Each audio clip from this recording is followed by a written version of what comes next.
Welcome to Big Z Sports and Claxon Communication play-by-play action. Be sure to subscribe to Big Z Sports on YouTube. Follow Big Z Sports on Facebook, on Twitter, @Big_Z Sports. For the best coverage of high school sports, there's only one Big Z Sports.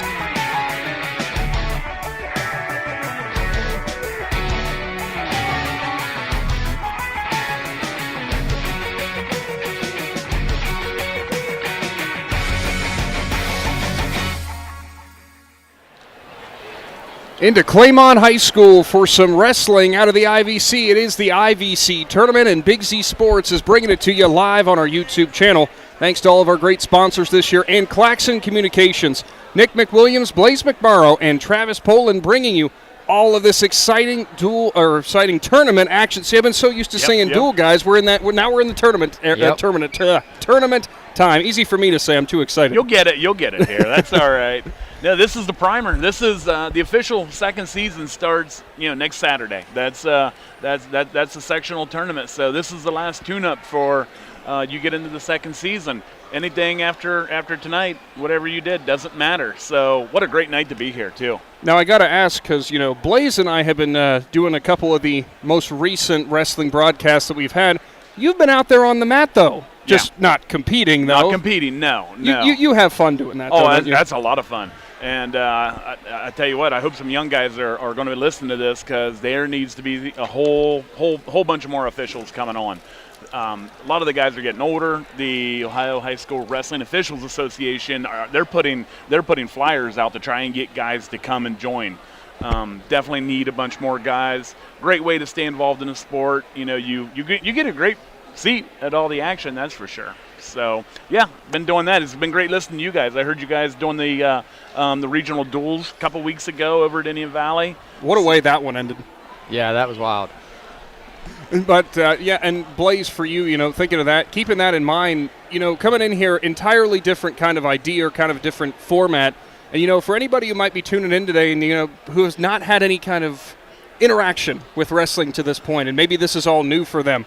Could you give us a rundown of what you can expect? It's going to be action 24/7 throughout this entire broadcast. Yeah, it's going to be, we're running tournaments, so we're going to have 3 mats. We're going to have 2 cameras. We're going to try to get you guys to the best matches in every match we can get, and if we don't get it, we'll try to get you the result. We're gonna wing it here, because we don't have brackets in hand yet, just on Bomb's page. So well, I'm going to trust that, because what else are we going to do? Yeah, I mean, we got to go off of that. There is so many schools here, obviously all the I.V.C. being represented in this. And, the interesting thing is you go through here and you see the teams that are basically just full, because right in front of us right now is Malvern walking away after their warm-ups. Then you got, Conotton Valley only has a handful of wrestlers. Newcomerstown has a handful. Indian Valley, obviously, in full force. It's kind of interesting how that always shows up, too, because you get some of these schools that maybe don't have as many athletes that are going to be out there, but they could still walk away with an individual championship, which would be huge for them. Yeah, exactly. So a team like Conotton Valley, they got 3 guys, so they're obviously probably not going to be in the hunt for a team title, but there's no reason that they can't leave with a couple individual titles. It's wide open, and this whole team race is going to be wide open, I think. And Travis, as you kind of said, this is the primer before what we're getting to here in a little bit. What are coaches looking for at this point in the season? And we know we've already talked to them before about wanting to get that full 3 periods in and making sure that they're conditioned to that point. But is this where you start working on more of the intricacies, more of the small stuff? Well, this is when you clean things up. It's small cleanups at this point. We know for a fact that being only a week and a half out until your sectional tournament, if you have a kid who, let's say he doesn't hit a high crotch, you're not going to develop a high crotch in a week and a half. That's months and months and months in order to do. If they'd have started at the beginning of the season, okay, they could have done that. But at this point, it's cleaning up. It's the little things, making sure your kid's getting off the hips so he doesn't get hit for stalling, making sure he drags both toes so he gets that 2 for sure, making sure just that he gets the right angle if he's going to run legs, or he gets his height, or he arches up. There's just a million little things that come into play. So you're really in just cleanup mode at this point, making sure you are ready for next week, because next week it's do or die. Yep. You either you eat or you go home, one or the other. That's it. We talk all season about the preseason. We got 2 months till from our early broadcast. We got 2 months until sectionals, district, state. Well, now when these guys step off the mat today, that's the last time they'll be on an actual official match until the real thing next Saturday. Well, it's kind of crazy you guys saying, I mean, this is just the nature of the sport, but you got one goal, right? Yep. Win your match, no matter what. Just win your match, move forward. But like you said, Travis, a million different things you got to focus on, and that's kind of the pressure that all of these young high school athletes are facing in this, and it's incredible to watch them grow throughout the season too, what they learn from maybe their first match up to this point. Oh, yeah. If the kids have done it right and they've practiced right, if they could wrestle themselves, here at the end of February, that guy wrestled the same guy that started at the beginning of December, they should be able to go out and just pound them. So, they've got to put it together at this point. There's a couple big things that have to happen here starting next week. Number one, their minds have to be into it. They have to be mentally prepared, and they have to be physically prepared. And some of that stuff is out of their control, but you got to eat right, you got to sleep right, you got to practice hard. And the big thing is you got to make sure you are on weight when you show up to the gym. Yeah, it seems so simple, right? But yet so difficult at the same time. We have to say a thank you to all of our sponsors who are bringing you this I.V.C. championship tournament, and we've got a whole long list of them. It's just continued to grow all season long, kind of just like the sport of wrestling has done over the past few years in this area. T County Boxing Academy, First National Bank of Denison, Ron's Heating and Cooling, Lutz Body and Paint, Mac and Turf Realty, Hartzler's Quality Housing, and Unified Insulation Systems. All thanks to them. That's why you're getting I.V.C. Championship Wrestling in your living room or on your phone or wherever it is that you are watching today. And also, something cool that we've got going on thanks to Mac and Turf Realty, every single champion at each weight, they're going to go home with a T-shirt courtesy of Mac and Turf Realty.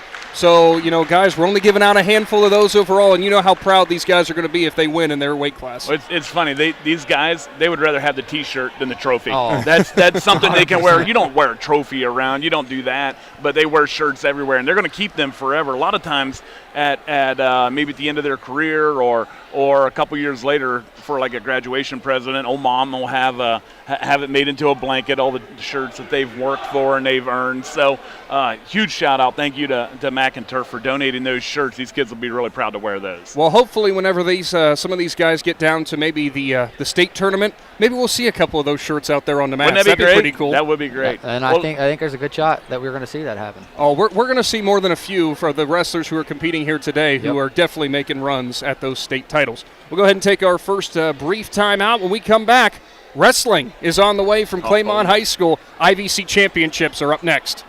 T-County Boxing Academy on East High in New Philadelphia invites anyone serious about boxing to see what they offer and have success just like pro boxer and Yurixville's own Sugar Dre Donovan. T-County Boxing Academy not only offers the area's premier training facility, but also offers the best supplements on the market for peak training to get the most out of your workouts. To see all T-County Boxing Academy has to offer, find T-County Boxing Academy-TCBA on Facebook. Ron's Heating and Cooling in Denison has been serving this great area since 1977. At Ron's, no matter what your needs, they can handle it. From heating and cooling to standby Generac generators, water heaters, tankless water heaters, mobile home equipment, duct cleaning, and 24-hour no-heat service. Winter, spring, summer, or fall, all you have to do is call 740-922-5252. Ron's Heating and Cooling proudly supports high school sports and would like to wish best of luck to all local athletes participating this season. Live more comfortably this winter with the help of Unified Insulation Systems. Unified Insulation Systems is a full-service insulation and weatherization provider that can show you how to properly insulate your home or business. With good insulation from Unified Systems, you can prevent your gutters from freezing and get rid of your high-energy bills. Call Jeremiah Thomas today for your free quote at 330-773-7377 or visit unifiedinsulation.com. Call Unified Insulation Systems today, your most trusted name in insulation. Bouts Body and Paint, located at 7573 Wolf's Crossing Road in Jeanette Hutton, is there for you when a never-planned auto collision repair is needed. Bouts Body and Paint performs the auto body and painting services needed to get your vehicle back to looking showroom new in a timely manner at a reasonable price and provides free estimates. Bouts Body and Paint is a proud supporter of the Indian Valley School District and wishes best of luck to the Braves athletes participating in tonight's game.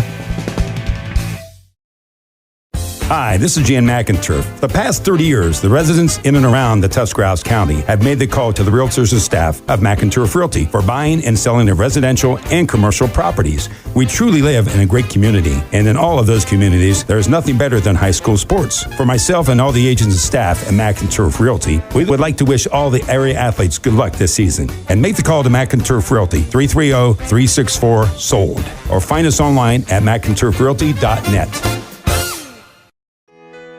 This is Jordan Hartzler. At Hartzler's Quality Housing, our goal is to help customers achieve the dream of home ownership. We have been a family-owned, affordable housing business for over 40 years. We value our customers and have the knowledge and experience to help you walk through the home buying process from start to finish. Conveniently located just off I-77 in New Philadelphia, stop by and browse their model homes or learn more by visiting Hartzlers.com. The First National Bank of Denison appreciates the hard work and dedication area athletes exhibit to be the best they can be for their team. We follow that same philosophy with our customers, working hard to build personal relationships and making our services convenient. The First National Bank of Denison's community involvement is important to us, and we love supporting our local schools. The First National Bank of Denison, with offices in Denison, Dover, Jeanette Hutton, South Broadway, and Schunbrunn in New Philadelphia. We have our roots where others have their branches. Member FDIC, Equal Housing Lender.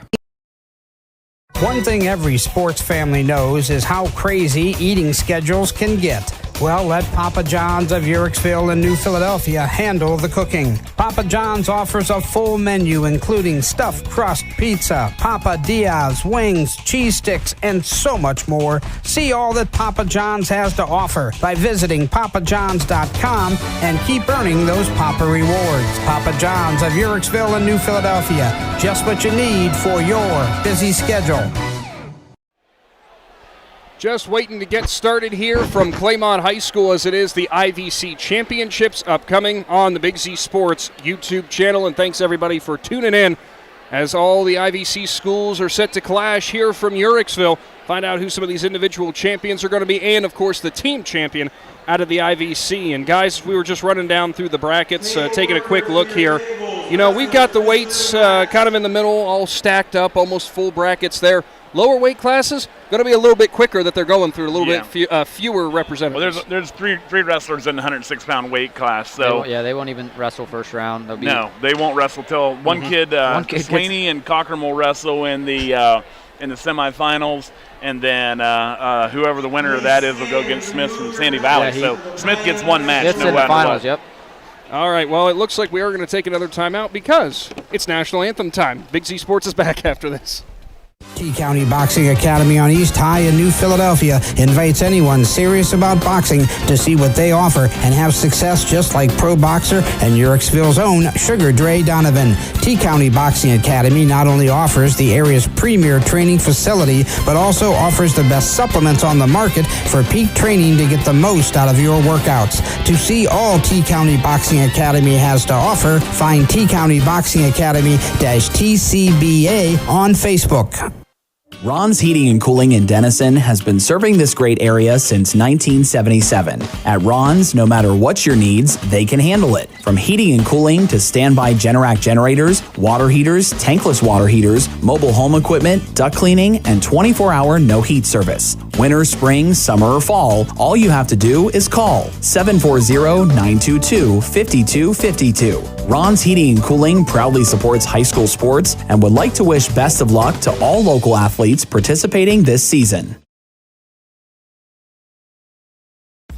Live more comfortably this winter with the help of Unified Insulation Systems. Unified Insulation Systems is a full-service insulation and weatherization provider that can show you how to properly insulate your home or business. With good insulation from Unified Systems, you can prevent your gutters from freezing and get rid of your high-energy bills. Call Jeremiah Thomas today for your free quote at 330-773-7377 or visit unifiedinsulation.com. Call Unified Insulation Systems today, your most trusted name in insulation. Almost time to get excited because wrestling's almost here from Claymont High School. Nick, Blaze, and Travis bringing you today's presentation of high school wrestling. It's the I.V.C. Championships about to get underway at 106 pounds. And guys, as we already mentioned, not really going to be much action at this weight. There's going to be no wrestling at that weight. So we're going to be jumping around here. And after we get to about 113, it looks like we'll have one first-round match, same with 120. And then after that, it's pretty – I mean, most weight classes are majority, maybe a bye here and there, but – well, and we'll go ahead and clarify. This is all new for Big Z Sports, so we're going to do our best to stay up to date with all the action that's going on. That's going to be the interesting part about this. 3 mats going on, as we've mentioned. All the I.V.C. schools doing battle. We also have to give a thank you to Shannon Thomas, who's going to be handing out those shirts that each individual for the weights are going to win. Shannon's the man. He's over there getting ready and getting prepared. Is he aware of how long it's going to be before we get to championship rounds, though? I'm not sure, but I'm hoping Shannon sticks one of them shirts to the side and lets me wear it later. But like you said, it's the pride of having the shirt, right? Oh, it is. You walk around with a shirt that says champion on it, I don't care what it is. I remember I won a dodgeball champion shirt a long time ago, and I was pretty proud of it. So. Now also, as we have already mentioned, going on through these next couple of hours, keeping up to date with the various different mats and everything. These are matches that we've likely already potentially at least seen earlier on in the season, but, the intensity gets ramped up quite a bit when we get to this point. Yeah, it's a new match. It is. These guys become familiar with themselves over time. And Blaze and I were talking earlier. The great news about some of these guys is this is the last time they'll see each other. So, for example, Garraway and Malvern, they're Division III. Indian Valley, Claymont, they're Division II. So, our sectionals and districts are all broken down by division. So this is it. This is the end of seeing them. So we will see some intense matches tonight. You're going to see some kids that are some of the best in the state here, too. So we're really fortunate that Big Z Sports was bringing this on and giving the people an opportunity to see this. Now, Blaze, I'm going to ask you from your perspective as having wrestled before, and Travis, I'm going to ask you your perspective from your coaching days. About this time, it's almost ready to go. We're almost ready to get started. You got all the athletes sitting up there in the bleachers just waiting for their time. From the coaching standpoint, how do you keep them locked in? And from the wrestler standpoint, how do you stay locked in? I think it's just staying in tune with following your team, rooting your guys on, staying loose. You don't want to get too cold, get too dry. You want to kind of keep a little bit of a sweat going, and I'd say stay off your phone. Maybe have a little bit of music playing, but. Yeah, definitely from the coach, we'd say stay humble, and we had a 5-minute rule. If you win a match, you got 5 minutes to be happy, and if you lose a match, you got 5 minutes to be sad. So regardless, it's like the 24-hour rule for football. Yeah. Or for wrestling's new rule. It was always 45 minutes you had between matches. Now it's a half hour, so you can be back on the mat 25 minutes later. So, all right, well, we're ready to go here. Center mat, we're going to have 120 pounds. We'll have Niall Abio going up against Philip Elfay. And I want to apologize beforehand. We're going to mispronounce names. It's going to happen. That's just a given. We're trying our best. So we're at 120 here with Niall. That's 120 on your center mat on the right side. We'll try to figure out. We got Parker Miller for Garraway going up against Aiden Douglas from Sandy Valley at 113 pounds. All right, so I didn't take my Niall long. He's in on that takedown already, and he's got that cross wrist lock, so he's going to go right to work. Niall's not messing with this. Put that into center's back. He's going to put that half in. They blew that potentially dangerous. So we'll say up on your screen right now in front of you on the right screen is mat number 2 directly in front of us. Left side's mat number 3. That Garraway and is it Sandy Valley matchup? Yep. That's Aiden Douglas for Sandy Valley and Parker Miller for Garraway. And Miller's about to go to his back, so they're going to blow that. Abiel's back in on that half. He's got that far cross wrist. He's going to jump sides and run it up over the head here. Looks like we have pretty close. A victor off of mat 1 already for the Claymont Mustangs. Ryan Jackson for Claymont.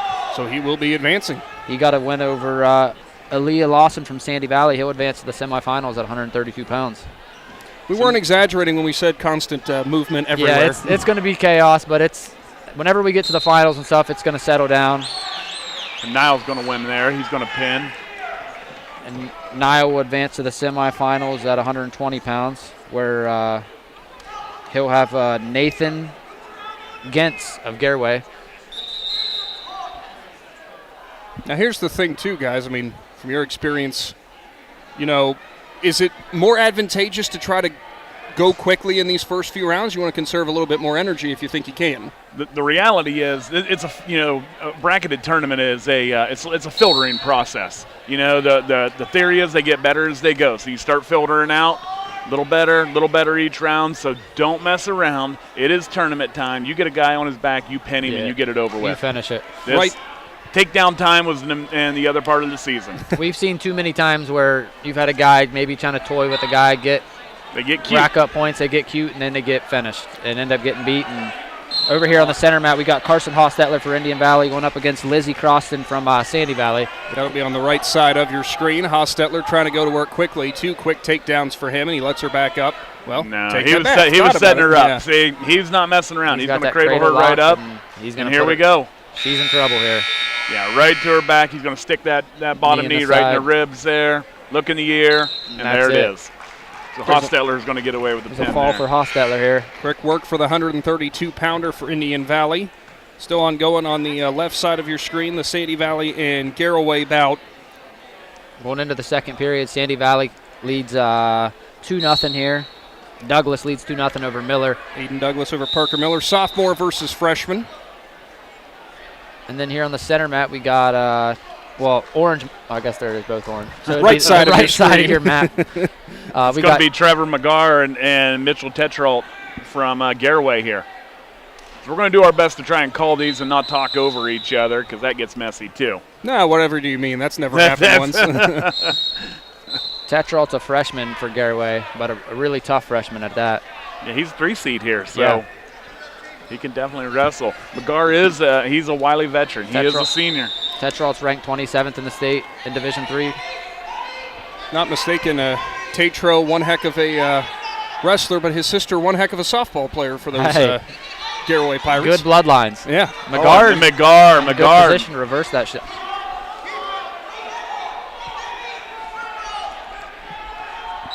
Great job, McGar. McGar's close to getting a 2 here. He's going to try and lock that cradle up. Tetrault's no dummy. He comes out the back door. No score, but there's a lot of wrestling for no points. Both guys got to be a little aggravated with that. Update over here on the left mat. Sandy Valley's in position. Looks like Miller's in position to get pinned here. Aiden Douglas here looking for the fall. Douglas caught in a Douglas on top. Douglas I should on say top. He's going to keep walking that way. towards the head. Walking that towards the head, getting a little bit tighter. Right side of your screen, Tatro riding tough on top of McGar. Oh, and he's going to get back here. Good job by Tatro to get those back points. Probably not going to be able to get a pin there unless he adjusts. There he goes. Now he can adjust there. Now you can get the pin. So Trevor McGar is in a bad way at this point. And there it is. There's the fall. I don't have much of a wrestling background, but from a MMA background, north-south. Yeah. And over here on the left mat, Aiden Douglas for Sandy Valley is going to come away with a fall over Parker Miller in the second period, and he's going to advance to the semifinals. Tusky Valley, Indian Valley matchup in front of us on your right side of your screen at 150. Looks like Quake Beatty for the Braves. Jack Alborn for Tusky Valley, a pair of seniors here. Quake's a 1 seed here in this tournament, an old veteran himself. So he's going to cradle him up here real quick if he's not careful. Alborn better move out of that. Going with the tournament whites for the shoes.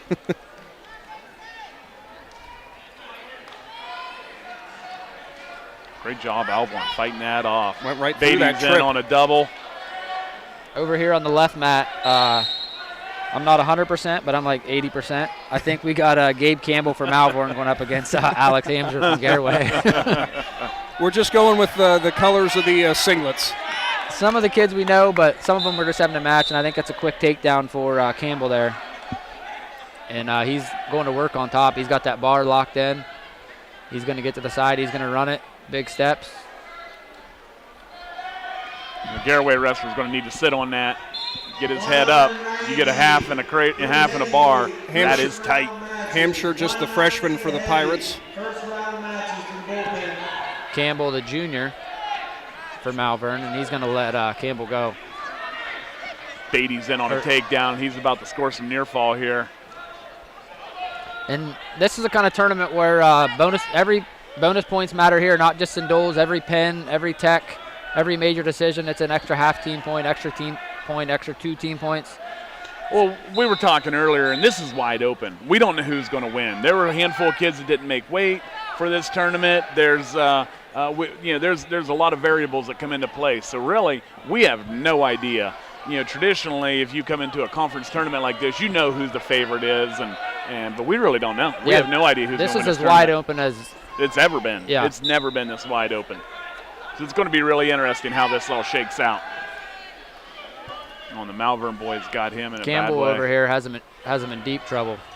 He's going to try to sit his butt through here. His butt down, and he can end it. Speaking of in trouble, over on the left side, off of your camera view right now on mat number 1, it's Indian Valley and Ridgewood. Rowan Pacine against Mason Colvin, the senior for Ridgewood. Colvin leads 6-2 heading into the second period.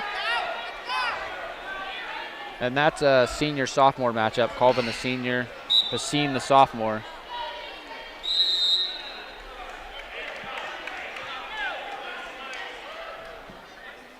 Looks like we have a got a little break in the action on all the mats right now. Looks like a scoreboard went out on the right side. Oh. No, it's down. Oh, okay. Yeah, the one up top did.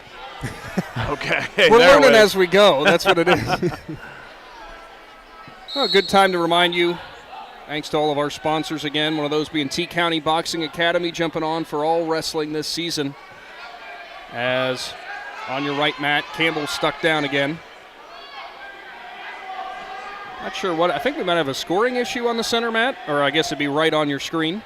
Yeah, they're trying to keep track here. It takes about 50 people in order to run a tournament between the workers and with all the workers, because you need 3 or 4 each table, official scores and boppers and one running the scoreboard, and you need trainers and blood people, and there's a lot of people it takes to put this on. 50 is about probably bare minimum. Yeah, then. yeah. There are a boatload it takes. You need bullpen workers. You need, oh my gosh. Campbell's got over here on the left, Matt. Campbell's got Hamsher from Garraway in trouble. He's got that bar in. He's trying to sit that butt through.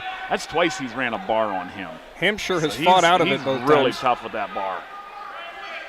He leads 7-1 with 1:02 to go here in the second period. He's going to get 3 more back, make it 10-1. On your right side of your screen, it will be. That's Quake Beatty right Beatty here. Starting on bottom, pardon me. Looks like he's up. Beatty's going to go for the Peterson there. Oh, he's Peterson, and that's going to be back points. 2 and back. That's a 5-point move right here. I know we've talked about Beatty a lot, but so strong for that weight. Yeah, and he's down at 44 today instead of 50, so even bigger at 40. He's a big 44. That's a linebacker at 144 pounds. That is. I believe over on the left side off of your camera view, it was Colvin picking up that win for Ridgewood, so the senior advances. With some great hair, I might add. Yes. The mullet is out strong today. Oh, there's some beautiful ones. They're back. They're back in action. They would rival the 80s, that's for sure. You just put some Def Leppard on or Bon Jovi, and life is good. Campbell could be going for a tech fall over here on the left side of your screen. Yeah, he leads 13-1 here at the end of the second period. He still working on top. Hamsers really had to deal with the brunt of the bar today. And Campbell's got a nice set of hair on him, too. See, back in the day, it used to be, remember whenever we weren't allowed to have hair on your ears? No, they changed wanted it. Short, yeah. I remember getting haircuts at tournaments. Yes. And it wasn't the coolest haircut. They were terrible, and that was the point, was to make it a terrible haircut so you learned to cut your hair on your own so we didn't have to do it for you. Beatty with more back points, and there's another fall for Indian Valley. That's going to put Quake into the semifinals. And Hampshire is still stuck below Campbell, who's still, I think he went back to it again, Travis. Yeah, he's back in that arm bar. The arm bar teaches great life lessons about getting off your face, because this is going to hurt, because it feels like they're ripping your shoulder out of the socket. Nice reversal there. Here on the right, Matt, we got Braden Hanna for Claymont going up against the 3 seed, Wyatt Lockard from Ridgewood.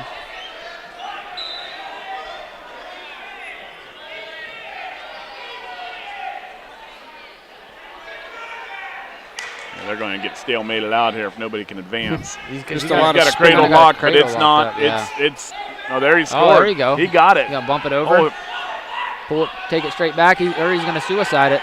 I don't know if he has he the doesn't arm. have I don't the arm think lock. that's the smartest thing. No, they call that a suicide for a reason. Yeah, that's Campbell there is going to break free, and he's got a 13-3 lead. Hampshire's on top. He's going to have to get busy and get busy quick. Right side of your screen for Ridgewood on top. And rolling through from the bottom. He's going to turn him right here. That's going to be 2 right there. It's going to be 15-3. 3 points from a Tech fall here. Yeah, Lockard with the takedown on Hannah over here on the right mat. Looking for a turning combination here. Breaking him down to the mat. So this Garraway boy is going to need to do something in a hurry. He needs to hit his feet, and he needs to throw him. That's the only option. With 30 seconds, it's basically throw it all to the wall. Yep. You talk about T-County Boxing Academy. Wrestling and boxing have that in common. Mm-hmm. One guy can be thrashing the other, and out of nowhere, it can be a knockout, whether it's, a pin. A Hail Mary can work. Oh, yeah, it absolutely can work. Whether it's that big punch or that that lock up that cradle, and it's over, one thing or another. It's a finishing move. Yeah. We do go final over here on the left mat, as it will be Campbell picking up the win. Yeah, Campbell's going to move on to the semifinals, and that's where Campbell's going to have Quake Beatty. So that should be a fun one.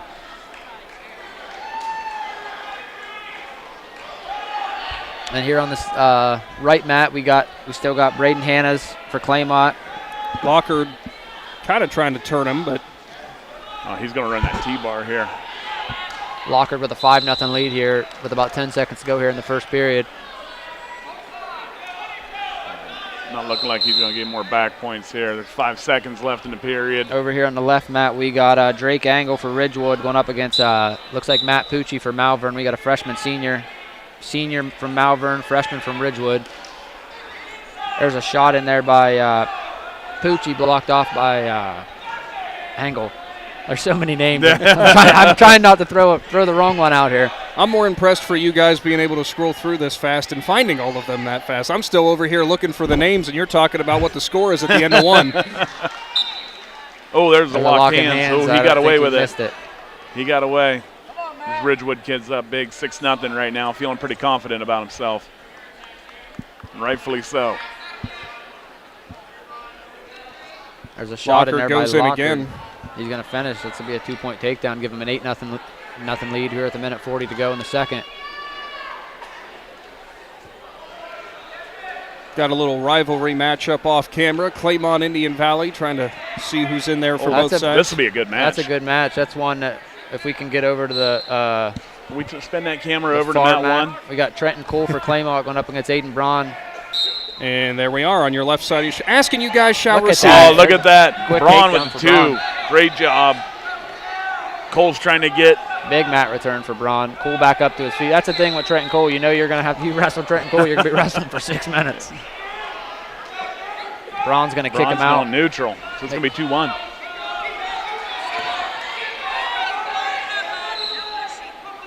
In center, still 8-1. Lockard leads Hannas in the second.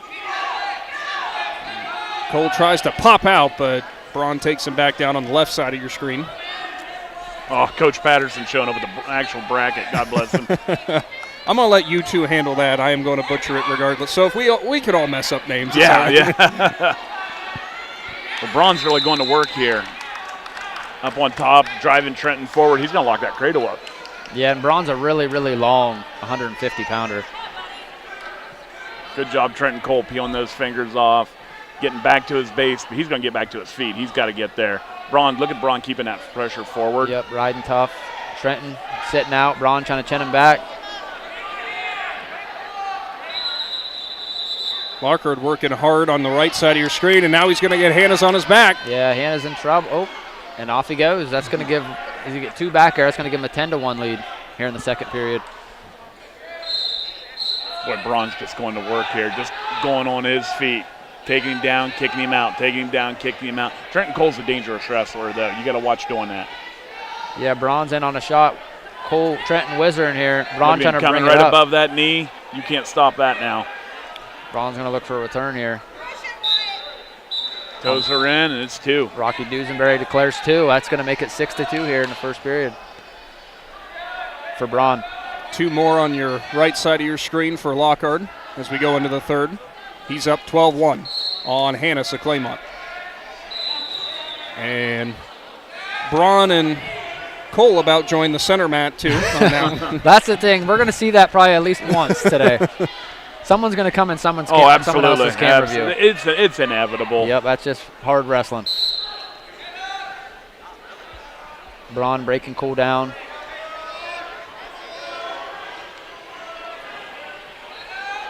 Hannah's over here, bellied down, Lockhart in position, looking for another turn here. Lockhart's going to turn him. He's got a bar on him. Hannah's trying to sit his hip, but eventually then big steps make that hip go round. Yeah. That bar's deep. Oh, he's got it shoved all the way across his back. Yep. Good Lord. As you can see, Hannah's... Yeah, he's going to call that. Braun's just going to work 6-2 on Cole. Going on to the second period over there on the left side of your screen. Off the mat here, we don't have it. We still have Pucci for Malvern going up against Angle from Ridgewood. It's 2-2 here with Pucci riding on top with about 20 seconds to go here in the second period. Now Lockhart got the cradle. No, he's still got that. Oh, he's going to. Cole's in trouble. Needs to got to have your hips belly, up there. thank goodness, or he'd have been in big trouble. Braun's just hammering away on top. 8-2. Lockhart gets the win on the right side of your screen over Hannes and will advance. Yeah, Lockhart going on to the semifinals. I've been looking around the other mats guys going back over to the left side of our screen. Braun still on top of Cole. Yeah, he's got Cole in Cole's deep trouble in a here. bad way right now. He's going to end up getting pinned if he doesn't fight. Braun's just so heavy onto those hips right now. Going to lift that head up. He's going to extend that far elbow, try to keep him flat, and Trenton's got 1:15 to fight here, and that's about the worst time you can. There's no worse feeling than being on your back with over a minute left. It's now in right side of our screen. It will be a Garraway-Conotton Valley showdown. There it is. Braun gets it. Braun will get Cole down, and another win for Indian Valley. Center mat, it is Rylan Bagby for the Rockets and Colton Domer for Garraway. Okay, so that's 150. That's 150 pounds. And the winner of this Bagby-Domer match will go on to face Aiden Braun in the semifinals for the I.V.C tournament. This Domer kid's only a freshman, but he's tough. He's very tough. He's put together, too. He's ranked 27th in the state. Garraway has a really, really, really nice freshman core that they've been building for a while that we're going to be, WTUZ is going to be seeing Big Z Sports that I'm sure we'll be calling some Garraway matches in the future. That's great. They got a bright future. See what Blaze is doing there? He's not going to give Adam a choice. He goes, no, we're going to make that happen. I'm sure Garraway fans will like that. Look, Domer's putting him right to his back. Straight through him pretty much.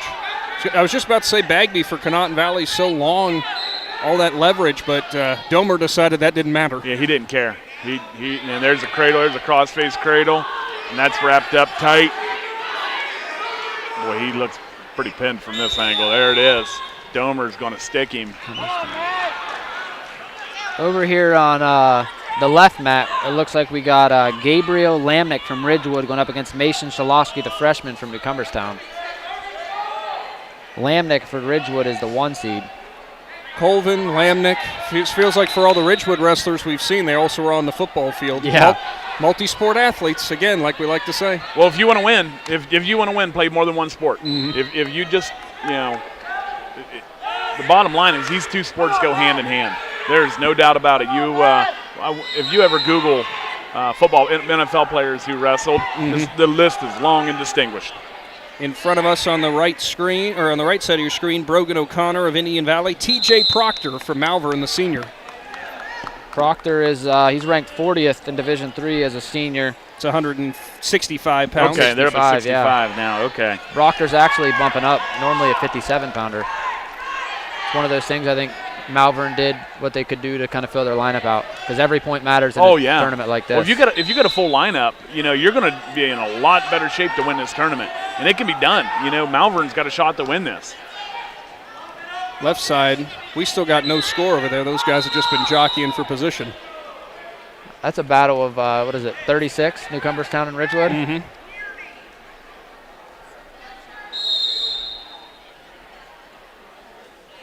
who's going to claim US 36. That's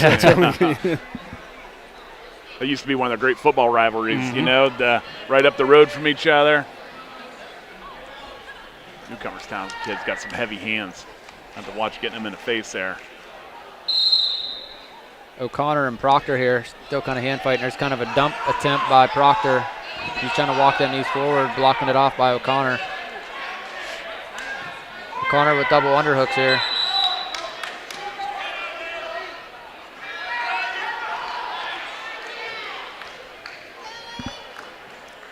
Off camera on the right side, it is a Ridgewood and Claymont showdown, as I believe it's at 100 and... It's Reese Salyers. Reese Salyers Big there. Finish. Salyers it would there be. By Proctor on O'Connor. It's 157 pounds. Thank you. That's Sparger from Ridgewood, 2 seed, and Salyers from Claymont. Another Ridgewood football player on the map. Yeah. There you go. Imagine that. Over here on the left, Matt, we're still knotted up 0-0 going into the second period. You know, I don't think anything advertises for wrestling better than football does, because you want to be good. Sparger looking for a quick fall here. Yeah, there it is. There it is, right there. That's about it. Flat as flat gets. Yeah. O'Connor's going to go down here on the right mat. Proctor on top. Start the second period. Proctor up 2-0.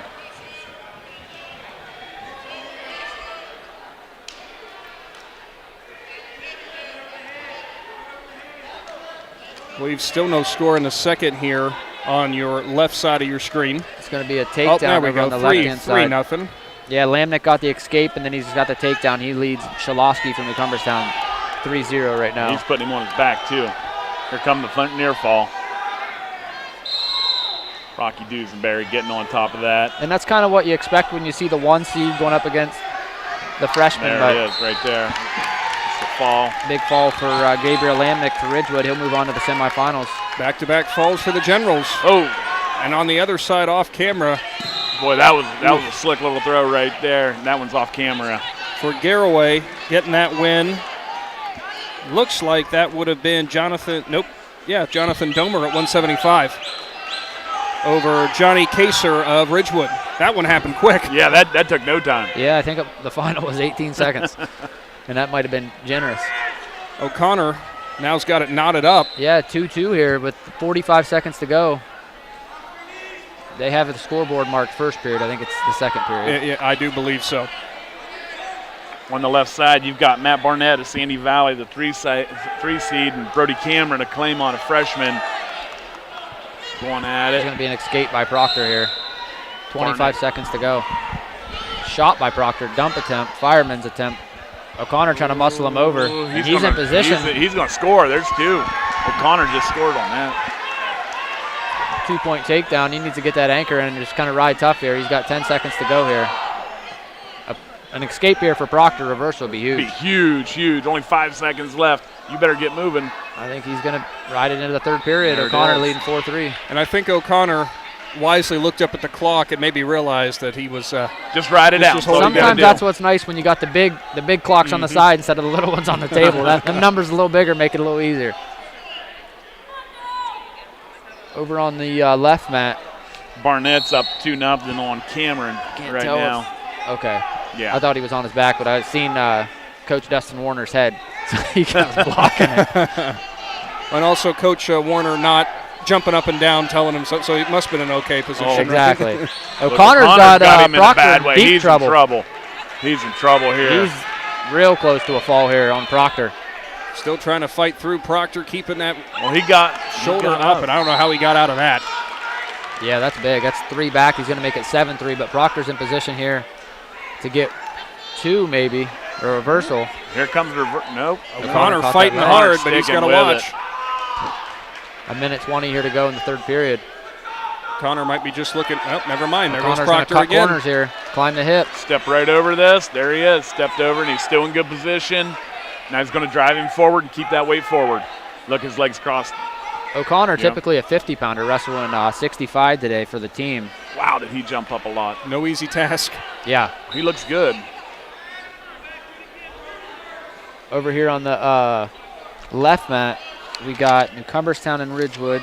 Let me do a quick bracket check. Sandy Valley, I do Is that believe. Sandy Valley? It is. Okay, I lied. That would Sandy be Valley. Dylan Watkins, the sophomore for Sandy Valley. Carter McConnell for New Cumberstown. I promise I'll stop making these references at some point. A New Cumberstown football player on the wrestling No, mat. you keep right on doing it. You know, you're getting the hang of this, Nick. Carter McConnell from New Cumberstown, the 2 seed, and he's got Watkins in deep trouble. He's got Watkins is in trouble. cradle in his back. Oh, Knee in he's the going to side. adjust that. Boy, that's close. Watkins ain't even moving. And there it is.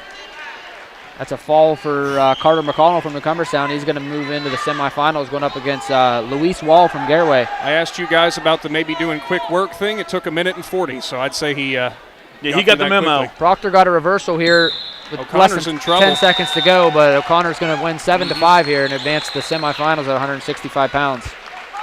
I'd say a little bit of a surprise, guys, there for Proctor being the senior. Yeah, and Proctor was the 4 seed. O'Connor was the 5 seed, so that's one of the matchups when you see on a bracket. It can be a toss-up. O'Connor will have Gabriel Lamnick from Ridgewood in the semis.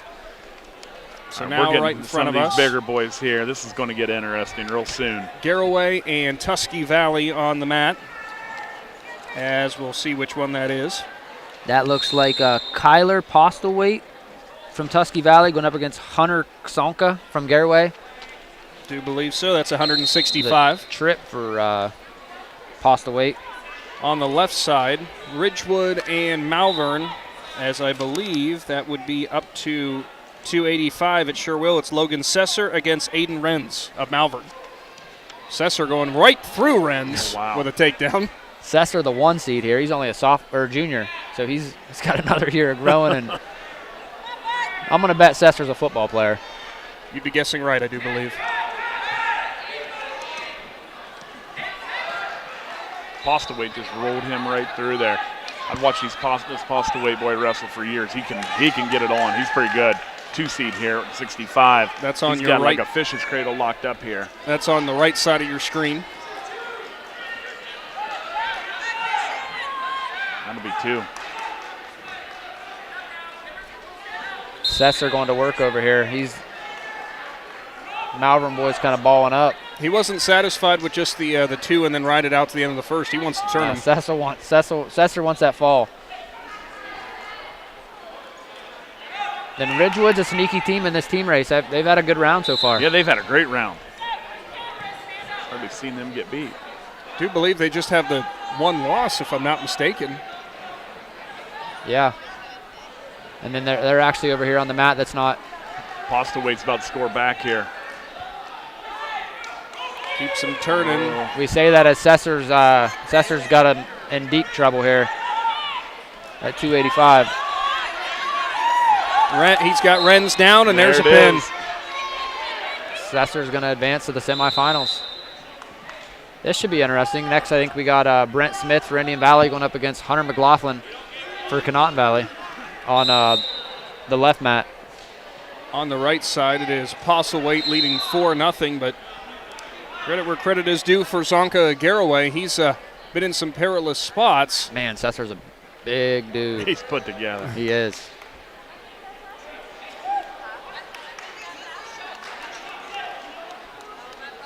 Starting neutral between Postlethwaite and Zonka on the right side of your screen. Another heavyweight bout, Brent Smith, for Indian Valley at 285, and it will be Hunter McLaughlin for Conotton Valley. Postlethwaite scores again there on that takedown. Going to be up 6-0 right now, and he's trying to run that crossface series. Smith kind of pressuring him, driving into him. That might be a really good match down there. Postlethwaite's almost got Zonka tied up. He does. Smith's just kind of jackhammered him over. He's got him in trouble. Postlethwaite's got Zonka on his back right here. Smith's looking for a fall here. He's going to settle back here, and doesn't quite got him down, but the back points are coming, and there it is. Brent Smith for Indian Valley is going to advance to the semifinals against Logan Postlethwaite. He just stuck Zonka. So we had simultaneous falls there. 2:15 match going to be here in the middle mat of the gym. going to be Sonny Hilton at Claymont and Big Jackson Bircher, what's Jackson ranked right now? He's ranked 4th number 4 in Division II at 215 pounds. So he's legit. He is a very good wrestler. He's got his eyes on something big. There's a shot in there by Hilton. Bircher's going to go behind. And he's going straight to work on top. And on the right side off camera, looks like a Tusky Valley win with the fall over Ridgewood.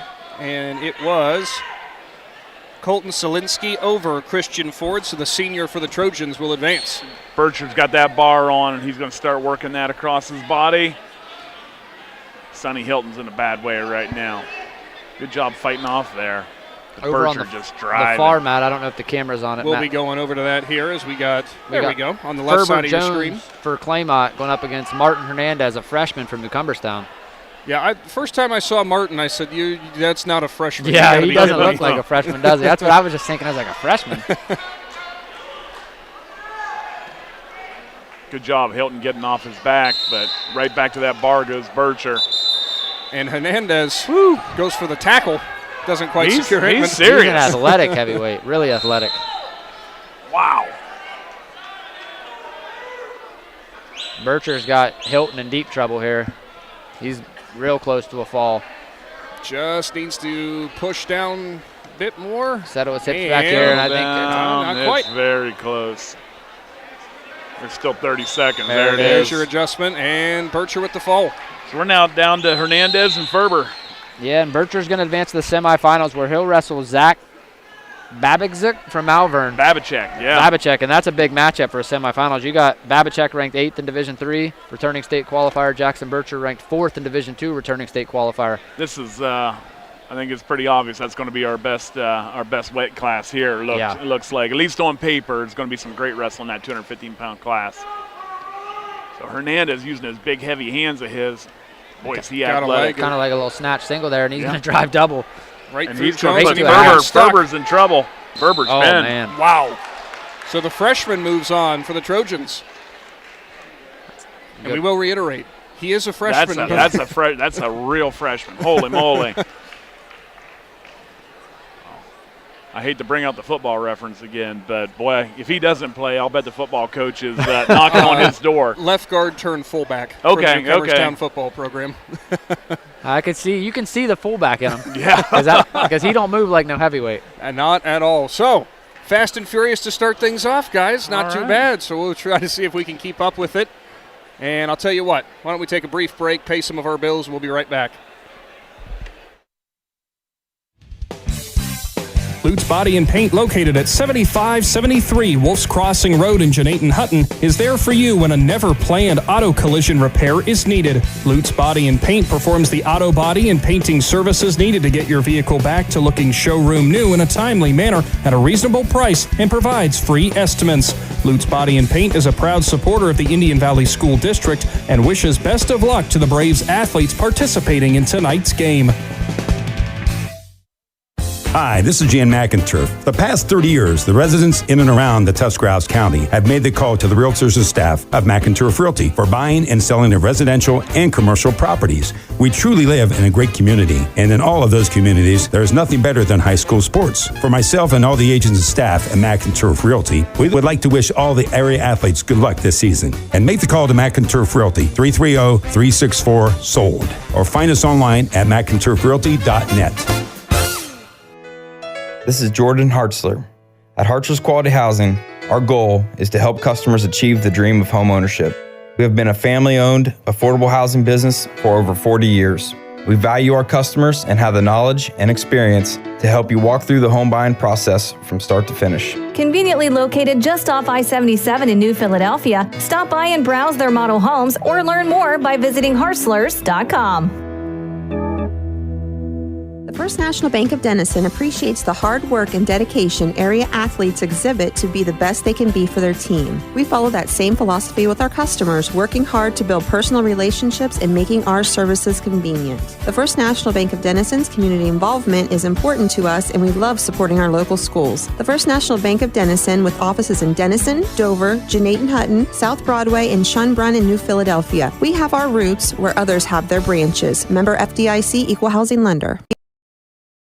One thing every sports family knows is how crazy eating schedules can get. Well, let Papa John's of Uhrichsville and New Philadelphia handle the cooking. Papa John's offers a full menu including stuffed crust pizza, Papa Diaz, wings, cheese sticks, and so much more. See all that Papa John's has to offer by visiting papajohns.com and keep earning those Papa rewards. Papa John's of Uhrichsville and New Philadelphia. Just what you need for your busy schedule. T-County Boxing Academy on East High in New Philadelphia invites anyone serious about boxing to see what they offer and have success just like pro boxer and Uhrichsville's own Sugar Dre Donovan. T-County Boxing Academy not only offers the area's premier training facility, but also offers the best supplements on the market for peak training to get the most out of your workouts. To see all T-County Boxing Academy has to offer, find T-County Boxing Academy-TCBA on Facebook. Ron's Heating and Cooling in Denison has been serving this great area since 1977. At Ron's, no matter what your needs, they can handle it. From heating and cooling to standby Generac generators, water heaters, tankless water heaters, mobile home equipment, duct cleaning, and 24-hour no-heat service. Winter, spring, summer, or fall, all you have to do is call 740-922-5252. Ron's Heating and Cooling proudly supports high school sports and would like to wish best of luck to all local athletes participating this season. Live more comfortably this winter with the help of Unified Insulation Systems. Unified Insulation Systems is a full-service insulation and weatherization provider that can show you how to properly insulate your home or business. With good insulation from Unified Systems, you can prevent your gutters from freezing and get rid of your high-energy bills. Call Jeremiah Thomas today for your free quote at 330-773-7377 or visit unifiedinsulation.com. Call Unified Insulation Systems today, your most trusted name in insulation.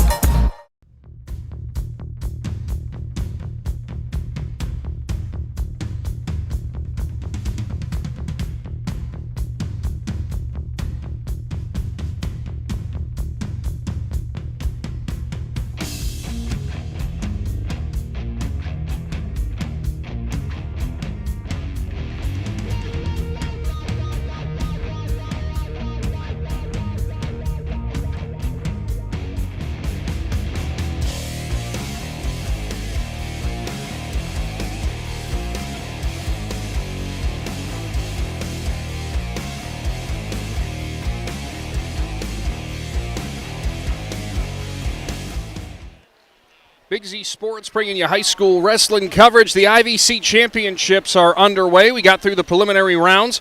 Plenty of wrestlers advancing on into the next segment. And gotta say, that went faster than expected, Travis. Oh, yeah, that was a quick round. This round's going to slow down a lot. Like we said, at 106 pounders, there was no matches. There was next to nothing at 113. Those lightweights, we tend to get that. Being a smaller weight classes. So there is that mandatory OHSAA state half-hour break. So they're going to have to take a break here just to make sure the kids get all the time necessary before they wrestle again. I'm just intrigued, because we already said it before, and I know we're going to see plenty of them. Said about the hairstyles. Oh, yeah. The mullets are coming back into the next round. Yeah. Well, it used to, for years and years, you had to be cleaned up, and now you can have a full beard, you can have a mullet, you can have it down in your face, you can have it down to your shoes if you want, as long as, it doesn't matter. So I got to imagine it's got to be painful, though. Oh, in some ways. Well, I reffed a couple girls earlier in the year, and they would get their fingers wrapped up in that hair. And they get their fingers wrapped up in that hair. And, man, it was nasty. Now, if they both hear about this later, they're going to laugh. We got a meeting at the Mines at the center mat so far. Coach Warner for Claymont and Coach Braun for Indian Valley. I'm sure that conversation's going pretty good. Well, I'm sure it's really deep. So, So we got all of your next round upcoming here shortly, just a couple more minutes, and we will be underway once again. Have to thank all of our sponsors, Ron's Heating and Cooling, T-County Boxing Academy, Lutz Body and Paint, First National Bank of Denison, Hartzler's Quality Housing, Unified Insulation Systems, and McInturf Realty. Also, as a reminder, winners of each weights are going to get a nice shirt coming from McInturf Realty as well. For all that they do, we thank them, and getting those shirts for everybody to be happy or to be proud, that sense of pride. And also have to thank, of course, Papa John's Pizza for jumping on with our wrestling coverage for the I.V.C. tournament. Stick around. We got action coming up in just a few minutes. Bouts Body and Paint, located at 7573 Wolf's Crossing Road in Janayton Hutton, is there for you when a never-planned auto collision repair is needed. Bouts Body and Paint performs the auto body and painting services needed to get your vehicle back to looking showroom new in a timely manner at a reasonable price and provides free estimates. Bouts Body and Paint is a proud supporter of the Indian Valley School District and wishes best of luck to the Braves athletes participating in tonight's game. Hi, this is Jan McInturf. The past 30 years, the residents in and around the Tuscarawas County have made the call to the realtors and staff of McInturf Realty for buying and selling of residential and commercial properties. We truly live in a great community, and in all of those communities, there is nothing better than high school sports. For myself and all the agents and staff at McInturf Realty, we would like to wish all the area athletes good luck this season. And make the call to McInturf Realty, 330-364-SOLD, or find us online at McInturfRealty.net. This is Jordan Hartzler. At Hartzler's Quality Housing, our goal is to help customers achieve the dream of home ownership. We have been a family-owned, affordable housing business for over 40 years. We value our customers and have the knowledge and experience to help you walk through the home buying process from start to finish. Conveniently located just off I-77 in New Philadelphia, stop by and browse their model homes or learn more by visiting Hartzlers.com.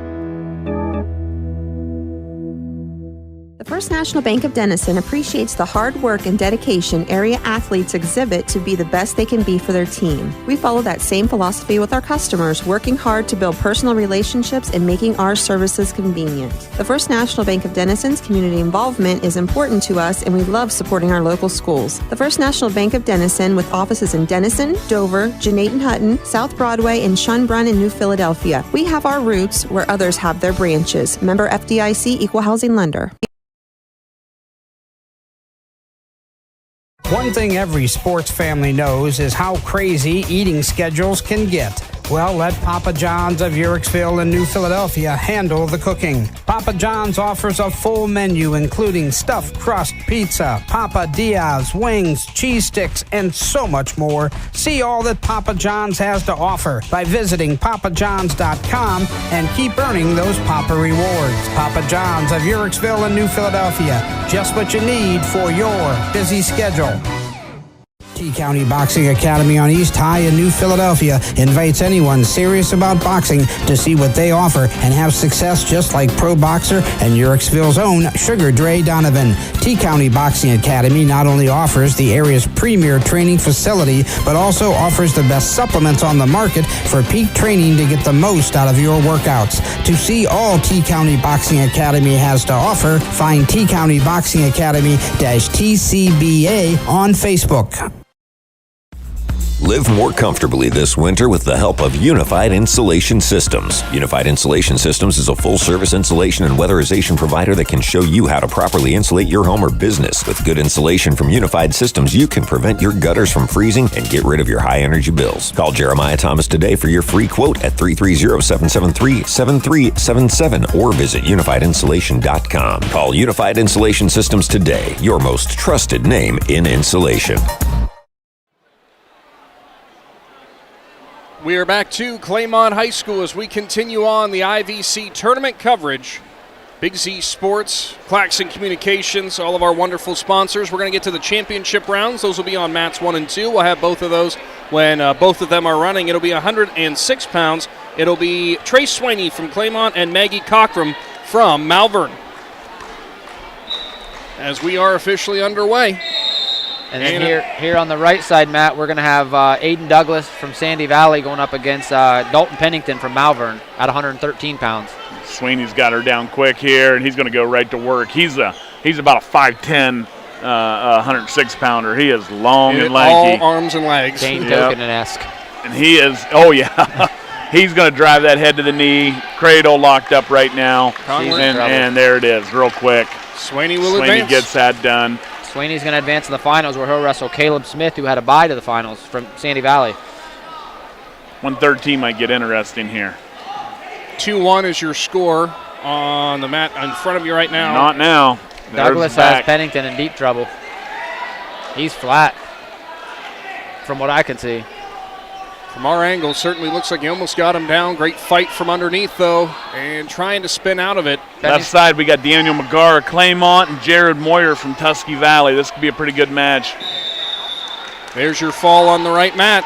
There's your fall for Douglas, and Douglas will advance to the finals. McGarr's in deep. He's going to have to step over that and pop his head out. He does that, and it's over. He's got his 2. Here comes the head. Stretch out. McGarr's in good position and here. There.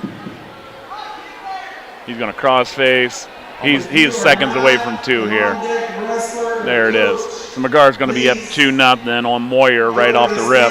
Go ahead. Center mat, or the right mat, we got Evan Natalie from Sandy Valley, the number 1 seed, going up against Cale Renneker from Claymont. Interesting matchup as both these guys had buys, and it is Natalie up early with a quick takedown. Natalie's a 2-time state qualifier here.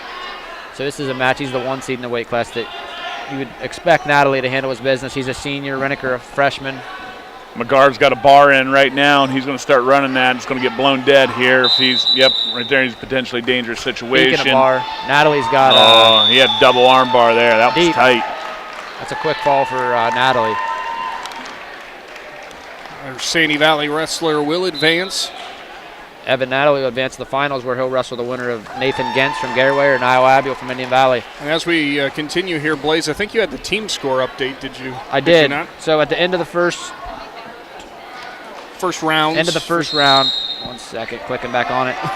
Indian Valley was in first place with 25. Ridgewood in second place with 22. Sandy Valley in third place with 18. Garraway and Tusky Valley tied for 4th at 12.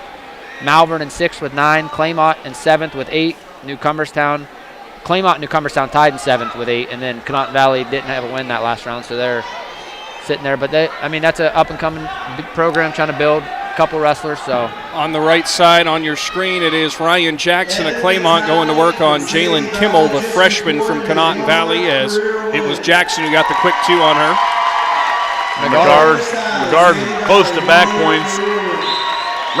Both of these wrestlers at Claymont here didn't get an opportunity to wrestle the first round. And one of these tournaments where there's only been 25 points scored by your leader, these are 2 pinners right here. So, Jackson's going to get the fall here quick in the first period, about 45 seconds into it. McGarr's going to be up 4-0 down on that far mat.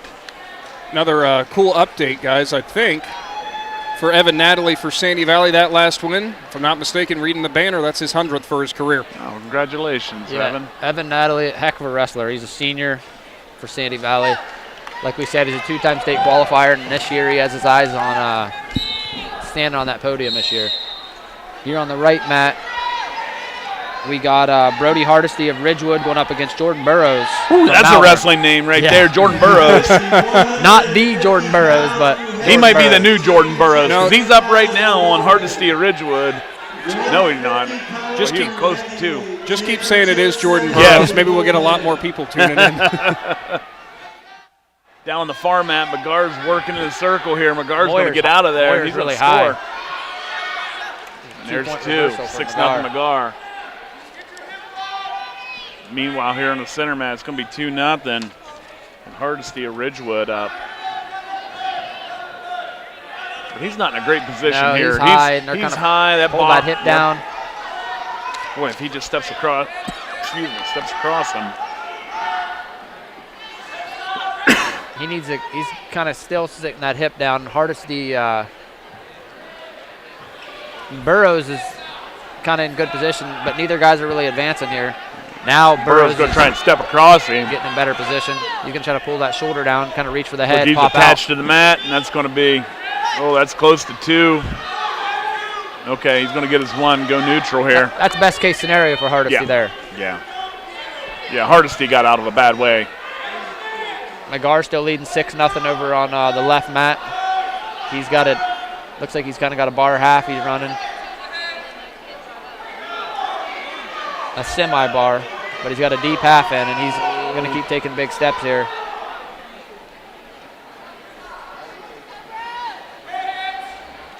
Jordan Burrows in on a shot. He's going to dump him. He can dump him right to his back here. Gets around that waist.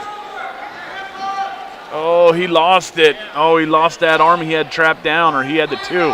Hardesty, another good scramble out of there. Yeah, he's got a tight whizzer in here. Not going to be any points scored there. Hardesty's chin almost on the hardwood. I took a bit of a deep breath. That was a dental bill in waiting. Over here on the left side, McGar's going to go. Looks like he's going to go. I don't know if McGar went down or Moyer took top. I think McGar said down. Moyer's going to try and run a cradle here, which is being his best interest, being down 6-0. You said on the right side, Matt, here, almost a chin to the hardwood. The wrestling mats are not soft by any means. The hardwood's just a little bit worse. Just a little bit worse, that's for sure. Moyer's really high here. McGar's in position. He's going to get a 2-point reversal there. Give him an 8-0. McGar's going to try and stick him on his back right here. 8-0. Look at this. There he goes. He's getting back. He's in deep trouble. McGar's going to lift that chin, maybe throw these. Oh, he rolled through. Great job, Moyer. Getting off his back there. McGar leading 11-0 here in the third period. McGar got him belly down. He's taking big steps with that bar, but they're going to call potentially dangerous and get a restart here. Meanwhile, Burroughs is down 2-0 here, or 3-2 to Hardesty of Ridgewood. Ridgewood's putting together a real nice tournament early on. Hardesty, maybe worth noting, had that first round bye, so Burroughs coming off of a major decision victory. He had to grind that one out, and so far fairly even, though, throughout. Yeah, 3-2. It's anybody's match at this point. McGar still over here on the left mat, looking for maybe one more turn or one more fall to get the pin or the tech fall here, leading 12-0 with about 45 seconds to go here in the third period. But Daniel's working that. He's working that hard. Just can't quite get the angle to get that half one, which is what he's aiming for with his right hand. Moyer just able to scramble enough out of there where he can't get it on. Hardesty going to go down here, or he's down here in the second period. 45 seconds left in that match, or in that period, period 2.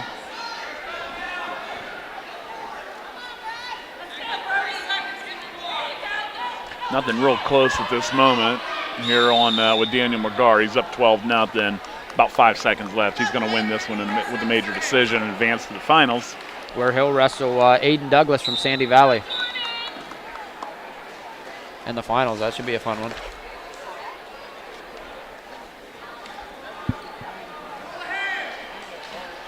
Looks like coming up is going to be Niall Abio and Nathan Gintz of Garaway coming up down on mat 1. 2 and 3 seed here. Burroughs and Hardesty, it's still 3-2, 20 seconds showing in the second.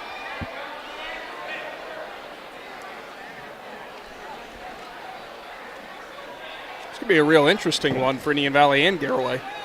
Yeah, one that the team scored. I mean, all these matches right now at this point, you're getting championship points. Advancement. There's a quick takedown by Niall Abio. That's going to be stalling here. He's going to go straight to work, and he's got Gintz in deep trouble. Yeah, when you win this round, you get second place points. It's automatically awarded to you, the second place points. Abio's got that deep. He's going to. No, he's in trouble. Abio trying to make quick work of Gintz, That's and it right he there. will. Abio, a fall for Abio. He's going to advance to the finals where we'll have Niall Abio versus Evan Natalie from Sandy Valley. Freshman versus senior, 2 guys ranked in the state. That should be a fun one. You know, I said it might be interesting for both of them. Abio must have heard me and said, "Now we'll make this." No, he said we're going to make this real quick. This should be a really fun one. This one we got Braylon Book on the left mat. Oh yeah, Dre Von Searcy. This is a great match. Dre Von Searcy, Book a freshman, Searcy a freshman. These are guys that we may see wrestling in the I.V.C tournament for the next 4 years. Boy, both of them put together real nice. 2 nice size 32-pounders. Another 2 you look at and go, "You sure they're freshmen?" Yeah, really? Yeah. Searcy takes a shot, but Book is fast. Book is in. Book's going to lock up cradle if he's not careful. Searcy's going to try and get out of bounds here. Book's going to look for the mat return here. Searcy catches Book him, is but deep. now He is again. deep. And nothing yet. That'll be 2. 2-point takedown for Book. And he's going to let Searcy go. But he gave him 2 and 2 back. Did he give him 2 Yes, back? he did. He gave 2 back out of that.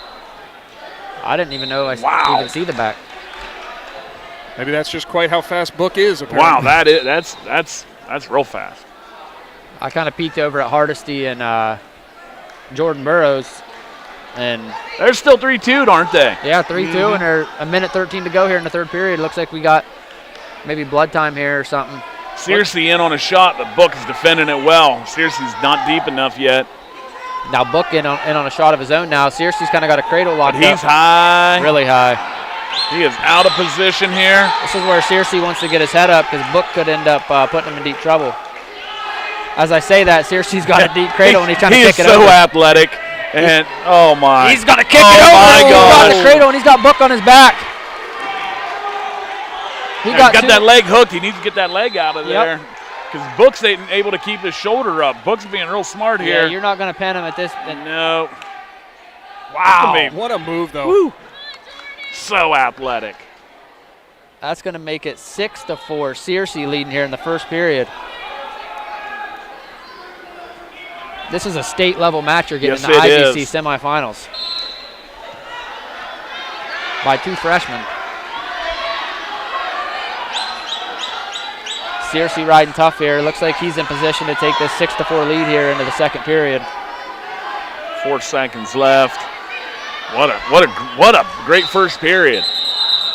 Searcy was going to return him. He caught him. Yes, he was. Coach Warner's going to protest something. I'm not sure what it is. Book might tell him thank you afterwards for not giving him that mat return. He about gave him a ride. So he's going to question the back points here. And I think it's a good call to question the back points because he hadn't given him the takedown yet. It didn't appear that he secured the points yet. But Book was in on a great shot and in on a deep double.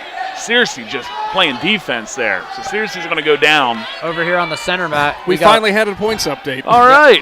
4-3 lead here by Guest. That would be Hardesty leading 4-3 with a little under a minute to go here in the third period. Book returns him.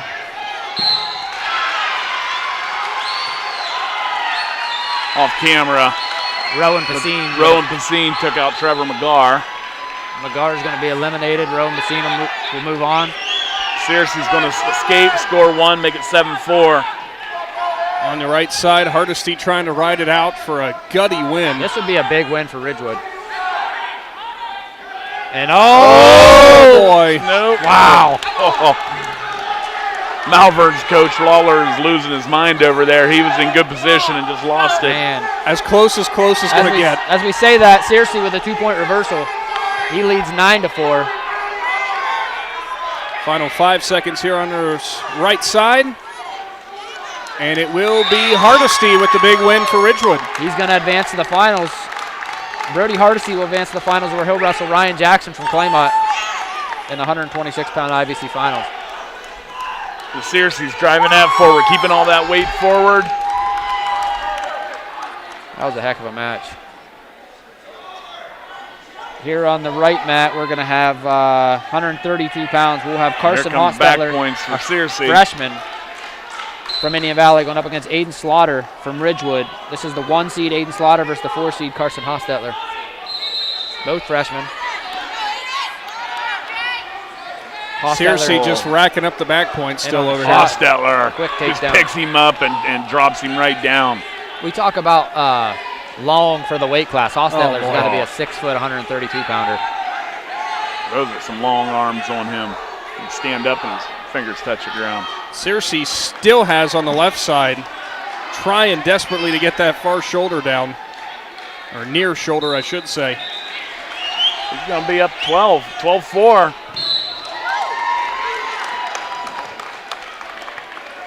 Hostetler still riding tough here on the right mat. The Book's going to go neutral. Still looking for a breakdown move. to sit out there by Ridgewood. Slaughter. Book's looking big here, over here on the left mat. He's going to have to go big. He has no choice. And he might have a cradle locked up. Oh, Drayvon, you better arch up here. And he does. Great moves. Sometimes you got to give up 2. It's okay. Live to fight another day. Book is just, boy, he had that cradle locked up for a half a second. He's going to cut him and try to go again. Because he knows the reality is he's still down 7 points. He needs something big. Searcy's going to kind of be a veteran here and work on that line. Down 700 or 125 still showing. Hostetler still leading here 2-0 on the right mat against Slaughter. Slaughter up to 4-0. He must have got a turn. I was looking at the other map. 4-1 now. Slaughter's going to get an escape. Everything happens just quick, you know. Slaughter in the front headlock position. Book is in deep, and seriously using those big, strong hips. Hostetler's going to throw that by, and he's going to get a 2-point takedown there. Leads 6-1. We're going to end up at 132 pounds with a rematch of the duel if something big doesn't happen here. Not going to be disappointed by that. No, that was a great match. That was a great match. That was one that was kind of really competitive until I think the third period, where Searcy kind of blew it open. Hostetler trying to get a turn. Book's going to shear through the crotch here. No matter what, he's got 45 seconds. There's potentially dangerous. He's got his head wrapped up in between. between. On the head.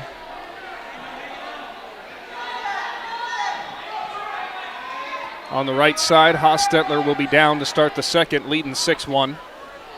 It's going to be another point for Book. That was very close to a locked hands there on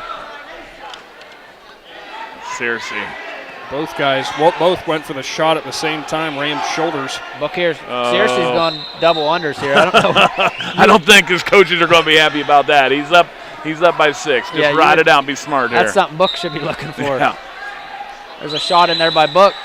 Dumping head side. Hostetler climb the hip here. He's going to get another 2-point takedown. Hostetler with the reversal on the stuffed takedown. Now going for a fall, and he got it. Hostetler got it. Carson Hostetler with the fall there, and he's going to advance to the finals at 132 Book's going to pounds. have to try it. He's going to have to try it. Yep, has no choice. Seriously, just brings his hips down. Oh, he had him on the throat.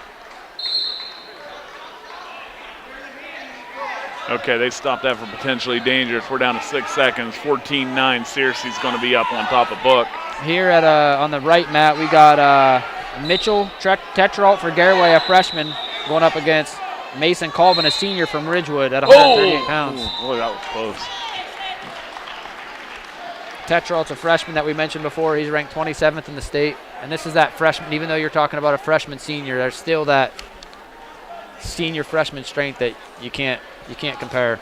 It's another interesting thing, though, for the Tatro and Colvin. I mean, even though with the freshman senior differential, I think this could be real interesting. This would be another big win for Ridgewood, but would go even farther for Garraway. Yeah, this would. And this is two teams, like we said. You get second place points automatically. You win this and advance to the finals. Big in the team race. And over here on the left, Matt, we're going to have Tyler Wiseman from Tusky Valley going up against Van Steele from Malvern at 138 pounds. Van Steele's in on that takedown. Good job. He was not quitting for anything there. Did he get it? No. No, he didn't give him the 2. Last close. It's a junior matchup on the left. Wiseman in position here to get a 2-point takedown. He's got his hip pinned to the mat there. He should be able to secure the 2 here. Colvin and Tatro still nothing up at neutral.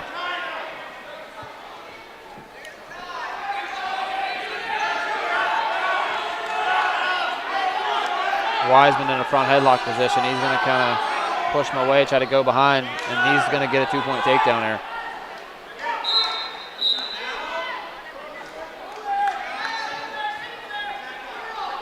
And a little blood time there on the left side. Tetrault and Colvin's going to be a good match here. I mean, it's really nobody's come close to scoring. Oh, Tetrault.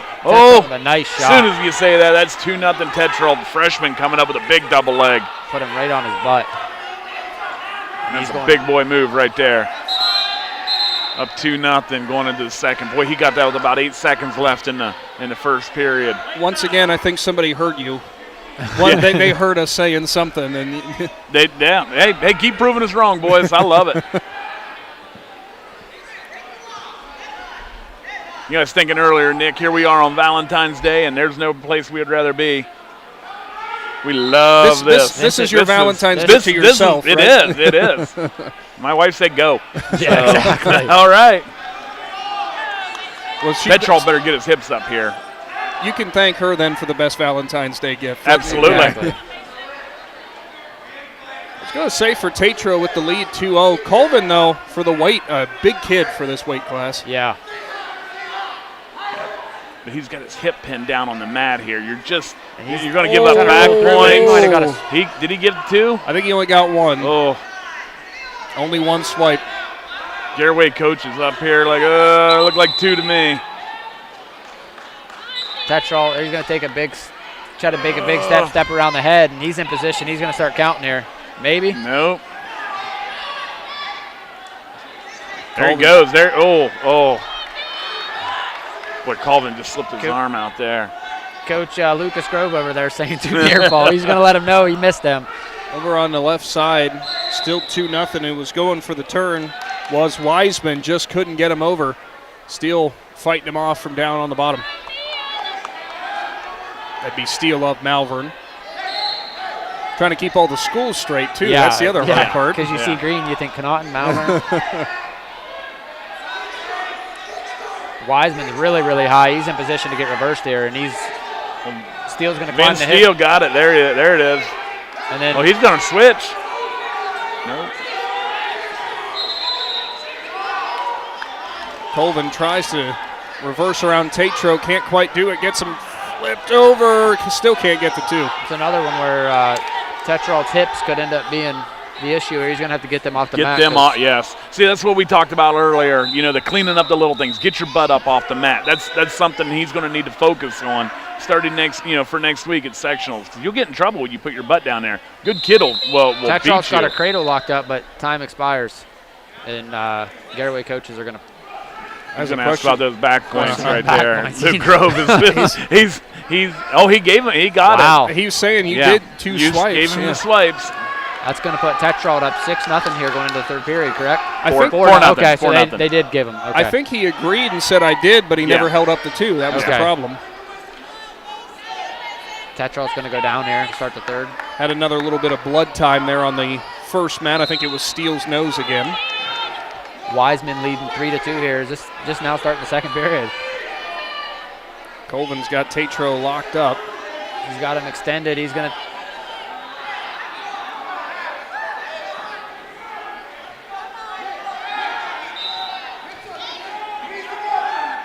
Tetrol wants to win here. He's going to have to get off his belly. You cannot wrestle from your belly. He's got to get his base up underneath of him, get his legs straight up. Wiseman with an escape air, and he's going to try to muscle through here. He's got a single leg. He's going to try to chase that far side. He's not going to get it there. Steele's on the edge, using his flexibility here. Look at this move. Just pulled he in. And the old Mortal Kombat. Yeah. Get over here.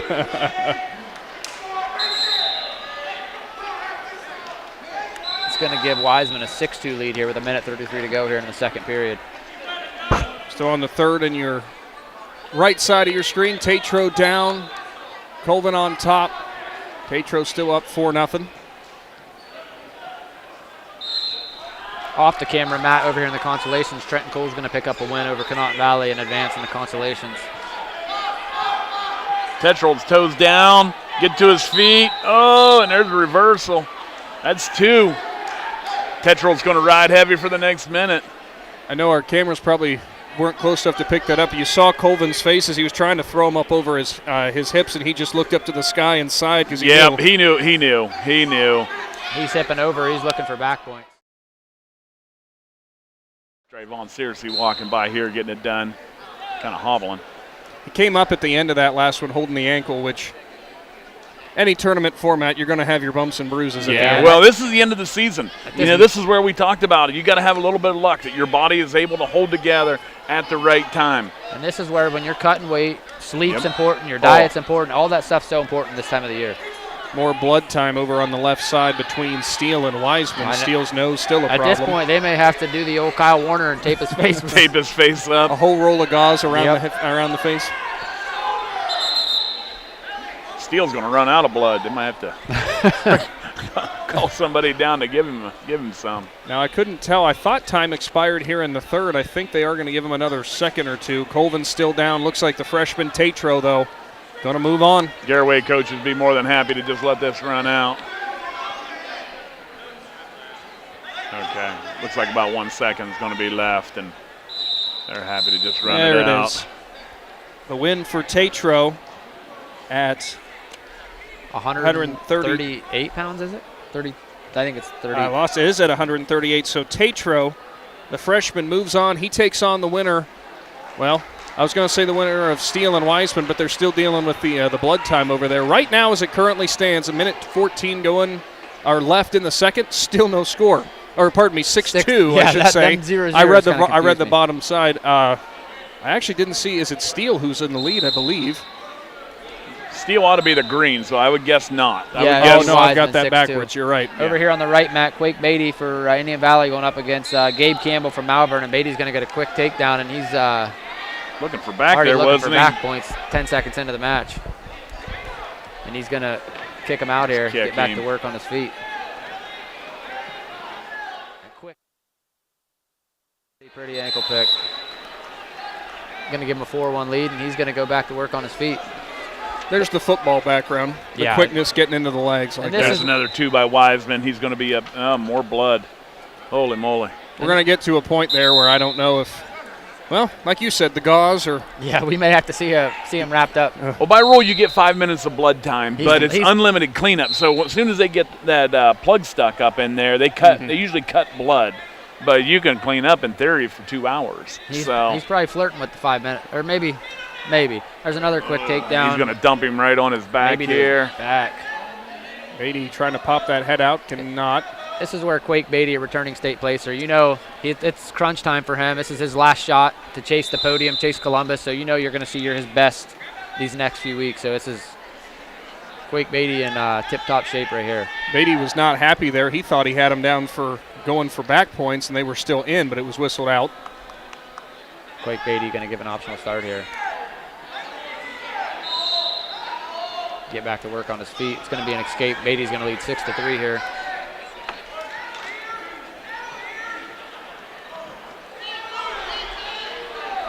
Yeah, he didn't seem happy about that being called a little bit early. We're talking about cleaning up. That's one thing. Don't argue with the ref. That's something to clean up because that you can't change that.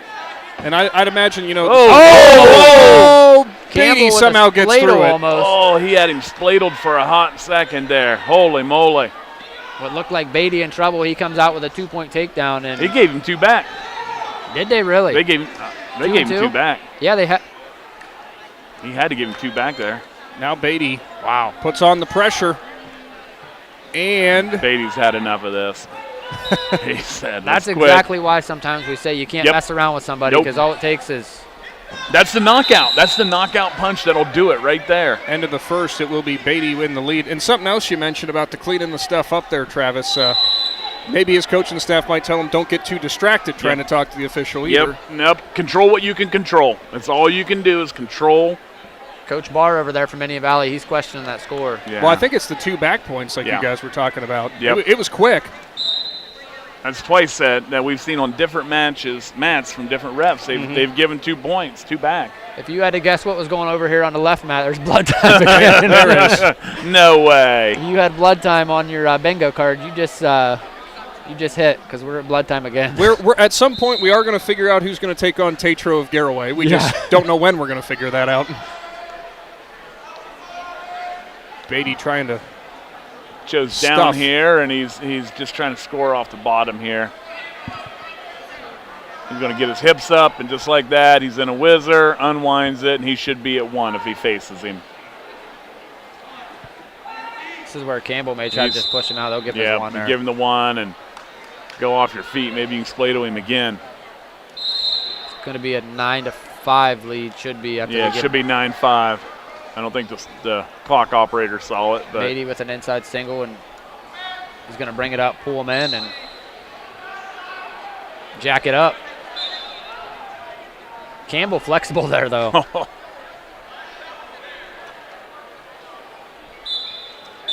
And I think we might end up getting a stalemate here on the right mat. Will they go to blood time again in the next 2 minutes? What are you thinking? What are you calling? Odds you're going yes? 8-3 here with Wiseman leading to start the 3rd period. Wiseman's in position to get another takedown. And I feel bad for Steele, man. He's trying to fight through this, but how many times is his momentum getting stopped? And Wiseman's responded well, though, keeping it rolling, his momentum. Beatty in on a shot again. Wiseman with another takedown. He's going to lead 12-4, and he's going to optional start him. Just keep cutting him and going on his feet here. That Wiseman looking really good here on his feet. I think Wiseman's just wanting to get this match over with. Beatty's got Campbell up high. Well, I should say inverted, rather. Trying to shear through the crotch. Campbell hanging onto that ankle. Beatty's going to turn into him. High man wins here. High man wins in the scramble. Look at this, but it's not over. This is where Beatty's going to try to climb back up. Beatty's got Campbell completely sprawled out, gets through it, and secures it. That's why you keep wrestling. It's going to give Beatty a 2-point takedown and a 13-6 lead here with 14 seconds to go in the second period.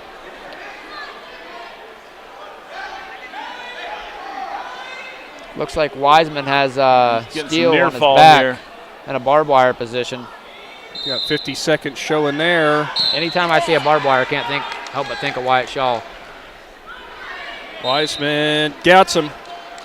So it will be Tyler Wiseman of Tusky Valley and Mitchell Tatro from Garraway in your 138-pound championship. That should be a fun one. Beatty leading 13-6 here. Third period, we're starting neutral. I think they're looking. I don't think they gave Beatty his back points there. Yeah, and that's what Coach Abul's asking. There they are. You got two back. It's going to make it 15-6 here. There you go. Over here on the left mat, we got the Ridgewood Generals in Sandy Valley. We take a peek at the bracket. We got Wyatt Lockard for Ridgewood, the 3 seed, going up against Jacob Candace from Sandy Valley, the 2 seed. The junior had a bye in that first round. Lockard is muscled up. Beatty and Campbell, minute 50 showing on the right side. Beatty shucks him, shoots him out. Right back to the center. So minute 45 left on this center mat. Candace over here trying to head and arm. And he might get it. I don't know. I think this is going to be close. Oh my he gosh. might get this. And he's got to have that tight. Can't get it. There he gets his head free, and they go out of bounds. That's one of them ones Locker's going to think, like, yeah, I ain't tying up with you again. Beatty taking it to Campbell. Minute 15 showing as both guys are stuck, and there's the stalemate.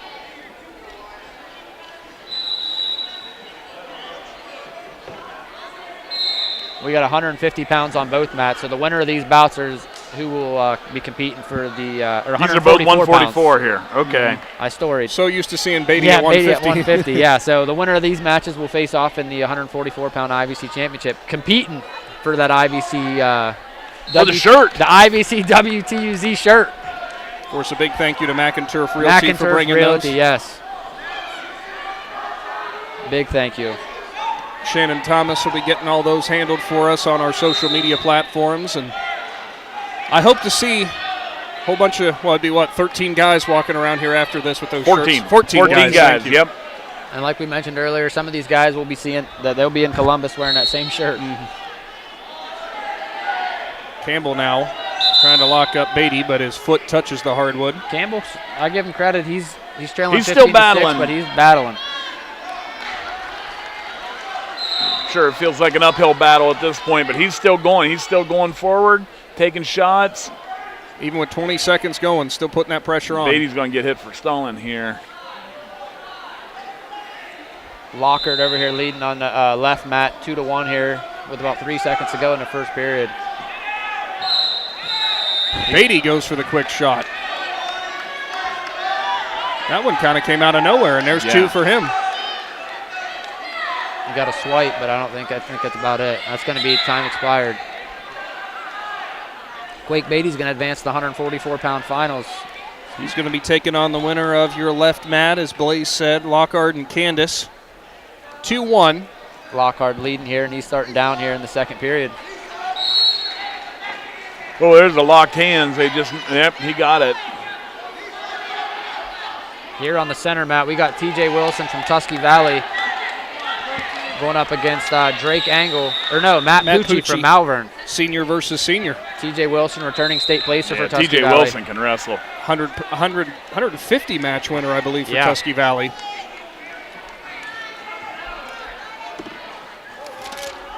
TJ Wilson currently ranked 5th in the state in Division III at 150 pounds. So an I.V.C. title is on his mind, but he's got his minds on Columbus. He just all these guys just want all the accolades they could possibly get. Yeah. Any one of them they'll be happy with. This is his last I.V.C. tournament, so. In control right now as Wilson's going to drive that forward. He's got that bar locked up in there. Pucci doing a good job walking that hand forward there. Lockhart and Candace. Lockhart now has a 4-1 lead for Ridgewood. Minute 15 showing. Shot and in make there. that a 6-1 lead. Candace kind of slipped or sprawled and went to the hip and came around, and Candace is trying to catch a head and roll with it. Yeah. Lockhart's going to want to throw that leg in if he can. Oh. Lockhart just give up the one, and then he scores there on the edge. Great job keeping wrestling Wyatt Lockhart. TJ Wilson staying active on his feet. He's in position to get another 2-point takedown. Well, he's got a. Looked like he was in position to lock that He was going to cradle. lock that cradle. I think the other young man thought twice about that.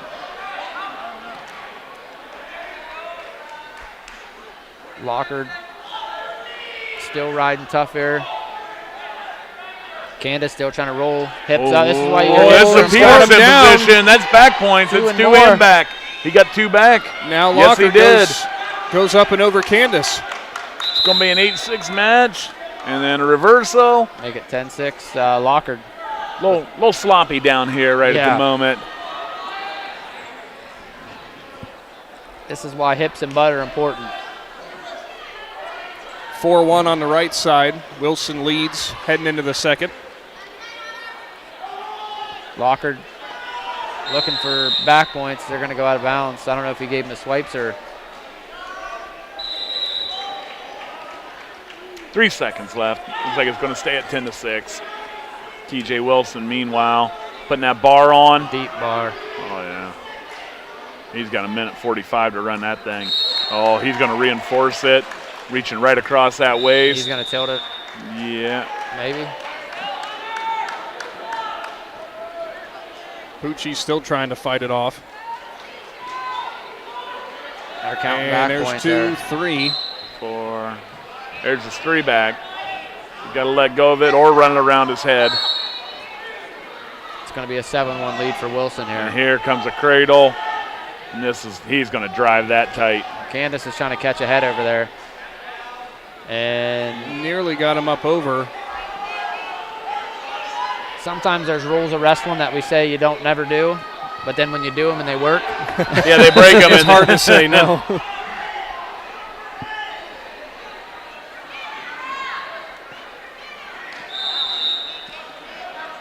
Lockhart leading 10-6 here in the third period with 1:32 to go on the left mat.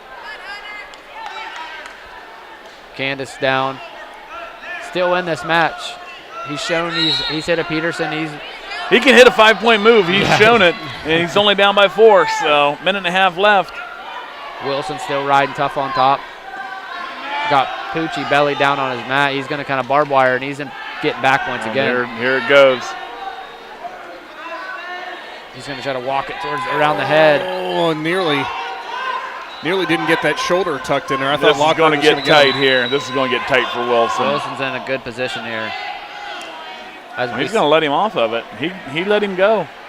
He's going to get 3 more back, leading 10-1, and there's going to be the end of the second period. I don't know if you guys caught that, but we already said about the senior and Wilson with the 150 wins, I do believe, for Tusky Valley. You guys, he let that go and didn't keep going. He looked back at his coaching staff and pointed up to his head. So he has something in mind. It must be something he's thinking of. Maybe he didn't think he had enough time to secure it. Yeah, maybe that was it. Yeah, he was in that barbed wire position, but you got 150 wins. You know what you're doing. Locker's going to get a fall over here on the left mat. So that means he will advance to the 144-pound final, take on Quake Beatty of Indian Valley.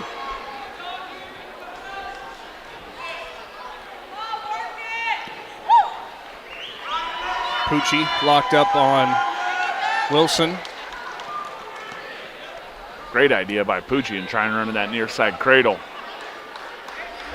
Down by 9 points. You're going to have to do something big here. Wilson's going to reverse him. But let's make it 11 points. Over here on the left mat, looks like we got Matt Fry for Garaway going up against Dante Pasillo from Malvern at 157 pounds. Maybe? Yeah. Yeah, Pasillo and I was going to say, because yeah. I looked at 50, and that's Nick, that a football player? Ron and Domer. I don't think it is, actually. He's a good built Look freshman. at hips on him. Holy moly, he's put together. Can't remember, Matt Frey might be on the Garaway football team. I'm not sure.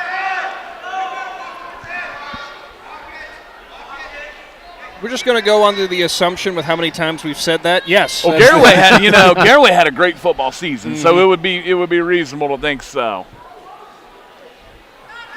Well, it's going to be 14 or 15 nothing real quick here. TJ Wilson. It's going to be 15-1. Frey goes up over the top and will secure it on Pasillo. Wilson's going to need one more turn here to finish this off. And Pasillo might be in trouble. The freshman from Garaway trying to put him away. Just can't quite do it. It's going to give him a 7-1 lead here. Oh, here comes a stud cradle. This is not good. Trouble. This is in bad way. This is the way to end your night right there. There it is. Yeah. TJ Wilson, winner for Tusky Valley. He'll advance to the 150-pound finals where he'll wrestle the winner of Aiden Braun and Colton Domer, which I believe on the left coming mat up is coming next. up. Oh, no, we'll go on here on this right mat. Domer, a freshman, Braun, a junior.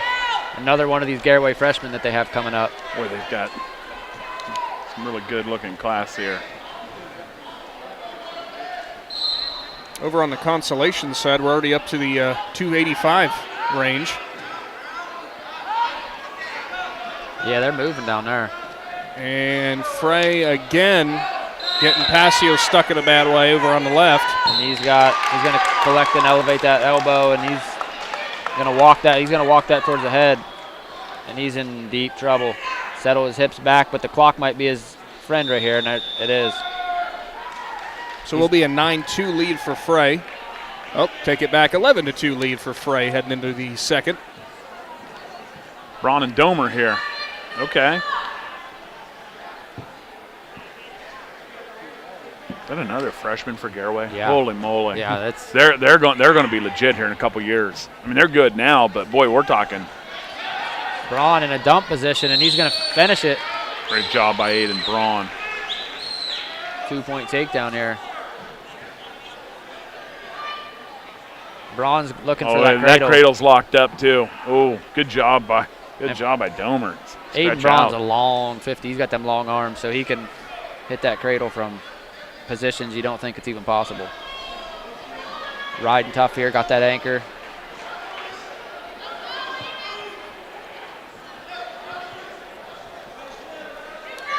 .45 showing here on the right mat. Still 2-0 Braun.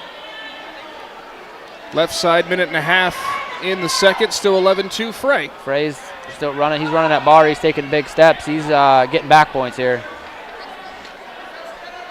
He's in a good position here. Oh, this is close.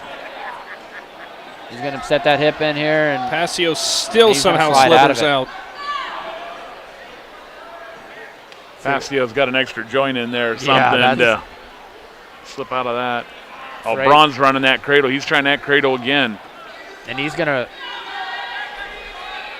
go out of bounds. Return him to the mat. Braun's got 7 seconds here to stay tough on top in the first period.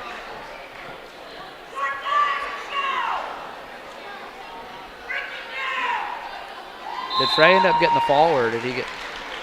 I believe he did, and we just somehow missed. I didn't see him put it down.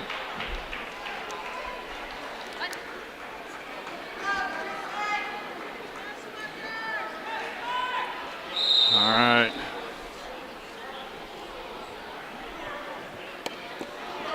All right, so they're going to go on their feet. Braun's going to go on his feet here. Pretty happy being up on his feet. Left side of your screen for Indian Valley, it is Brogan O'Connor, and for Ridgewood, Gabriel Lamnick.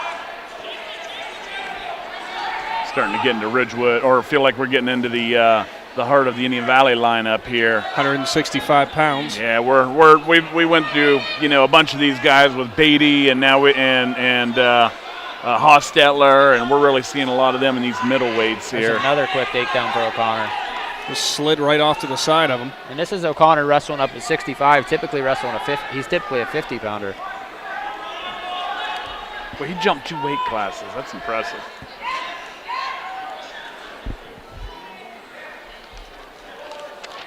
It's one of the rare instances when maybe when he was asking for dinner running up to the tournament. He was allowed the seconds and the thirds, right? Right, absolutely. Yeah, eat up, young man. So here's the thing. It's one of those funky rules we have in wrestling, but if he plans on going back down to the what was he at, 44? Or I'm sorry, 50, it would have been 50. Mm-hmm. So he can't weigh in any more than 157 pounds because you can't bump up more than 1 weight class.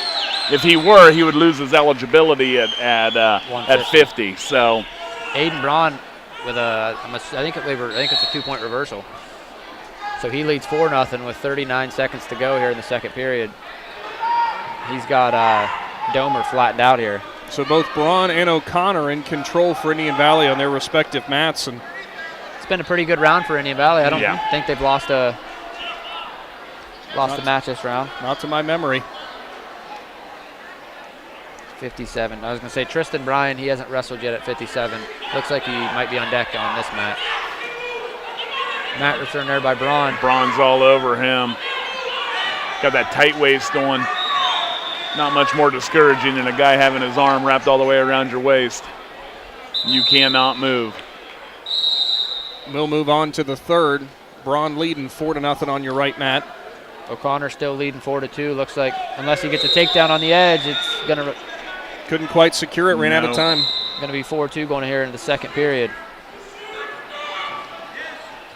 Choice will go to Indian Valley, defer to Ridgewood. Lamnick once down on the left side.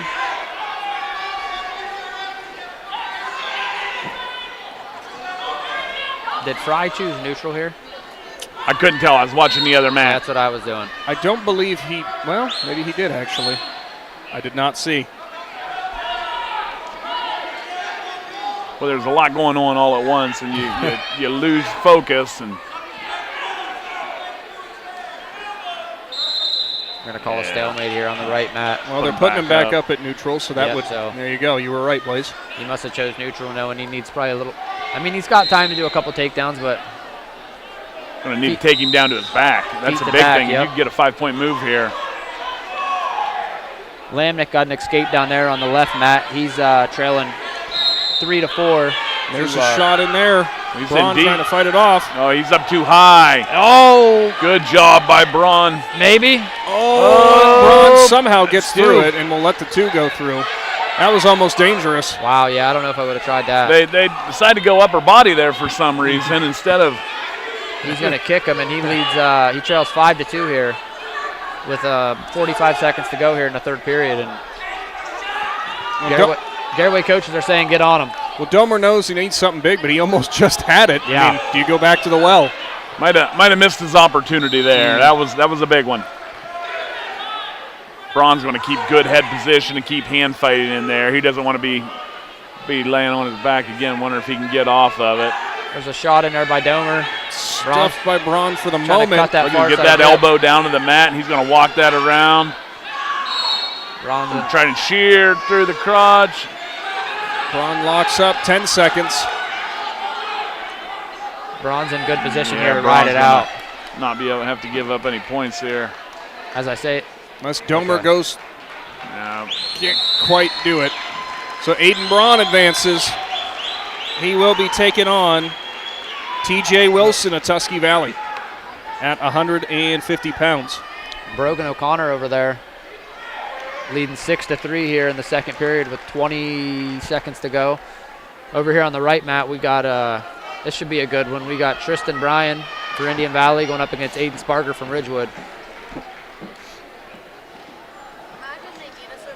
For these Ridgewood West wait a wrestlers. second. That's not Tristan Bryan. No, it would be Oak.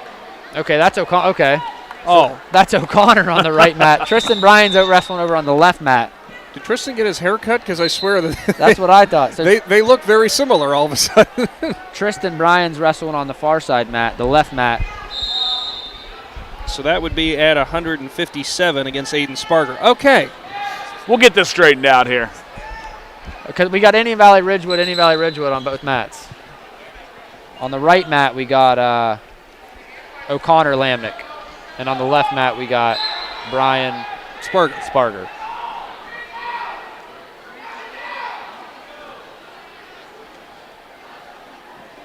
Brian going up against Lamnick, who had that quick win over the freshman Shalosky of Newcomerstown. Right now, we got all Indian Valley, all Ridgewood on the mats. I tell you what, I might have to sit this out. I'm lost on who's who right at the moment. But Indian Valley's winning both of them, so. Brian O'Connor. Brian O'Connor, okay. Yeah, there you go. Okay. O'Connor with a 2-point take. Wait, hold on. Brian O'Connor, Lamnick, Sparger. I don't know. I might have just confused Trevor. Yeah, I have no idea. Lamnick, Sparger. Okay. See, I did confuse him because I pointed yourself. the wrong way. I did. Oh, boy. O'Connor leading 2-0 here on the right mat against Lamnick. And Tristan Bryan leading 8-3 on the left mat. He's in position to get a takedown here. Score right there. He leads 10-3. Put him up 10-3. 1 point away from that extra bonus point. O'Connor got his leg pinned up there by Lamnick. See, right there, Lamnick going to think this feels okay, but he's actually not in very good position being reached over like that. O'Connor's actually would want him to have his leg like that, have it wrapped around in that direction. It can be a sucker move if you know what you're doing with it. Let him have your leg. Just drive it. Sometimes you can bait people into that. Tristan Bryan here leading 10-3 on the left mat with 10 seconds to go. He's in good position here. And nearly gets 2 back points, but misses out. Time expires. A 10-3 win. He's going to advance to the 157-pound finals where he'll wrestle Matt Fry from Gareway. So freshman versus senior. That should be another really good final. Gareway, fearsome freshman. They got a bunch of them. O'Connor starting off the second up 2-0 as he goes for a ride with Lamnick. Oh. And he's got Lamnick in trouble. Over here on the left mat, we got Kyler Postlewaite going up against from Tusky Valley, going up against Matt Barnett from Sandy Valley. And the winner of that bout will take on the winner of this one on the right side. Yeah, so we got 165 pounds on the mat, both mats right now. We're 165 everywhere here. Okay. Makes it easier on us. Oh, yeah, absolutely. And thank you to every one of our sponsors going on for this entire I.V.C. championship. They've been integral. Throwing out a couple of them, just Luke's Body and Paint, First National Bank of Denison, 2 of our sponsors that jumped on early with our wrestling coverage this year. Yeah, thank you to our sponsors making this all possible. So Connor's going to try and sucker drag out here. He's got him rotate to the left more. Lamnick. But he let go of it because he was in good position.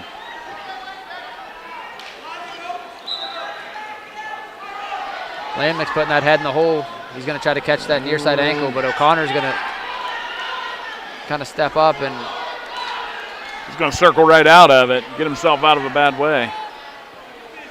He's going to lead 4-1 here with 45 seconds to go here in the second period.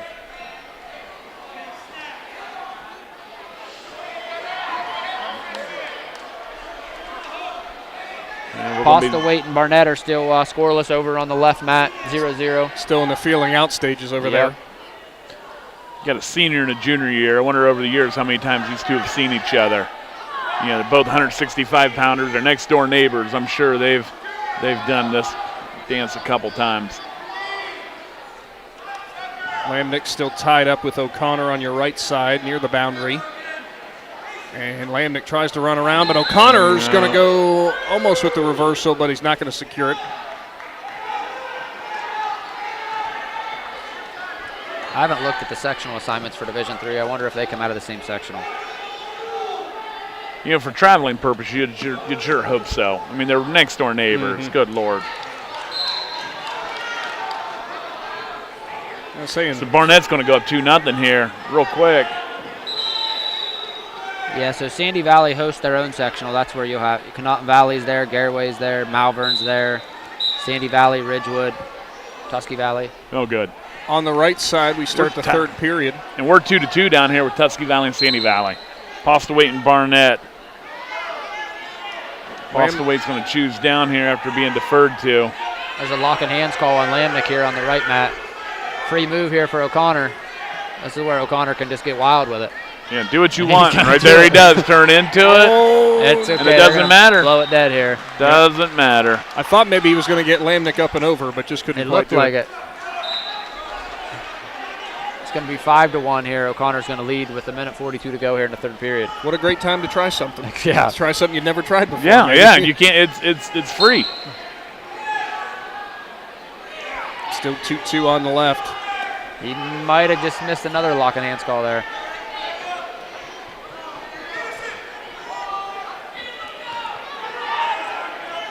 Lamnick riding tough, but Connor gets the hips up off the mat. Time isn't his friend here. Tripods up, and Connor can just kind of hang here. You know, he's really got all the points he needs. Oh, he's gonna 2-point reversal, and now he might flip Lamnick. Oh, if he keeps his hip on the mat, oh, his knees are going to run out of room. Another big move for O'Connor. O'Connor leading 7-1. He looks like the fresher guy here. It's one of them ones if maybe he chases that extra major decision, chases that extra team point. Postlewaite and Barnett tied up at 2-2 down here. This is a good match. 45 seconds showing in the second. Postlewaite's going to score there.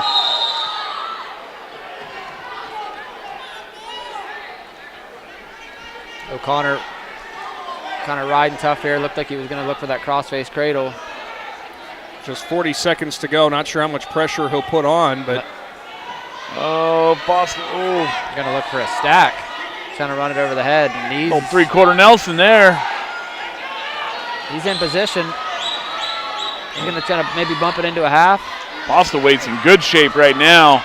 Barnett's in trouble. He's on his back. He's got to hold out for 5 more seconds. See if he runs out of time. And just off the mat, runs out of time. One of them ones we call saved by the bell.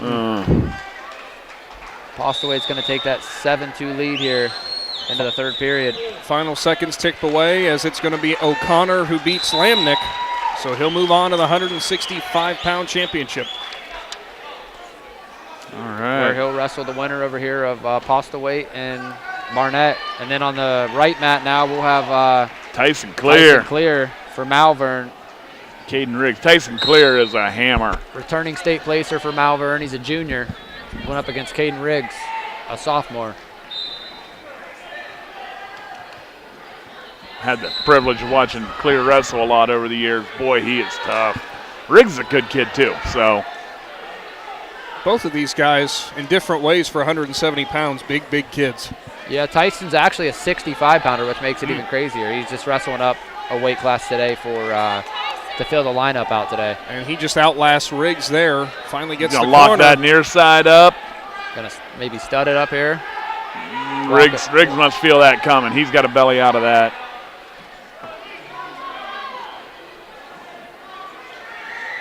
And now, on the other side. Here comes your stud, Blaze. Nope. I thought he was going to. Yeah. Postlewaite nearly had Barnett turn there for just a moment on the left side. Good fighting there by Riggs. It looked like he was in a bad position and was able to. He did a great job getting his chest up higher because he was about to get turned. Postlewaite's just going to town down here, being real heavy, being mean with that. Watch him drive over.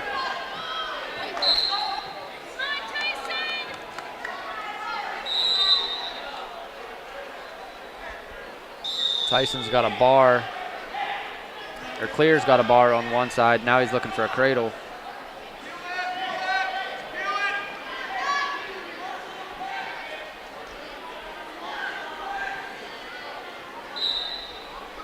.45 seconds on your left screen. Postlewaite still on top.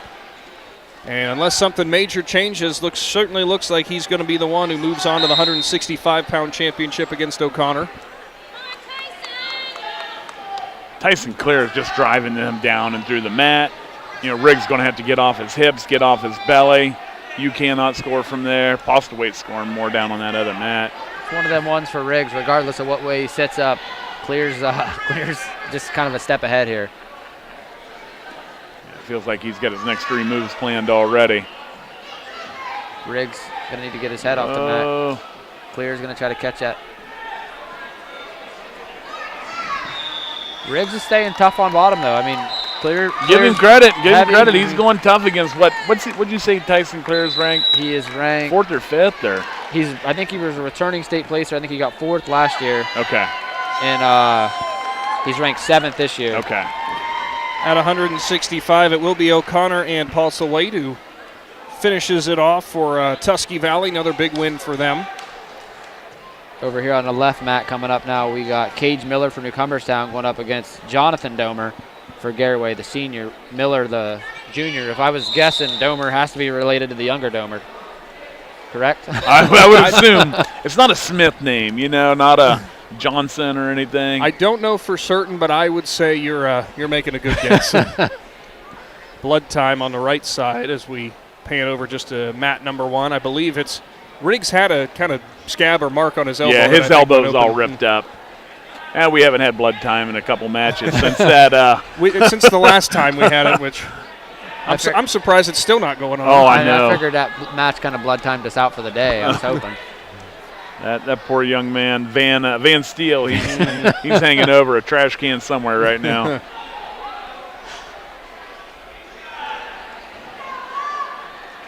Cage Miller going to get the 2 there.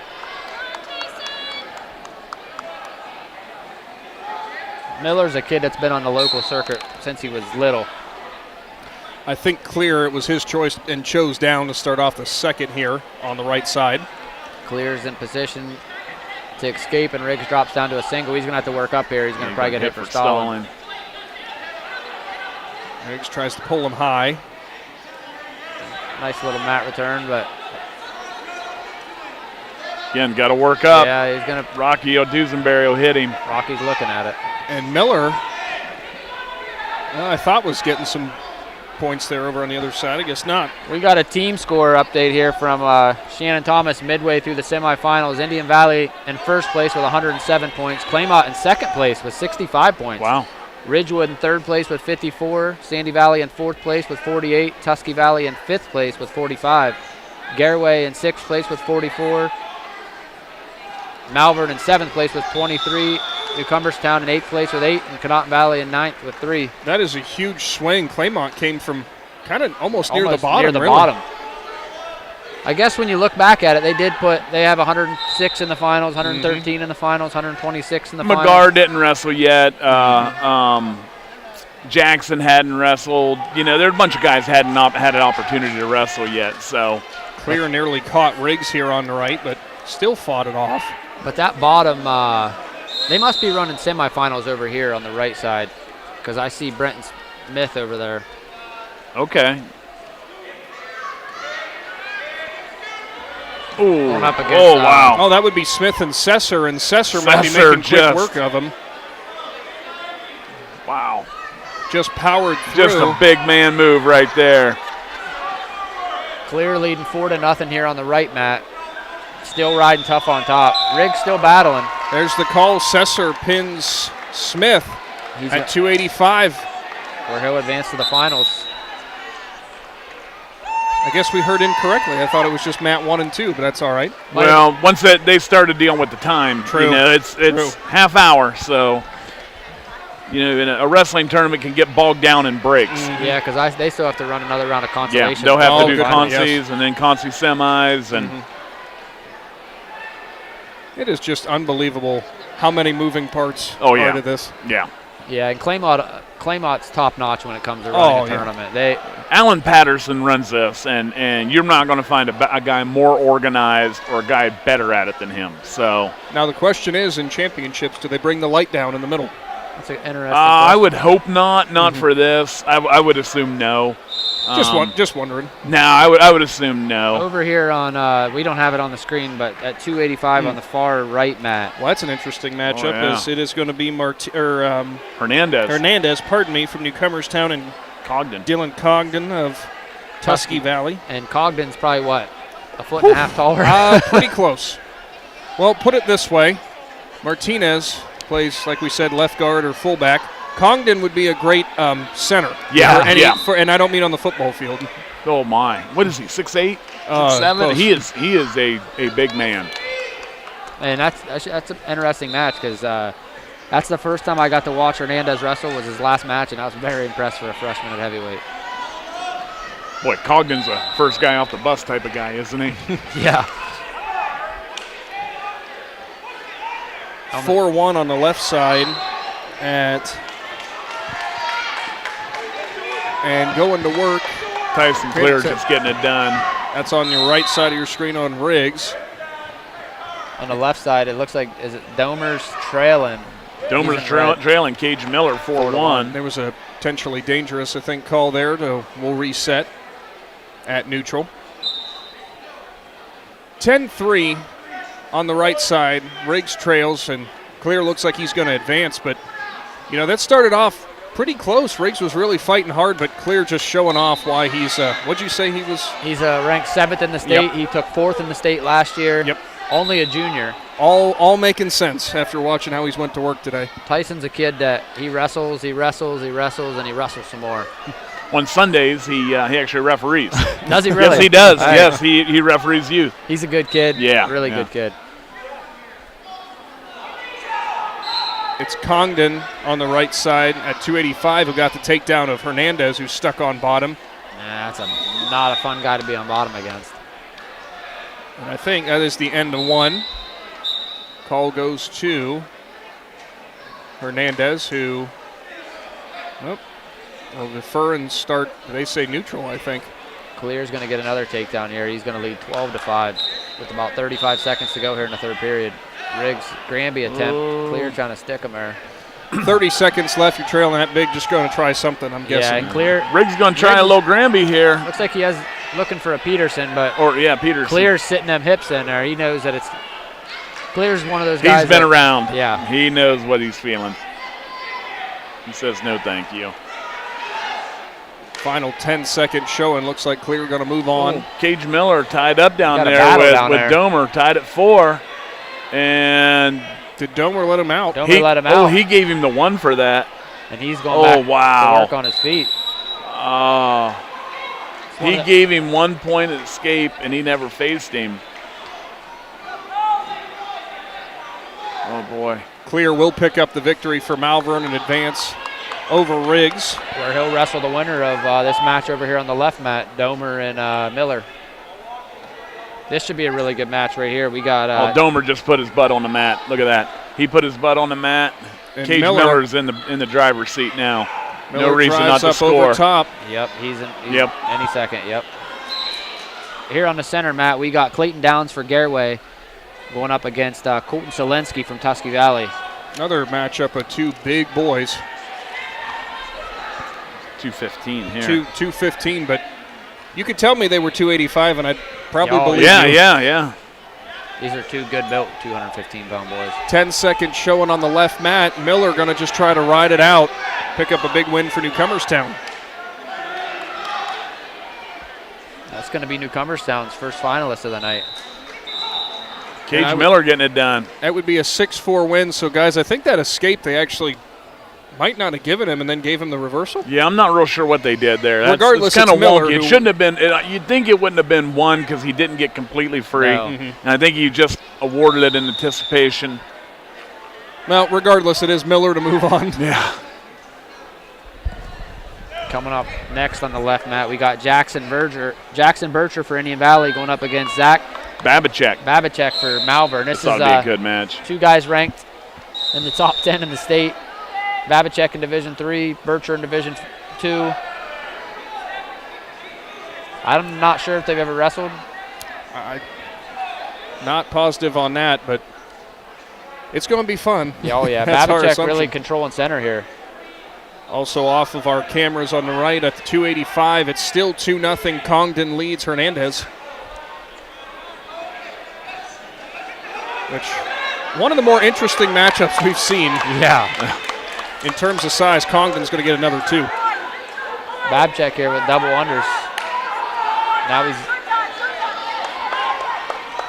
there's going to be a score for Selinsky. He'll get around downs for 2. 2-point takedown with 11 seconds to go here in the first period. Bircher goes for a shot, gets stuffed by Babachuk. Is them Tusky Valley singlets Rudis?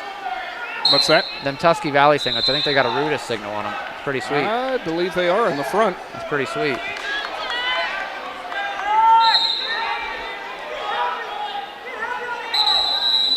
Babachek and Bircher here.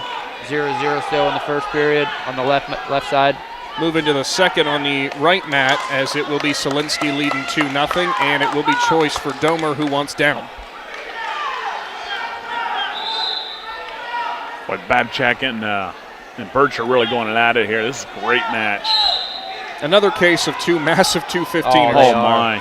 Shot there by Bircher, blocked off by Babachek. Babachek in a... Bircher trying to dump him, but his hip was down.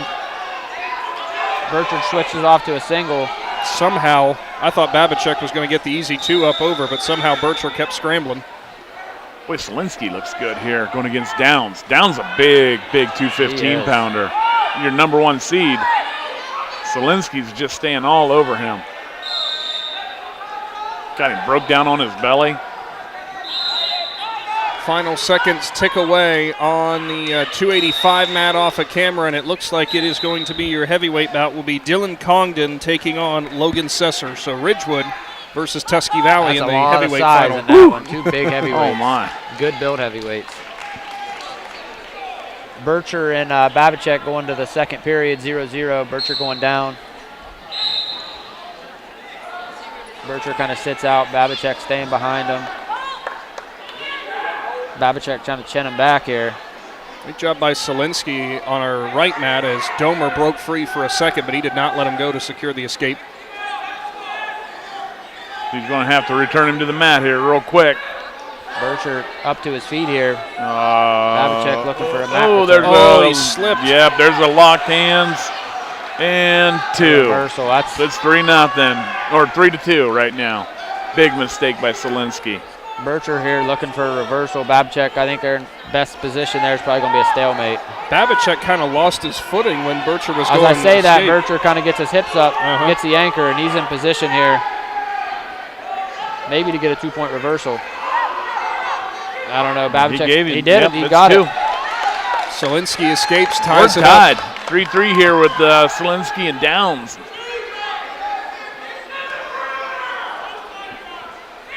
There's some really fun matches here in this tournament, but when we talk about the deepest weight class, I think 215 pounds is 100% in the I.V.C right now.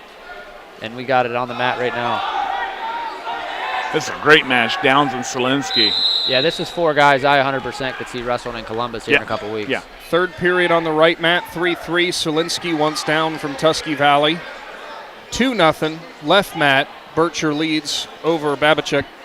40 seconds showing in the second. This will be interesting. Does Downs try to ride him, or does he? The only takedown that came from Selinsky, so I'll bet he's going to try and ride him, see if he can score here on top. Oh, why would you take your feet up off the mat? Don't do that. Bircher still leading 2-0 here over on the left mat. Riding tough.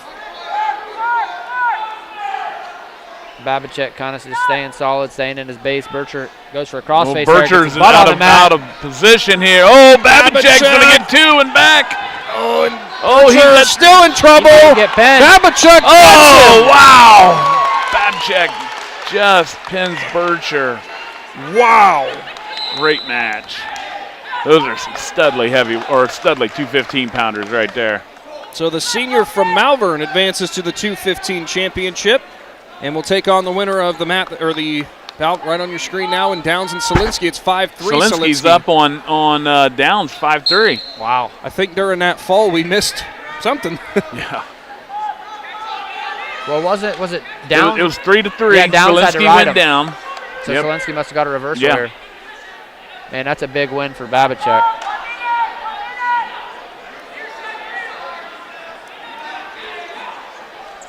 Downs here is going to get a 1-point escape. He's going to trail Solinsky's going to have a 5-4 lead here with 54 seconds to go.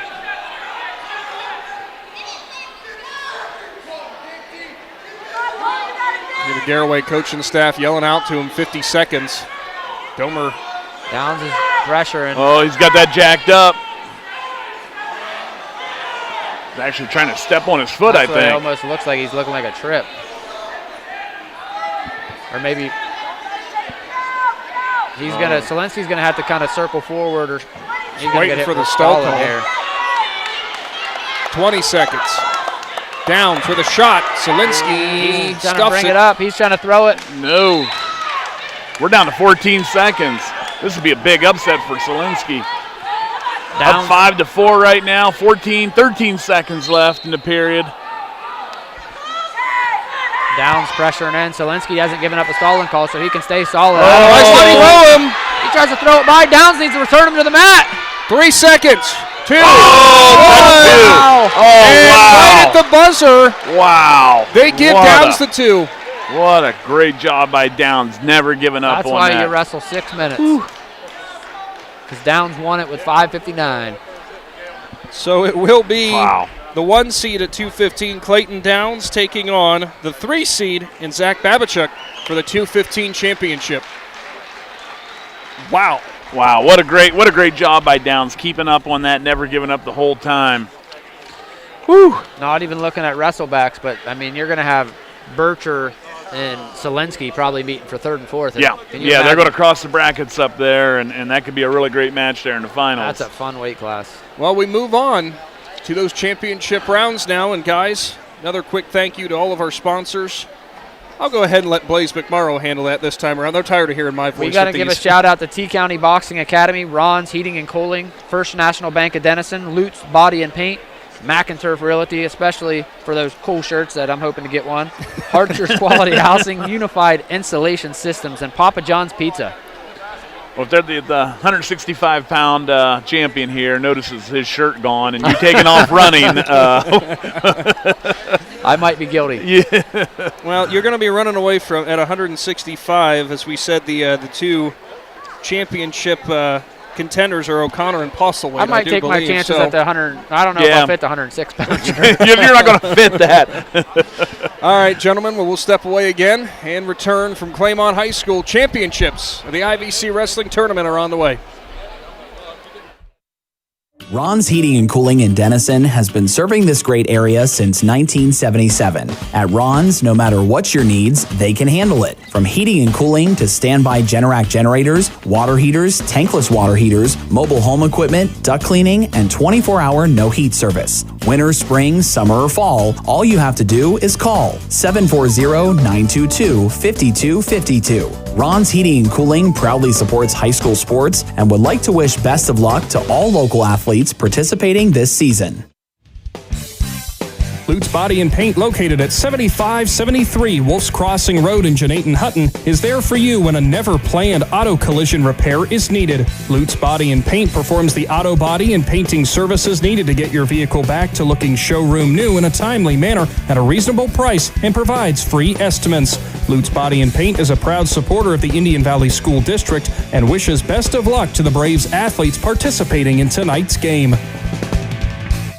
Hi, this is Jan McInturf. The past 30 years, the residents in and around the Tuscarawas County have made the call to the realtors and staff of McInturf Realty for buying and selling of residential and commercial properties. We truly live in a great community, and in all of those communities, there is nothing better than high school sports. For myself and all the agents and staff at McInturf Realty, we would like to wish all the area athletes good luck this season. And make the call to McInturf Realty, 330-364-SOLD, or find us online at McInturfRealty.net. This is Jordan Hartzler. At Hartzler's Quality Housing, our goal is to help customers achieve the dream of home ownership. We have been a family-owned, affordable housing business for over 40 years. We value our customers and have the knowledge and experience to help you walk through the home buying process from start to finish. Conveniently located just off I-77 in New Philadelphia, stop by and browse their model homes or learn more by visiting Harslers.com. The First National Bank of Denison appreciates the hard work and dedication area athletes exhibit to be the best they can be for their team. We follow that same philosophy with our customers, working hard to build personal relationships and making our services convenient. The First National Bank of Denison's community involvement is important to us, and we love supporting our local schools. The First National Bank of Denison, with offices in Denison, Dover, Janayton Hutton, South Broadway, and Schunbrunn in New Philadelphia. We have our roots where others have their branches. Member FDIC, Equal Housing Lender. One thing every sports family knows is how crazy eating schedules can get. Well, let Papa John's of Uhrichsville and New Philadelphia handle the cooking. Papa John's offers a full menu including stuffed crust pizza, Papa Diaz, wings, cheese sticks, and so much more. See all that Papa John's has to offer by visiting papajohns.com and keep earning those Papa rewards. Papa John's of Uhrichsville and New Philadelphia. Just what you need for your busy schedule. T-County Boxing Academy on East High in New Philadelphia invites anyone serious about boxing to see what they offer and have success just like pro boxer and Uhrichsville's own Sugar Dre Donovan. T-County Boxing Academy not only offers the area's premier training facility, but also offers the best supplements on the market for peak training to get the most out of your workouts. To see all T-County Boxing Academy has to offer, find T-County Boxing Academy-TCBA on Facebook. Live more comfortably this winter with the help of Unified Insulation Systems. Unified Insulation Systems is a full-service insulation and weatherization provider that can show you how to properly insulate your home or business. With good insulation from Unified Systems, you can prevent your gutters from freezing and get rid of your high-energy bills. Call Jeremiah Thomas today for your free quote at 330-773-7377 or visit unifiedinsulation.com. Call Unified Insulation Systems today, your most trusted name in insulation.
semifinals over here on the left mat.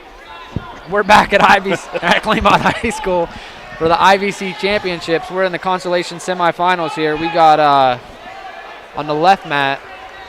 I'd be lying to you if I said a name. That's going to be Kale Renneker down there from Claymont, and at Malvern. My phone's just a little small. Philip Elfay for Malvern, and here on the center mat we got Jared Moyer from Tusky Valley going up against Parker Miller from Garraway. Hey guys, what'd I miss?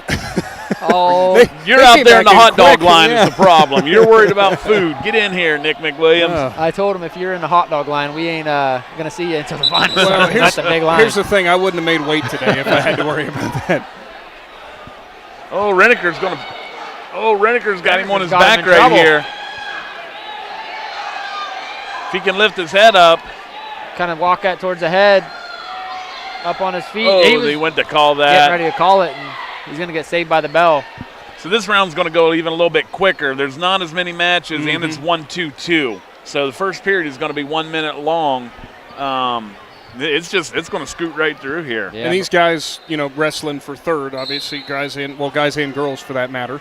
Yeah, everyone who wins in this round will wrestle for third and fourth. The people who lose in this round, they get to go home. They get to get a shower early. There's that advantage. Their show starts next week at the I.V.C. or sectional tournament. So 2 points there for Moyer for Tusky Valley. He looks like he's leading 6-1 here over Miller from Garraway. Looks like Renneker might be in a cradle over there on the left mat. Renneker better fight those hands. No, he doesn't have it locked up yet. It is Philip Elfay for Malvern with Renneker. Elfay, the senior, got here after falling to. Renneker's going to get two here. Oh, and he might get more. To his back. He's got him on his back. Just quite can't get through. He's going to he's going to switch off to a half. I was about to say Elfay had a quick first round as he fell to Niall Abiel of Indian Valley in 45 seconds, and he almost had another end on his back, but a good job to fight through it. Renneker's got him in a bad way here. He's got a half stock on him, it looks like. And he's we could get the Malvern coaches to move out of our way. We could see a little better. Okay. We got a little camera here, and there's all a fall. There it is. Gail Renneker getting it done. Meanwhile, Moyer's got a cradle locked up. He's stepping in the crotch, and and there's back points. Trouble. He's going to need to put that knee in the side, get the separation. Get a little distance, look in the air, pull it towards you, push away with your knee. That Garraway boy's got one of those flexibilities that looks like it's going to be hard to get that near side shoulder down. Over here on the left mat, we're going to have Sandy Valley and Malvern showdown. I believe it's at 144. I think Lawson and Burroughs? 126. It's Aaliyah Lawson for Sandy Valley going up against the Jordan Burroughs from Malvern. All right, Jordan Burroughs. We should clarify, spelled B-U-R-R-O-W-S. Hey, let's not get into semantics here. No way. This is Jordan Burroughs wrestling. For those of you that are not here, it is Jordan Burroughs. As Jordan Burroughs is looking for a some fall back here. Points, might get a quick fall. Got a cradle locked up. Can't quite do it as fighting through it will be Aaliyah Lawson of Sandy Valley. Moyer still leading 6-1 here over on the right mat. This is a big round for team points. The guys that win here, or girls, whoever wins here, when they advance to the consolation finals, they're automatically awarded fourth place points. So there's a bunch of points that are about to get awarded here to some teams. More back points for Burroughs, and he might have Lawson this time. And the bell might be. Oh, there it is. Not quite. We got a team score update here, too, to start this round. Indian Valley in first place with 107 points. Ridgewood in second place with 82 points. Tusky Valley in third place with 72 points. Claymont in fourth place with 65 points. Malvern in fifth place with 62 points. Moyer's got that cradle locked up. Sandy Valley in seventh with 48 points. New Cumberstown in eighth with 36. Connaughton Valley in ninth with 3. Moyer's going to get a big fall in advance. Big for Tusky Valley as they're in third place as a team. Yeah, there's fourth place points and 2 pin points. Left side is a Garraway Sandy Valley matchup and might be over quick before we even get the names in. Man. That's Book. And it was. Book. That's was that Books? That was Braylon Books Book against. I couldn't even find it. Lizzie Croston of Sandy Valley, and that one. And here's Schleybaugh and Kimmel. Oh, Schleybaugh from Garraway's got Kimmel on her back, and it's going to be over quick. Another quick fall here. Garraway must have somewhere to go. They just keep pinning people quick. Big round for Garraway. Over here on the left mat, looks like we're going to have Ridgewood and Sandy Valley. It looks like it might be Sandy Valley, Ridgewood. It's Mason Colvin for Ridgewood. I was going to say, I'm not even. Okay. Mason Colvin for Ridgewood and Sonson from Sandy Valley. Yep. That would be Jason Sonson. Jason Sonson. Ridgewood, who's in second place as a team right now. That's a big team point round for them. Colvin had a heck of a bout against the freshman at Tatro at Garraway, and ultimately fell, I should say. As for Sonson, he was pinned by Tyler Weissman in the first in their bout. Mason Colvin here in on a single leg, but battling it off here is Thompson. Another Ridgewood wrestler coming on, taking on Malvern here in front of us on your right, Matt, as I do believe that would be that Boffman and Slaughter from Ridgewood. Boffman from Malvern is, I believe, at 100 Bauman and Slaughter, yes it is. 132 pounds. David Bauman and Aiden Slaughter from Ridgewood. We're back to like what the first rounds were. Yeah, we're bouncing around here. At least we got it on two mats now. It's true. Slaughter in position. Just needs to spin around to get his two there. Looking for a cradle here. He just needs to cut the corner drive. It's bombing down. 2-point takedown for Slaughter. On top is Croston on the left side. There'll be an escape right there by Boffman and make it 2-1 Slaughter. I rephrased it. It's Sonson on top on the left. Sonson on top of Colvin for Ridgewood. We're doing our best, guys. We've looked at about 200 names, so. Tell you what, Slaughter is going to make the I.V.C. all-name team between him and Jordan Burrows, Slaughter. I'm gonna find some other names in here that sound like just absolute killers. I'm telling you, it's got to be Jordan Burrows. Jordan Burrows is he's number one. He's our top draft pick for best name. Drake Angle's a pretty good one too. Maybe related to Kurt Angle. Oh yeah. Former Olympic wrestler. Kurt's little brother.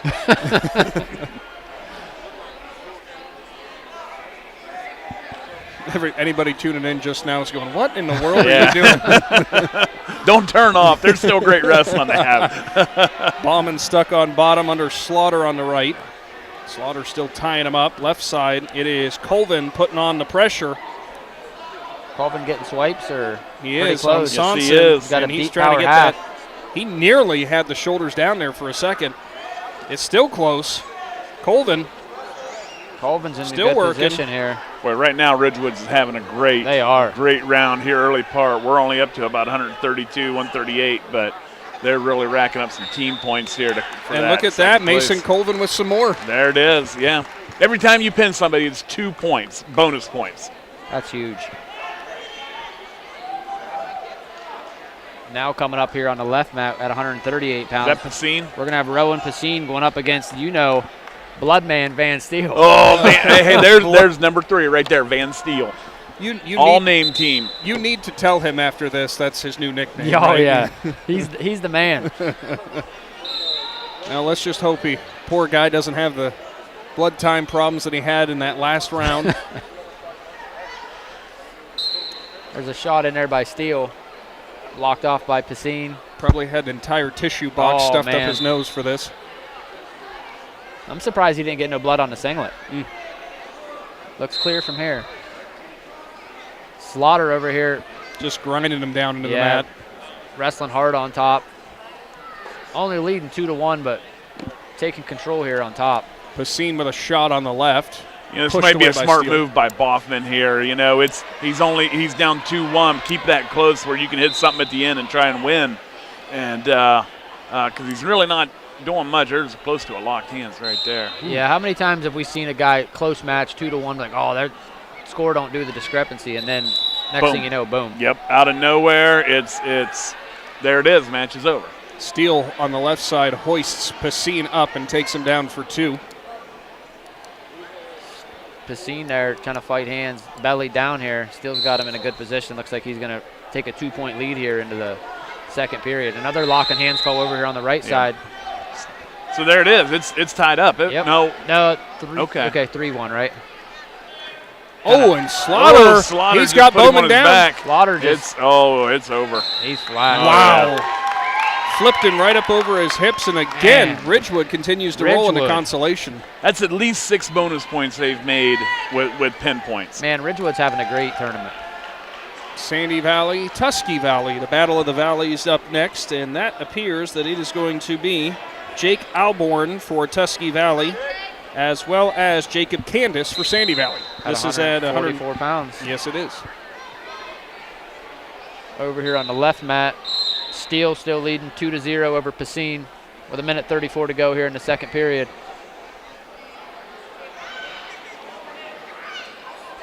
Steele hasn't had a blood time yet, so that's a win right there. You got to give that kid a break. I'll say for the all-name team, Van Steele's pretty good. I got him written down here. I got Jordan Burroughs, Slaughter, Van Steele. And Steele kind of stuck. In position. He'll get through, never mind. 2-point takedown for Steele. He's going to lead 4-0 here with 1 minute to go here in the second period. I thought Pacine had him there for a minute, but he just kept fighting right through it. Steele riding tough on top, got Pacine belly down. Still no score on the right side of your screen between Alborn and Candace. Not a whole bunch of activity. Both guys just kind of feeling each other out. 20 seconds shown in the first. Oh, he just ducked under him. He just ducked under him right there. That's Alborn down. Big takedown with time running out in the first. Steele still leading 4-0 over here on the left mat over Pacine. Oh, he's going to get back here. Oh, that was so tight. Quite. And that was about as basic as it gets, too. Just sling the arm up over top of him. Oh, he put an arm bar on it. He just said, I think I'll run this over. Let me see if I can get a couple.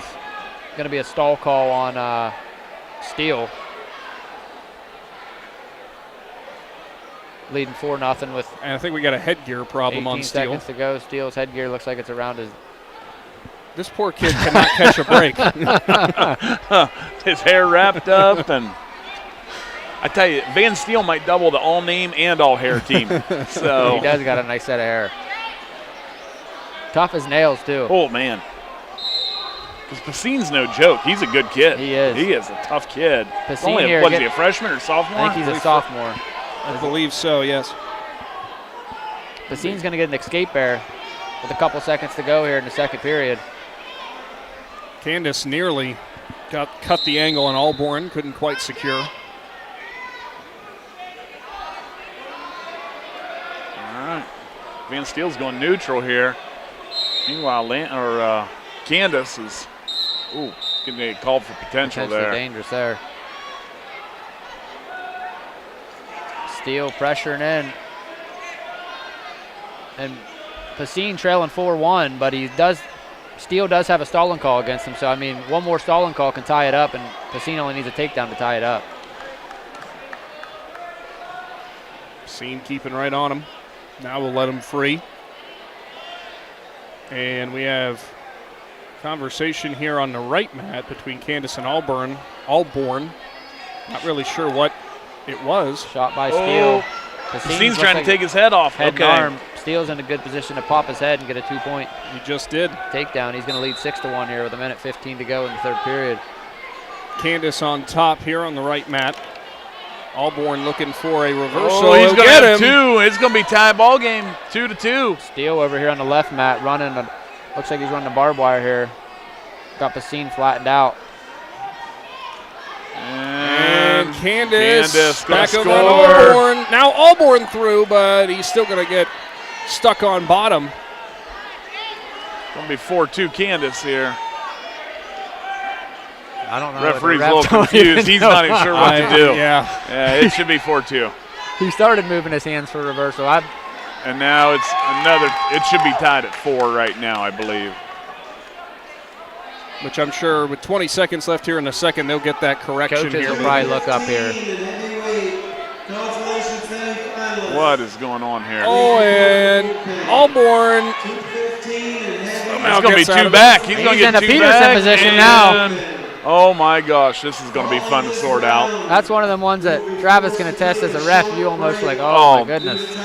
So now that's the end of the period. 2 go to, well, Travis, sort it out. No, thank you. No, I'm watching the other match now. Speaking of the all-name team, Van Still's going to advance to the 3rd and 4th place match at 138 pounds with a 6-1 victory over Rowan Pacine for.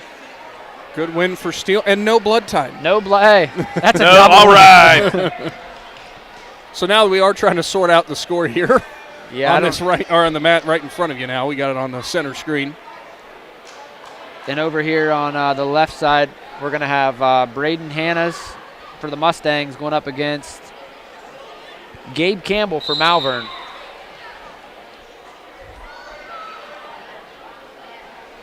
We're still figuring out the score here over on the right, Matt. Well, that's going to be a while before that gets figured out. I think he missed that reversal. He didn't award it. He forgot what was going on. I will say, I think next year we need to have immersion wrestling coverage with Big Z Sports, and Travis Pullen, whenever he's the referee for the match, we're going to have a headset for him. Oh, no, you don't want that. When I'm yelling all crap, what do you do that for? I think that's good entertainment. I don't know about you. No. These guys are okay. They get it straightened out. Looks like they're going with 6-6. That can be some pretty in-depth coverage right there. Take us live from the mat. In-depth or get us taken off air. Yeah, one or the other. There's a shot in there by Campbell. He's going to Campbell's going to put him on his back. 2-point takedown and looking for more. Allborn and Candace deadlocked at that 6 apiece, and these guys have been fun to watch so far. Oh, the dump. Candace. They're going to try to collect the. There's 2. There it is. Candace pulls it 2. I can only chuckle, guys, because watching these two, it has been like chain wrestling, just move after move after move all together. There's a Granby attempt. Yeah, it's been something. It's a 2-point reversal. He's going to collect here we the elbow go. and roll now again. We got another roll. Holy moly!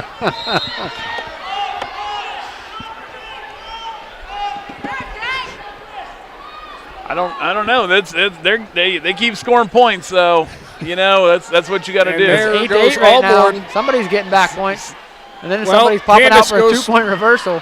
And Allborn tries to go over the top. oh boy!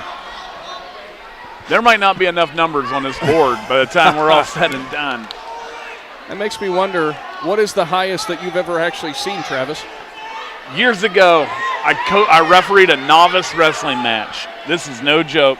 I was probably 16 years old, and I was 40-38. Oh, my God. Oh, it was amazing. They're just smiling away. Oh, boy. We're 10-10 here in the second period on the right, Matt. And there's an escape for Allborn. He's going to lead 11-10. Campbell's going to get the fall against Hannas. So he's going to advance into the the consolation finals. Now Candace on top of Allborn and getting the back points. It might be. He's less than 10 seconds to go. This ref's going to want to call a pin so he doesn't have to straighten out the score. He looks like they're going to advance to the third period. Allborn fights it off again. Wow. 15-11. I mean, I'm kind of excited they're going to the third period. That was awesome. That was entertaining. 15-11. They were scoring points like crazy. I don't think they're going to get to your 40 and 38. No. Oh, did he get the fall? Yeah. No, he didn't. No, he didn't. It was 15-11. Okay. That's going to be Candace winning. I was kind of hoping there was another period. Left side, we're on your screen now, Malvern Claymont, and it would be. Looks like Trenton Cole and Poochie. All Matt Poochie for Malvern, Trenton Cole for the Mustangs. Poochie Trips just and puts goes him right on through his him. back with the bear He's hug. got Trenton Cole in deep Cole's trouble. in a bad way. Oh. And now he gets almost on top of Poochie. Can't quite do it, though. Trenton Cole's one of those kids that wrestle in chaos. He thrives in it. He enjoys that. So it's going to be 4-0. And over here on the right mat, we're going to have Drake Angle for Ridgewood going up against Colton Domer for Gareway. All name team. Guys, I got to ask again. Was this this still living up to your best Valentine's gift? Oh, absolutely. Absolutely. And we haven't even got to the finals yet. Yeah. That's the main event. That's like the dessert to the main course. Well, speaking of Valentine's gifts, though, guys, I mean, there's something we can bring. That would be for Valentine's Day. That. Our gift to you, Big Z Sports. Oh, look at that! Look at that! Now these guys, when they go back and watch this, are going to go, you did what when we were wrestling? That's all right. That's Drake Angle and Colton Domer here on the heart mat. Just so you know, if you guys have a problem with that, you can contact Casey Claxon. Still no score between those two. We're going to move on to the second period. Pucci over there still leading 4-0 in the second period. Looks like we're going to get Got a lock in hands on Pucci. Going to be a point for Trenton Cole. Minute 44 to go here in the second period. Trenton fires up to his feet. Pucci brings him back down to the mat. Domer's getting back points there. Got two back. Angle will get all the way through. Was almost in trouble there for a brief moment.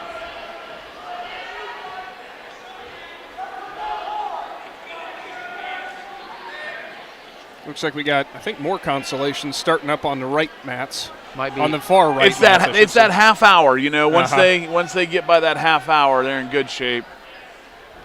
We can tell you it's Malvern Sandy Valley. We'll figure it out in terms of the names here in a second. There goes Domer there. Domer. He's close. On the far right mat, we got TJ Proctor from Malvern going up against Matt Barnett from Sandy Valley. Good call on that, Blaze. Angle still fighting it off. Domer not giving it up. Steps over. Domer's in good position here. He's going to need to lift that head. He's kind of under the armpit. Boy, I'm not sure you can get the angle there from there. It's going to be 5-0 Domer. On the left side of your screen, Cole's still stuck on bottom. Pucci. 25 seconds in the second.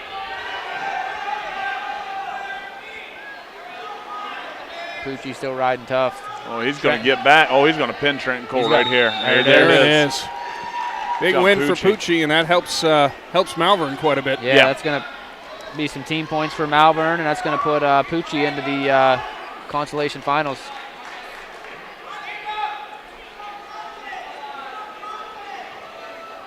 Over here on the left mat, we got... It's going to be Reese Sayers and Dante Passio. Passio? Yep. Passio, yeah. Passio. We're going to get it wrong no matter how we say it. One of us are right? We're going to apologize to your parents here because we just... Sorry, all three of us at a certain point will pronounce it differently. Out of time here on the right mat. 5-1. Domer still leads. And it's 6-1 on the right side here. Starting off the second period. As in control on top for Sandy Valley. Barnett getting back points. Looks like he got two. Barnett leading Proctor 8-1.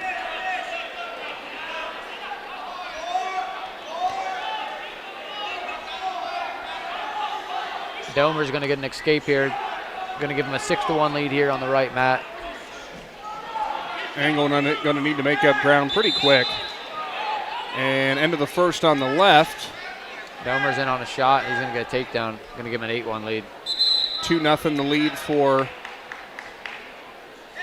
I forgot the names already. I apologize. Passio and Sayers. Thank you. Domer's got a cradle locked up. Looking to put Angle on his back. Angle's going to break it off here. But he's got him belly down. Angle working back up. Over here on the off-air mat, we got Barnett leading Proctor 10-1 in the second period. Oh, he's going to put him on his back right there. Yep. Trying to make quick work, and Give Sandy Valley some good points. Oh, that's so close. He's got it. Proctor's in trouble. He's got 45 seconds to the end of the period. And Barnett's trying to extend it. Got it secure. He's in a world of hurt there. There it is. Barnett's going to get the fall. Over here on the left mat, we got now Passio, and I thought he was in trouble there for a minute. Instead, looks like he's going to collect his weight and might have got a couple swipes or two from. Domer up 8-1, trying to run this. Nope, he's going to get called potentially there. 3 seconds left for Domer and Angle. Must only got one swipe error. He leads 4-0 here with 35 seconds to go over Salyers in the second period.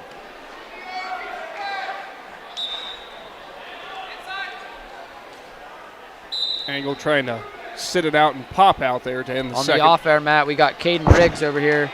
Oh, might be a quick pin for Riggs. With an 18-second fall over Ridgewood. Johnny Kaiser from Ridgewood. So Caden Riggs will advance. Passio's over here on the left side. He's got Salyers on his back. Salyers' his best friend is time right here. 1 second. And he's going to take it into the just run out of time. Kendall Reneker and Wall from Garraway here. Here on the right mat at, is that 190 pounds. Lewis Wall from Garraway. Actually is the third seed. Ooh, Wall with a big takedown here. Getting straight to work on top. You know, we've had a lot of, we've seen some lanky 190-pounders. These guys a little bit more of the stockier. And compact, yeah. Wall in on another shot. Up over his shoulder. He's going to keep pounding that knee. Trying to cut that corner. And he's going to muscle through it. Oh. Yeah, just drive his hips right through that, and you're not going to stop that. Passio on bottom on the left side for Malvern. Salyers trying to get some space. Might be. I thought he was going to try to spin up around him, but cannot get the leg free. Passio leading 8-0 over here on the left mat. Trying to shear through the crotch. Salyers kind of fight the hip. About a minute to go here in the third period. End of 1, 6-2. Wall will lead on the right mat, and he wants neutral.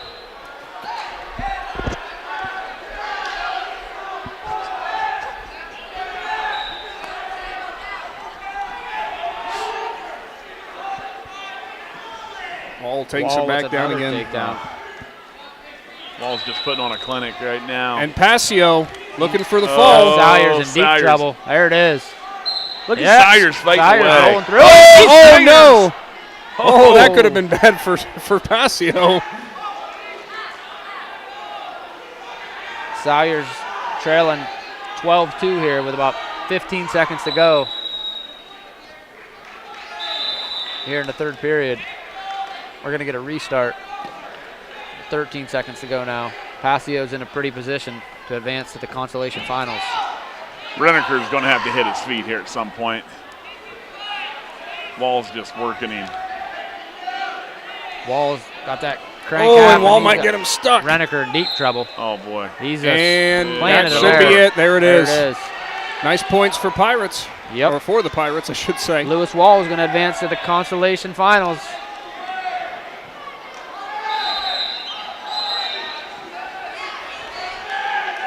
Over here on the mat off a screen.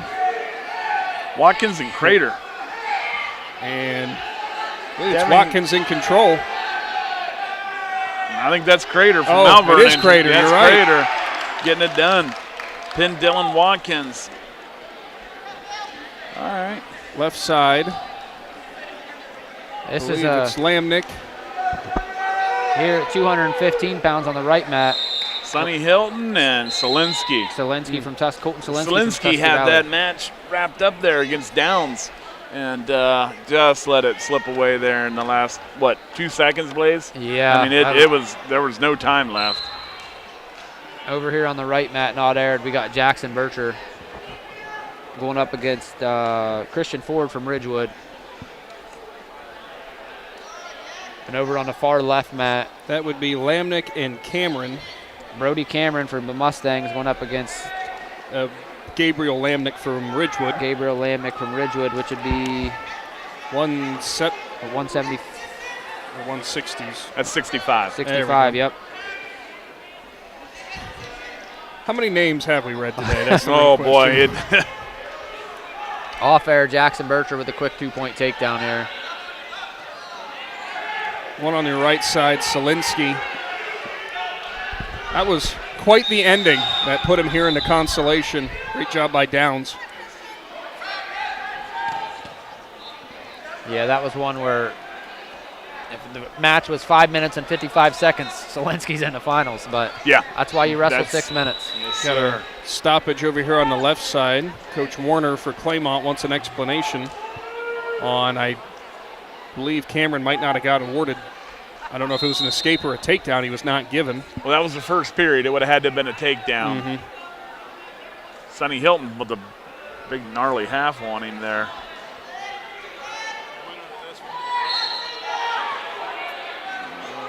There's a Solinsky trying to throw his hips over there. He's going to succeed at that. Yep. Oh, he's going to keep running in a circle and score two. Bircher still leading 2-0 here over here to start of the second period. Over Ford from Ridgewood. Solinsky trying to lock up that cradle, I do believe. But yep. Uh-oh. Brody Cameron's Brody got Cameron. Oh, should have gotten two back out of that. There it is. There it is. is. Cameron with a big 4-point move right on the edge. Freshman versus junior on the left side. Cameron, another one of the freshmen for the Mustangs, and now Solinsky. He's going to dump his hips right on him, get a couple back out of it. He's got Hilton in trouble. Oh, Hilton's man. His feet are flat. That's there over. It is. There it is. Meanwhile, Jackson Bircher has Ford in a bad way off there. And there it is. Bircher's going to secure the fall. Be Solinsky and Bircher in the. Yeah. That's a great weight class. It's a consolation finals match. Wow. You think Cameron over here afterwards going to realize, man, we could have made it fall all right in a row down the mats. Yeah, we're going to have to get on him. He almost secured it. Come on, Brody. Lamnick trying to work up here. He's got it locked around the waist. He's going to get a 2-point reversal. Here on the center mat at 285 pounds. That's our guy Hernandez, that freshman. We got our buddy Martin Hernandez from New Cumberstown, the freshman, going up against Hunter McLaughlin from Connaughton Valley, the junior.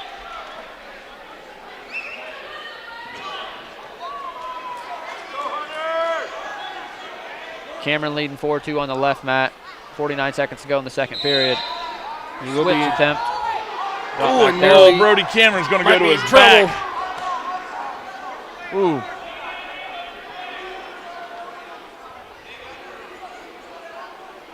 Hernandez circling around for Newcomerstown on your right, Matt.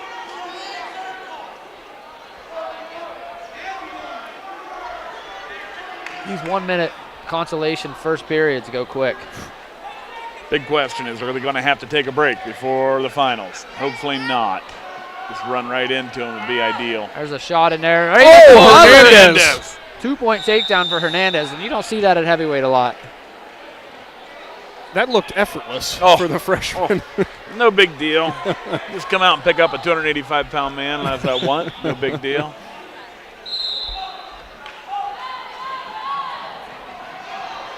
Cameron trying to roll through with Lamnick, couldn't secure it. Final 5 seconds of the second, and the score will remain 4-2, moving on to the final frame.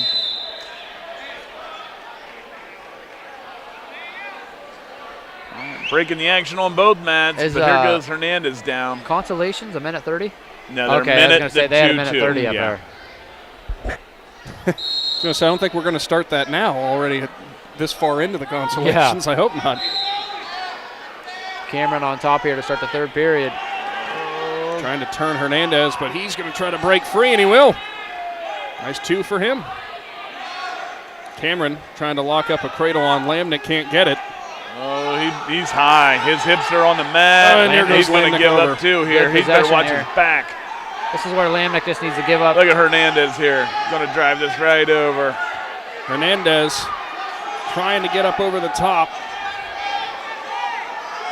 Driving, pushing. He'll get him through, but Cameron's in a Merkle position. If he can get him extended, and he didn't. He tried to turn it over without extending him in the leg in, and he's in his back.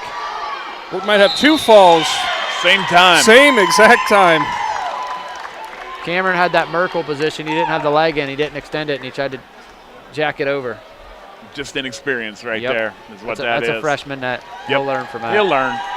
So Lamnick and Hernandez wins for Ridgewood and Newcomerstown. Ridgewood continues a really, really, really good round. Another heavyweight bout, or 285 bout. You got Brent Smith for Indian Valley going up against that Ferber Jones for the Mustangs. All name team. Ferber Jones. Brent Smith heavy on that head. I'm not going to give Brent a hard time, but you got Ferber Jones, then Brent Smith. Brent, you don't make the name team. Brent Smith's more traditional.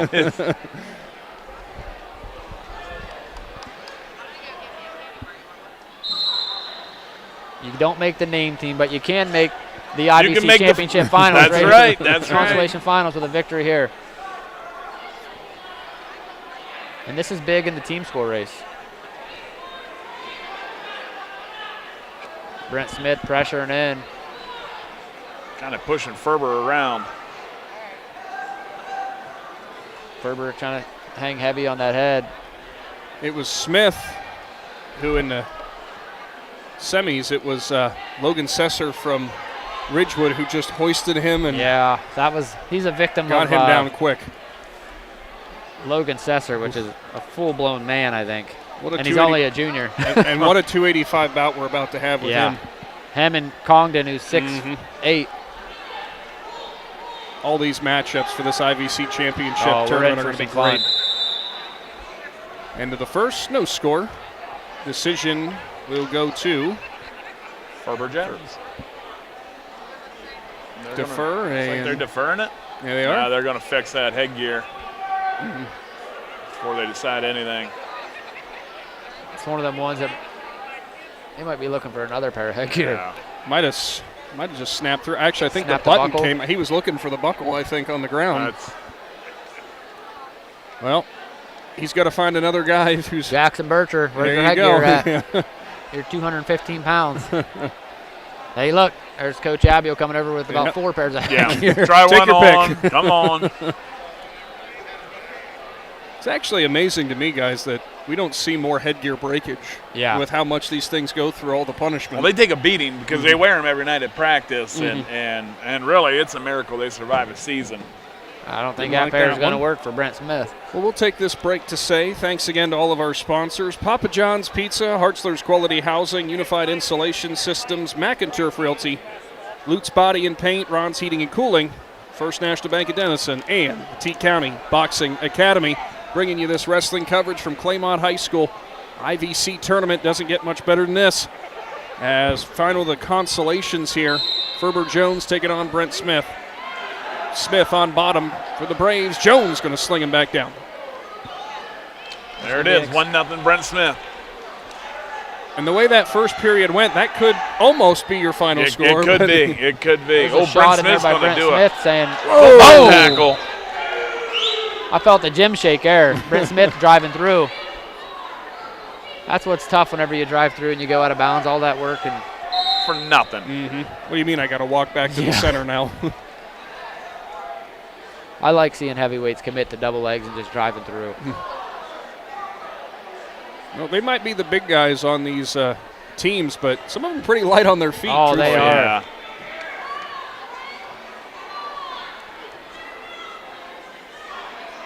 We'll get you an updated team score hopefully shortly after this consolation round ends and get you ready for those finals on the way. As you said, Travis, I don't really know if we'll have any kind of break in between or not. Brent Smith there going Ferber's upper body. Gonna take his Jones head off. Going to take his head off. Brent needs to Can elevate. he do it? Brent's going to pull him back. Two, Brent Smith. Out of bounds. That's one of them ones that someone's going down. Oh, yeah. This is You got to fall at some point.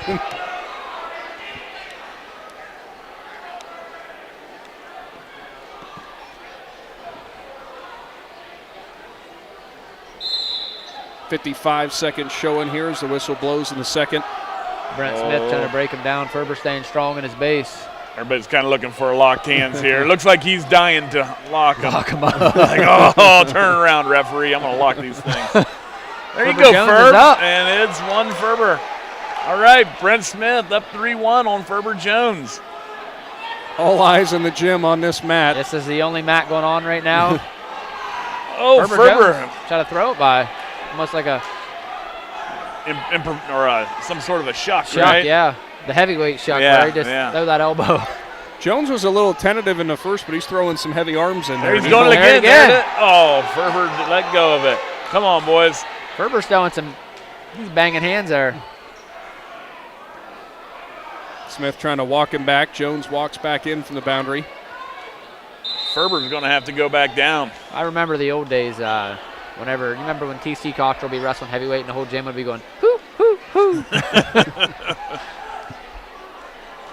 Almost like 1-0, 2-1. Jones trailing by 2 will start down, as Travis said. This is a good match.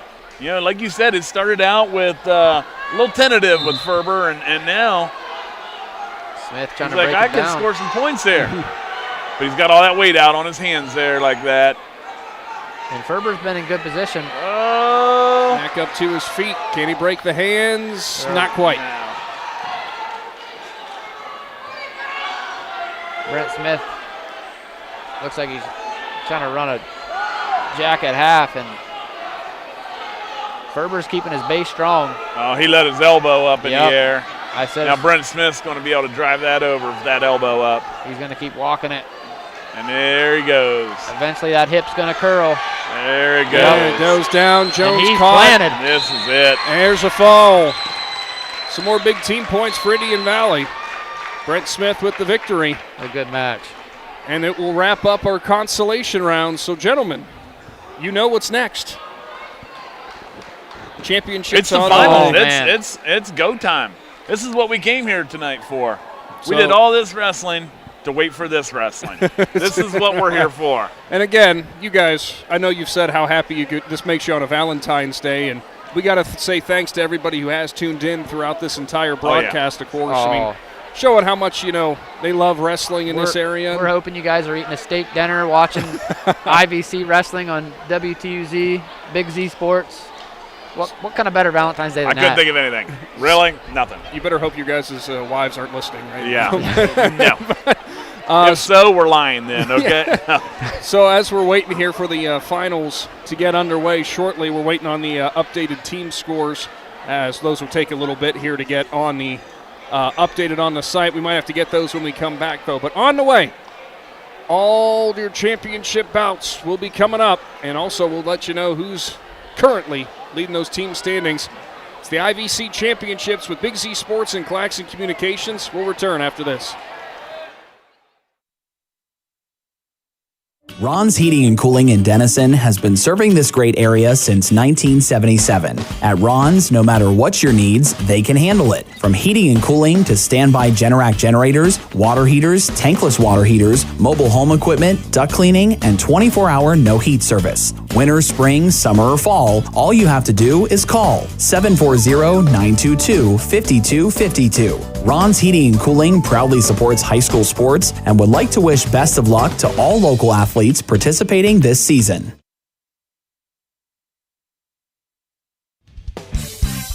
Bouts Body and Paint, located at 7573 Wolf's Crossing Road in Jeanette Hutton, is there for you when a never-planned auto collision repair is needed. Bouts Body and Paint performs the auto body and painting services needed to get your vehicle back to looking showroom new in a timely manner at a reasonable price and provides free estimates. Bouts Body and Paint is a proud supporter of the Indian Valley School District and wishes best of luck to the Braves athletes participating in tonight's game. Hi, this is Jan McInturf. The past 30 years, the residents in and around the Tuscarawas County have made the call to the realtors and staff of McInturf Realty for buying and selling of residential and commercial properties. We truly live in a great community, and in all of those communities, there is nothing better than high school sports. For myself and all the agents and staff at McInturf Realty, we would like to wish all the area athletes good luck this season. And make the call to McInturf Realty, 330-364-SOLD, or find us online at McInturfRealty.net. This is Jordan Hartzler. At Hartzler's Quality Housing, our goal is to help customers achieve the dream of home ownership. We have been a family-owned, affordable housing business for over 40 years. We value our customers and have the knowledge and experience to help you walk through the home buying process from start to finish. Conveniently located just off I-77 in New Philadelphia, stop by and browse their model homes or learn more by visiting Hartzlers.com. The First National Bank of Denison appreciates the hard work and dedication area athletes exhibit to be the best they can be for their team. We follow that same philosophy with our customers, working hard to build personal relationships and making our services convenient. The First National Bank of Denison's community involvement is important to us, and we love supporting our local schools. The First National Bank of Denison, with offices in Denison, Dover, Janayton Hutton, South Broadway, and Schunbrunn in New Philadelphia. We have our roots where others have their branches. Member FDIC, Equal Housing Lender. One thing every sports family knows is how crazy eating schedules can get. Well, let Papa John's of Uricksville and New Philadelphia handle the cooking. Papa John's offers a full menu including stuffed crust pizza, Papa Diaz, wings, cheese sticks, and so much more. See all that Papa John's has to offer by visiting papajohns.com and keep earning those Papa rewards. Papa John's of Uricksville and New Philadelphia. Just what you need for your busy schedule. T-County Boxing Academy on East High in New Philadelphia invites anyone serious about boxing to see what they offer and have success just like pro boxer and Uricksville's own Sugar Dre Donovan. T-County Boxing Academy not only offers the area's premier training facility, but also offers the best supplements on the market for peak training to get the most out of your workouts. To see all T-County Boxing Academy has to offer, find T-County Boxing Academy-TCBA on Facebook. Live more comfortably this winter with the help of Unified Insulation Systems. Unified Insulation Systems is a full-service insulation and weatherization provider that can show you how to properly insulate your home or business. With good insulation from Unified Systems, you can prevent your gutters from freezing and get rid of your high-energy bills. Call Jeremiah Thomas today for your free quote at 330-773-7377 or visit unifiedinsulation.com. Call Unified Insulation Systems today, your most trusted name in insulation.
Back into Claymont High School. The I.V.C. Wrestling Tournament rolls on with Big Z Sports and Claxon Communications. Championship rounds are going to be on the way, starting things off at 106 pounds. And Shannon Thomas now going to have to go to work for Big Z Sports. Shannon Thomas, time to shine right now. And Shannon, I don't know if our camera operators can hear up there. Wait, Shannon, come back. Yeah, he can't hear me. I was going to have him hold up those shirts that courtesy of McIntyre Realty that are going to be given away to all of our champions in each weight class, but don't worry. You can see those later on the Big Z Sports Facebook page, and you'll be seeing them. Yes, absolutely. So starting at 106, as we already kind of said, a little bit light in terms of the numbers in that weight class, and good things going to pick up as we go on with that 215 that you said was so stacked. Well, the good news at 106 pounds, Caleb Smith of Sandy Valley is finally going to get to wrestle. We started at 5 o'clock roughly, and it's now 8:21. What in the world? How in the world has he been keeping himself busy? I don't know. Time? I don't know if he's napped or listened to music, played on his phone, done Sudoku. I don't know what he's done, but you got to keep yourself entertained somehow for 3.5 hours. Good luck. Yeah, so we're excited for him to get to wrestle. Like we said, that 215 is that's a brutal weight class. We got a great 4 guys here at 215 pounds in the I.V.C. Blaze, you had our updated team scores. Things tightened up a little bit at the top? They did a little bit. Going into the finals, we have Indian Valley at first with 128 points, Ridgewood at second with 103 points, Malvern in third with 93 points, Garaway in fourth with 88 points, Tusky Valley in fifth with 86 points, Claymont in sixth with 72 points, Sandy Valley in seventh with 60 points, New Cumberstown in eighth with 43, Connaught Valley in ninth with 3. And it's going to take – I don't know that Indian Valley can lose this tournament at this point. It would take a lot from the Ridgewood. I have to look how many they have in the championship. I can't remember. But from Ridgewood, well, you could even go from Malvern at third with 93 all the way to Tusky Valley at fifth with 86. That right there is kind of that's quite the gap. That's wide open with them ones. And then Ridgewood at 103, they have a 10-point lead on Malvern. I mean, I guess that's possible to Malvern to come back and Garaway to come back into second place. But well, I'll tell you one thing, and I know you guys agree with this. This has lived up to every bit of our expectation. There's been a lot of great matchups. Oh yeah, this entire absolutely. Night. Been some great wrestling. And on top of that, too, who's going to go home with this individual conference title? What can this do? Not well for you could say for the team necessarily moving forward, just for their overall confidence, but for each one of these wrestlers moving forward. And before we get into the sectionals and stuff, I mean, how excited do you think they're going to be for this? Well, this is what they live for. This is what they started out for. Last year in about mid-March, the season ended, and their minds turned toward this time of year, 11 and a half months ago. They're going to be ready to get back in this. And everybody has to have their mind set at the state tournament. If you don't, you don't have the right mindset. So get to that state tournament, get up on that podium. This is the springboard here. I don't know of any other regular season wrestling matches that are taking place around the state of Ohio until the sectional tournament. So, this is it. What a great opportunity for them. Certainly is. And to our understanding, I believe we are going to have both 2 mats running here simultaneously. We should have championship here in the middle and third place match over here on our right. Well, we will try to keep you updated on the rightmost, obviously, as it's going on throughout the night. But mainly focus going to be, as you'd expect, on the championship bouts in the middle. And we're going to kick things off with quite the fun one. Obviously, as you said, somebody who is completely fresh versus somebody who's Caleb Smith should not be tired at all. Yeah. Going to go against Trey Sweeney, and really Trey Sweeney really only wrestled it was a minute. 27 seconds was quick, of mat time against Malvern. So a couple fresh guys here going to be getting it on. There's not going to be a consolation match either with only 3 men. So this is it. 106-pound championship out of the I.V.C. Smith with a shot. There's a shot dump position there by Smith. Sweeney's so long. Sweeney likes to collect them elbows and step over, and looks like he was looking for it. It's got to be about the longest 106-pounder that you could probably imagine. I haven't seen one quite as tall as him. Staying at neutral. Sweeney takes a couple, kind of just fading in there, trying to find an opening. When you talk to Claymont coaches, Sweeney's at his best when he's attacking. And there it is. And there it is, a 2-point takedown for Trey Sweeney. Throwing that leg in. He's going right to a banana split here. And he might have him. Oh, he got a couple back out of that. Darn near pen. And he's going right back to work. And that's happening right in front of us. Can't really see around the official, but Smith fights out of it again. Getting just torqued back down. All still the same penning combination. If it ain't broke, don't fix it, maybe. Well, he can only score near fall out of that one time. Okay. So, yeah, Trey's going to look. Trey's just going right back to a cradle now. Trey's wanting to get this over. Apparently 27 seconds in the first period was too long. There you go. Minute 8 it'll take this time. About a minute and a half of wrestling for Trey today. Good job, Trey Sweeney. Congratulations, Trey Sweeney, on an I.V.C title as a freshman, and you will be the first winner of the WTUZ Big Z Sports T-shirt, championship T-shirt, brought to you by McInturf Realty. He gets to. You think he can walk around now back to his team and just grin from ear to ear? Oh yeah, and his teammate right here is going to try to one-up him. He's going to say, "You got one, I want one now." Well, it's Sandy Valley, Claymont all over again. Yeah, we got Daniel McGar for Claymont going up against Aiden Douglas for Sandy Valley. The 1 and the 3 seed, with Sandy Valley being the 1 seed, McGar being the 3 here. So again, should be a really good match here. Just out of bounds.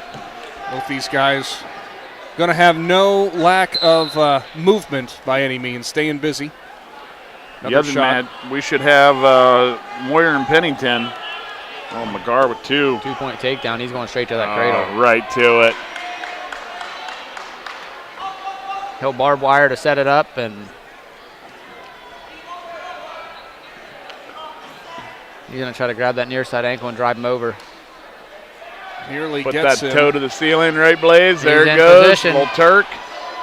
Getting back points. Rocky Dusenberry, the referee, counting him off. Now looking for the fall.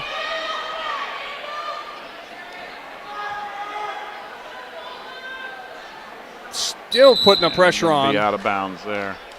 McGar's going to have a 5-0 lead here with a minute 8 to go here in the first period. Over Douglas from Sandy Valley. So the other mat, we're going to have Jared Moyer of Tusky Valley and Dalton Pennington of Malvern going at it. Daniel with big half Nelson, going to drive that straight over top. Oh boy, that's going to get tight. McGar looks at the referee, asking, where do I need to go? There you go. There it is. That's going to be. It looks like it's. Yeah, there it is. Daniel McGar getting it done. So back-to-back Claymont I.V.C. individual champions. Good stuff. Mustangs got to be happy for that. Both freshmen, both champs at 106 pounds, 113 pounds. Congrats, Daniel McGar, on the I.V.C. title. I'd say some of these lower weight classes for Claymont, they're going to be good for a while. So it looks like Niall Obule going to come on now for Indian Valley. Yeah, this will be a really good match. We got Evan Natalie from Sandy Valley, who's a sophomore or a senior. He's a 2-time state qualifier, ranked 12th in Division III, and then we got Niall Obule, a freshman, ranked 8th in Division II. Looks like they're going to wait on that until this 113-pound consolation match is over. Which you can see on the left side of your screen currently. 2-0 is the lead in favor of. It's going to be Moyer. It is Moyer. So Moyer's should be getting back points here. Oh, they ran out of time. In a 1-2-2 match. It's always that pesky time limit. Yes. So never comes when you need it, and it's limited when you don't want it.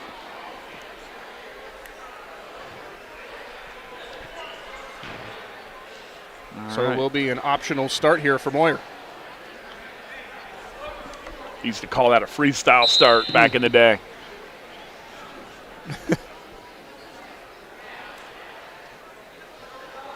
Moyer's going to pressure into him. Drive him off the mat. You know, for anybody who might not follow along with wrestling too much with this, too, they say, well, the consolation, what are these guys, are they really going to be going for it just as hard as they're going for a championship? I can promise yes is the answer. 100%. Yep. When you put your name out there, you put your foot on that line, there's some personal pride that you are not going to go out there and look like a fool on purpose. You're going to go out and give it everything you got.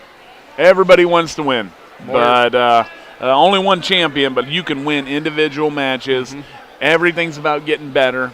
You need to be better tomorrow than you were today, and so on. Because like we said, sectionals is next week. You got an opportunity to get a little bit better every single day up until next Saturday to advance to the next level, to advance then to the next level, to get you on that podium. Moyer is up 6-3 on Pennington. Still applying the pressure. Yeah, moving him towards the surprised boundary. if Pennington gets hit with the stalling here soon. Moyer really controlling. Yeah, he's backing up an awful lot. Pennington now kind of tries to go for a shot, tucks one leg in. Moyer just goes right up over top.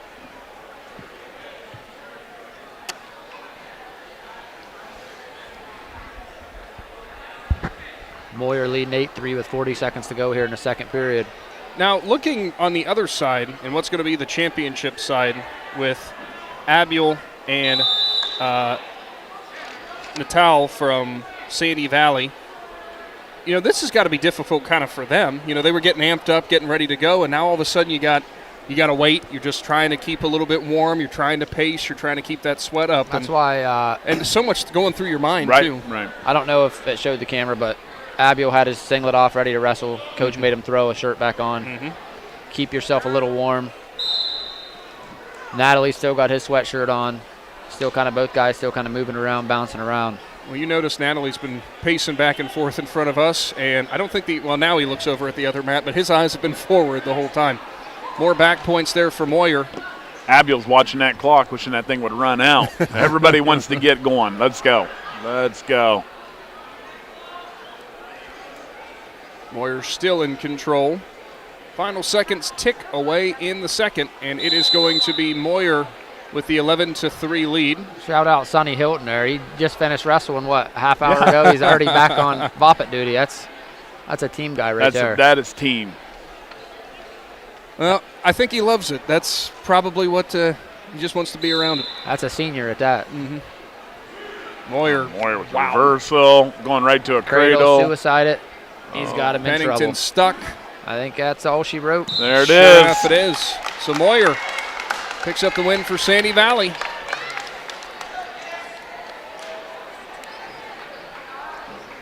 And off to the championship at 120 pounds. Evan Natalie and Niall Abiel, the 1-2 seeds. Natalie was actually the 1 seed here, and Abiel's number 2. My mistake, by the way. Moyer picks up the win for Tusky Valley. Oh. If I get the wrong valley, boy. someone's not going to be happy. They're going to be banging on your door. And the consolation match, we've got Nathan Gintz of Garaway and Cale Reneker of Claymont. Down on looks like the left side of your screen. We're underway here at 120 pounds. Abiel here trying to control ties. A lot of hand fighting to start with Natalie. Dump attempt there by Abiel. Natalie controlling elbows. Back up to their feet. Another now a half dump shot attempt from Abiel.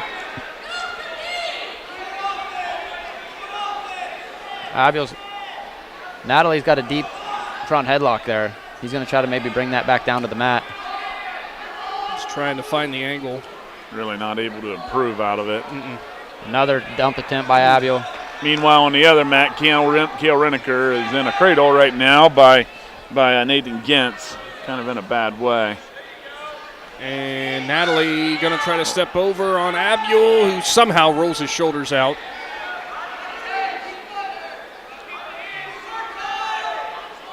Both guys still rotating right around the boundary, and potentially dangerous. Good call there. Minute 2 showing, no score in the first in your 120-pound championship round on the right side of your screen. There's a shot in there by Abiel.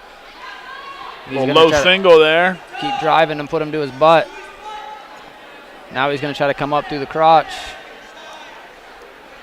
Natalie's got his legs pinned around here. Can't get him under him. He's got that right ankle tied up of Abiel, and now we'll have a stalemate. I think the Indian Good Valley. call. We don't need knees ripped out the week before sectional. Good call. Abiel there, Natalie there trying to control front headlock position, snapping him down to the mat. Abiel trying to control elbows. 114 pound place winners for the podium. Trying to chin whip him there. Trying to chin whip him over. He just gave up his hips to Niall. Abiel. Abiel's going to try to hook that bottom leg maybe. Natalie's done a great job just finding that ankle in every one of these situations so far, but meanwhile on the other mat, you've got Nathan Gintz is going to win by fall for Garaway. Good performance for him throughout the tournament. Natalie doing a good job there. Abiel in deep. Abiel's kind of like a leech. He's got a hold of you, and he's not letting go. And Abiel wants down, as it's his choice to start the second.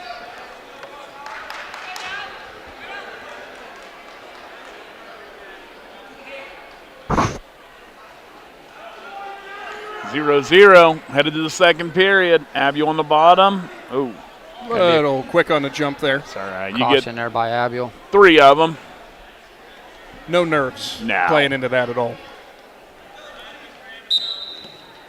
Of course, Claymont gets the individual winners at 106 and 113 to this point in Swaney and McGar. Indian Valley and Sandy Valley looking for their first individual champion here in the I.V.C. tournament as Natalie almost looking to stack. It's Abiel's in position here where he's going to score. Get his one. Got for his sure. one there. We are neutral. Only 1-0 Abiel.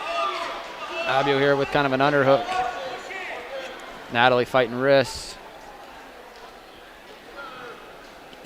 Oh, nice little slide by there. By Natalie, but Abiel catches a leg, and he's in position. Wow, he's going to score and he's getting back. He's going to jump to the side. Natalie's in trouble here. There's a near side. He's deep. He's got Natalie. Stop. There it is. Niall Abiel with a fall for the Braves. The 120-pound I.V.C. champion for 2024, and that came out of nowhere. And he will be a recipient of a WTUZ championship shirt brought to you by McInturf Realty. Unbelievable stuff there. Some big points for Indian Valley, who are already leading in the team score. Now we're going to have a showdown. 126 pounds. We got the number 1 seed Ryan Jackson out of Claymont and Brody Hardesty out of Ridgewood.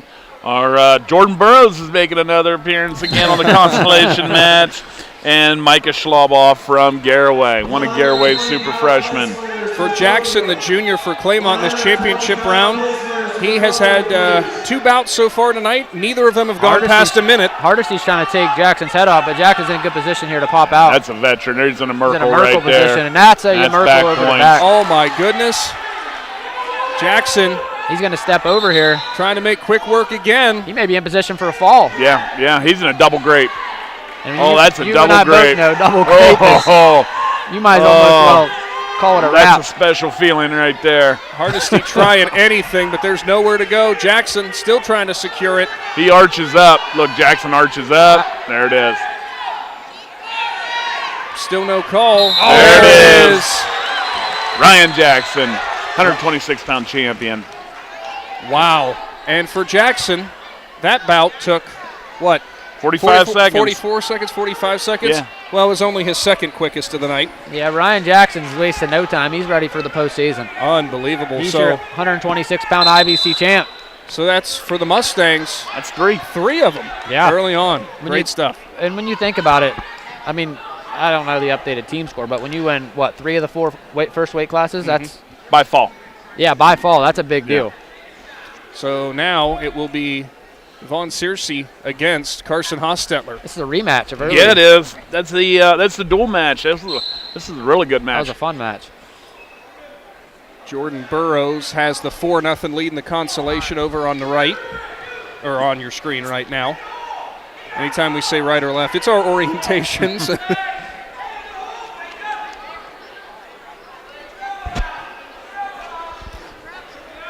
Burrows going to stick him right on his back here. It's going to be 6-0 Burrows, going about a minute and a half left in the second period. From what we've seen from Burrows in this tournament, too, he is not afraid to grind it out on the ground throughout the entire route. He's 6 minutes. He's all about 6 minutes. You can sign him up for that all day long. Searcy and Hostetler both pacing back and forth, getting themselves ready for the championship. They got a little while to wait here. Mm-hmm. We're still midway through the second period with Jordan Burrows leading 6-0. The Jordan Burrows leading 6-0. Of course, good time again to thank all of our sponsors: T County Boxing Academy, the First National Bank of Denison, Ron's Heating and Cooling, Hartzler's Quality Housing, McInturf Realty, Lutz Body and Paint, Papa John's Pizza, and Unified Insulation Systems. All jumping on here, making sure that you could get some high school wrestling in Z Country, and hopefully you've been enjoying today's broadcast. So much more to come. Can we get the Malvern head coach to the table, please? Malvern coach to the table. So it will be Burroughs up 9-0, 37 seconds showing here in the second. Did we already throw Burroughs on the all-hair team? No, we need an all-hair. I don't know what happened to. He had his list for all-name team. There it is. The all-name team still Burroughs here. got a nice set of hair. All-hair. Burroughs trying to turn now. He's got a bar. He's going to start taking big steps. He's going to run wow. it over. He's almost got to slow down. You see that? It's He's so just fast. It's going too fast where he could go slow, and he'd have had to fall by and that's now. where you see Schlabach and kind of when you go too fast, you're not really cementing that Right, shoulder. right. You're just running it over. You're excited for an opportunity to get some back points. So, yeah, you end up with back, and then you end Schlabach up looking for a big move. giving up. Well, it won't end up costing him. He'll still lead 12-0 heading into the third. So it will be Burroughs who starts down. Schlabach on top. I'll go back again to you, Blaze. There's the locked hands. Blaze and Travis, for that matter. I mean, what do you think's going through the minds of these kids now who are waiting over here for your championship rounds? I mean, I'm assuming you tell them to try to clear their minds, but that's easier said than done. Yeah, a lot of these guys they're in tunnel vision right now. You look at Searcy, he almost looks like he's looking through you. And Hostetler's over there kind of staying loose, talking to a buddy. You try to keep your mind off of Exactly it. You're walking anything to keep your mind clear of what's coming. Get that clock moving. It's what is it? Watch pot never boils, right? Yes. You know, the clock doesn't move. The mind can play a lot of tricks in wrestling, and you control your mind, you can control a lot of things.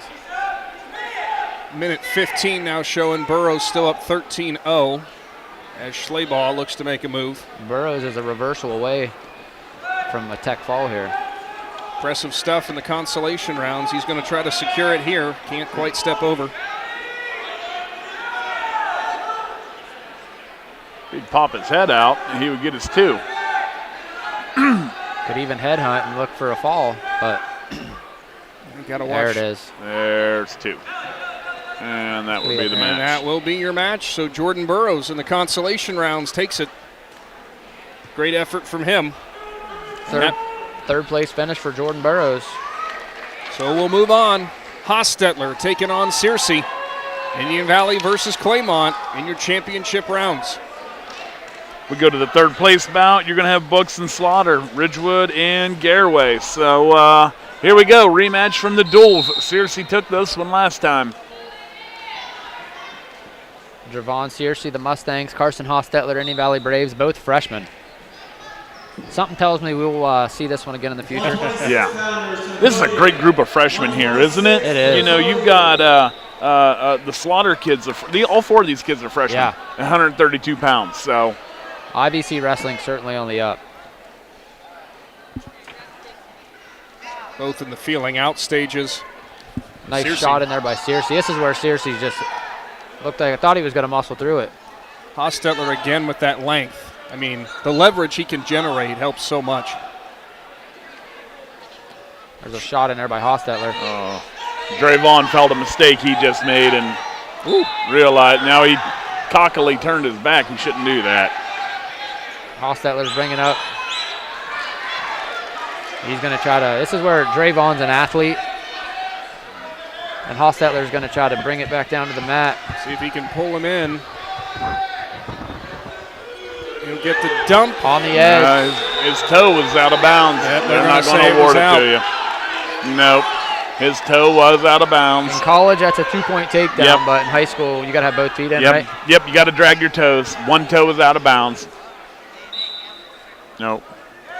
Have a little conversation here, but Books is up on Slaughter down here, 2-0. Hostetler, I'm sure, is going to think back on that and think, man, I wish I could have finished that one. Those 2 points could be huge, even though we're here early in the start, because the way these guys have been wrestling, they have the potential there that could almost be your final score, but I'm sure both of them are going to be attacking. Searcy there trying to work like a 2-on-1.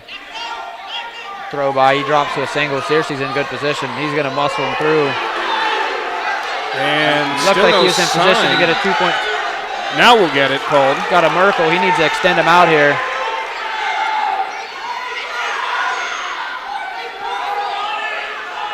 Seven seconds showing on the clock. Hostetler got a cradle locked up. Hostetler's in position where, nope. No time remaining here in the first. Almost looked like he could have Petersoned off that cradle. Yeah. 2-0. Searcy leads Hostetler. Searcy's looked a little out of position here. He's Books are over on the far mat. Books Books got slaughtered. Right Deep trouble to fall. Third place finish for Books. Braylon Books. From the Pirates. Great job for the Garraway Pirates freshman. Drayvon's gotten out of position a few times. He's got superior athleticism. You can get away with that right now, but this is the little things you need to clean up. Searcy looking for the quick escape. Hostetler brings him back down to the mat. Hostetler looking for that cradle. Searcy, look at that. Just those strong hips. Just whizzer into it. Needs to free his leg, come out in front and get his one. Yeah, he's in good position here. He's just going to try to There's whizzer. A lot of pressure in that whizzer. Hostetler stays close. Hostetler staying strong in there. Good job, Hostetler. Yeah, there's a ton of pressure on that shoulder. Holy moly.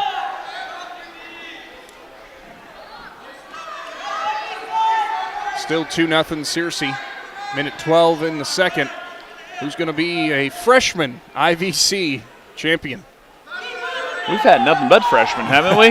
No, Ryan Jackson was there goes Searcy on a switch. Great athleticism again. It's going to be a 4-0 lead for Javon Searcy with 56 seconds to go here in the second period. Upcoming for your consolation on the right, it'll be Van Steele for Malvern and Mason Colvin for Ridgewood on the way.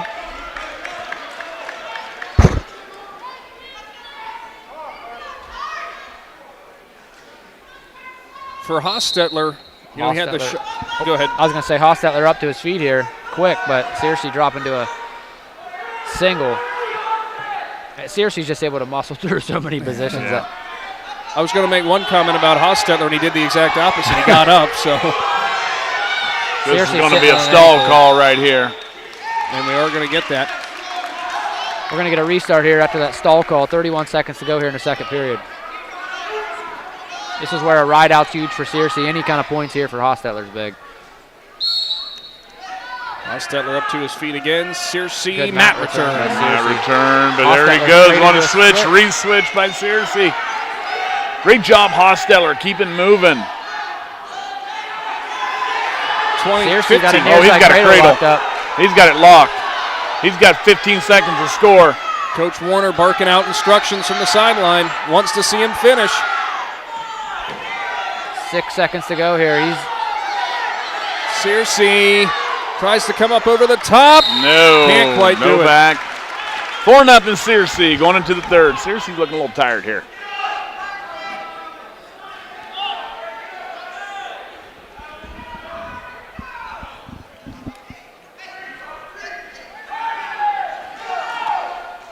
All right, well, Hostetler's going to end up going down here.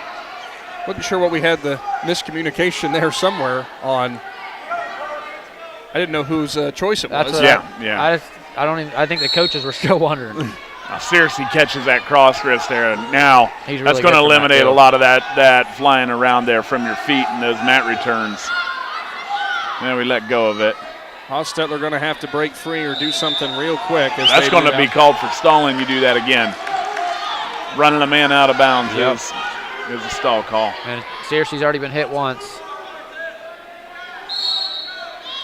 Hostetler quickly back up again. Searcy going to try to hoist again.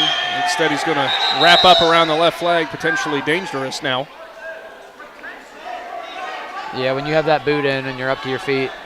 And that rudder leg comes up. That's what they're looking for, is that rudder leg coming up off. Hostettler's going to score one.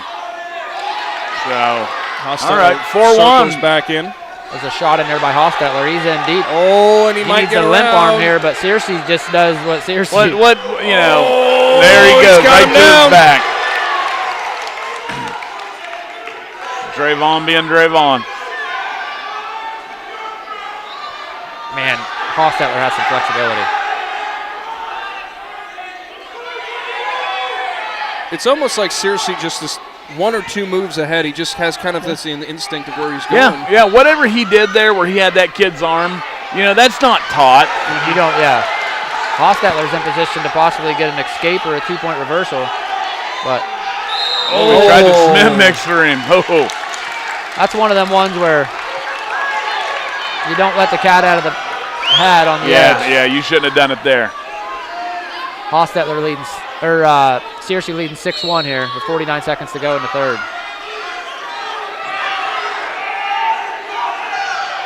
Searcy brings him back down to the mat. Searcy's got to keep him down the mat. Hostettler's got to get back to his feet. Got it. Oh, he's crowding. Oh, there's back points. Look at those hips.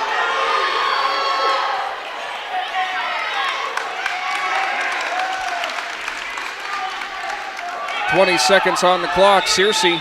Oh, there's something illegal happening here. So 1 point. Can't quite see with the referee in the way. We need to move him. Hey, the radio wants to see. Move. Now I'll ask you from your reffing experience. He's in good position, though, right? Who? Ref. Oh, yeah, he's in great position. He doesn't care what we want, right? So, Searcy's going to get the fall here real quick. He's in good position. Somehow. Wow. Hostettler's great job, Hostettler. That flexibility you were talking about. Claymont, 3 individual champions now. That was a fun match. Yeah, it was. That was a great match. Searcy, your 132-pound I.V.C. champion as a freshman. Wow. Here's our guy, Van Steele. All right. He'll be against Mason Colvin over here on the right. And then here in the championship bout, we got Tyler Wiseman for Tusky Valley going up against Mitchell Tatro, super freshman for Garraway. Man, Travis, you were right. Freshman. Oh, yeah. Oh, they're it's a youth movement in the I.V.C. 132 to the podium. There's kind of like a shuck by, and Wiseman's going to try to bring them. They're watching the edge. They're going to go out. Always get just a little bit of a pit in the stomach when they get that close. Yeah. Well, you see over here on this edge, they moved the mat. Mm-hmm. They probably could use one here. Tatro taken down. Wiseman here going to work on top. Tatro trying to work up to his feet. Wiseman dropping to a single. Wiseman looking to do more at the 2-0 lead already. Try to secure a championship for Tusky Valley and himself. Meanwhile, Mason Colvin's up 4-0 on Van Steele. About to put him on his back.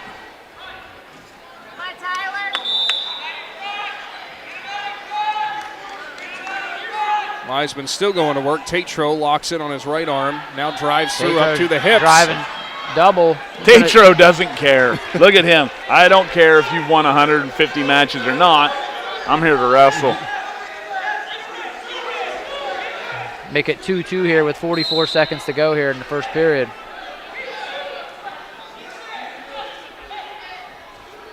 Wiseman kind of going towards that boundary. Tatro trying to pull him back in. The Consolation side on the right side of your screen. Steele with a shot on Colvin, stuffed, but he's still going to work. It'll be Wiseman down, Tatro on top on your championship on the left. Wiseman up to his feet pretty quick. Tatro looking for a mat return. Boy, I'm really impressed with this Tatro. Oh, Boy, he's going at him. They're going to hit him for stalling if he's not careful here, but just doesn't care.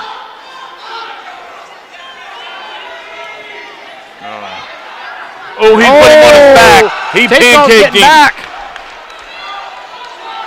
He's pinned. Oh, wow. Just out of time. Wow, 3 big points. Close. Tatral is going to take a 5-2 lead here into the second period. Man. Wow, he had him for a moment. Tatral is going to go down here to start the second period.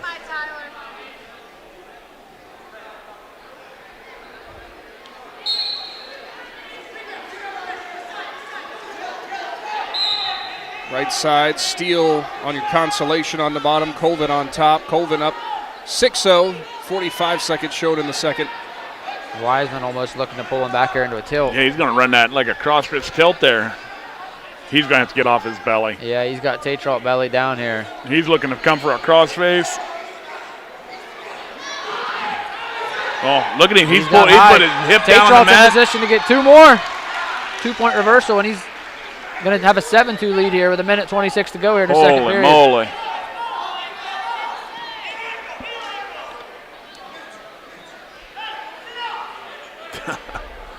Man, this tough kid. This kid is tough. He's got Wiseman belly down now. Wiseman's going to have to work off his belly, or he's going to be getting hit for a stalling call here. Oh, Van Steele just put Colvin on his back. Trailing 6-0, and the clock's out. Oh, wow. Clock might have been out for a couple seconds. A few seconds. Get a couple extra free ones there. That's Brody Cameron out there. Like you said, just got done wrestling a little while ago. Yep. Being a team guy. And that's exactly what you want. Wiseman's up to his feet. Wiseman kind of turns into him. He's going to to drive it double right across him. Elevate that leg. Man. And he's got a Turk here. That far side, he's got that leg. He's looking for the chin. Coach Lucas Groves kind of wanting to jump on and help there. So push it back in. They're liking riding that line with 20 seconds left. Milk that clock. Tatro with that 7-2 lead, 15 seconds showing. Man, I've been super impressed with Tatro. Oh, wow. He's handling it like a veteran. Yeah. Like it's just the moment here. Really not too big for him. It'll be really fun to watch these Garraway kids the next couple weeks through the sectionals and districts and possibly even the state tournament. Now, Will, are these two at the same sectional? Same sectional, yeah. Okay, so next week. This could be they've got a date with Destiny next week. Yep. Oh, that's very close to almost a locked hands. Ooh. But, man, he rode him like a veteran there. Yeah. Wiseman's choice. He's trailing 7-2. Be interesting what he does here. They're going to go down.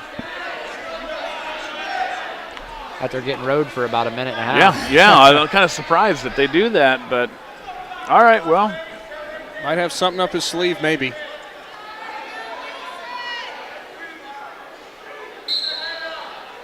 Wiseman. Oh, boy. Trying to work up to his feet. Tatro just literally looking for another mat return. Up high again, and down he goes. Oh. We got Van Steele over here trailing 6-4. 9-4. Sorry, I could only see a part of the. Looks like unless something changes here quick, Mason Colvin's going to capture a third for the Generals. Tetralt still riding tough. He's got a boot in. He's trying to extend him. Kind of getting high. He's getting high. Know when to bail, young man. Good job getting back. Keeping his hips up high. Looks like Colvin's going to end up winning that. Congratulations to Mason Colvin on a third-place finish at the I.V.C tournament. Tatro still going to work on Wiseman here in your championship round. 1 minute remaining. If this was college, he'd have riding time. Oh, yeah. Oh, because he's right. I mean, he's put on a ride. And it's not like he's constantly looking for turning combinations. He's riding tough. And something tells me he'd have that secured by now. Oh, yeah. He's got Wiseman's just laying on his belly right now. It's really unlike what he usually does. There he gets off of. He's going to need a 5-point move here real quick if he's going to tie this up. Tatro back boot in, almost looking for a banana split here. 25 seconds now showing. Mitchell Tatro could be on his way to his first I.V.C. championship. Wiseman has got 15 seconds to change that.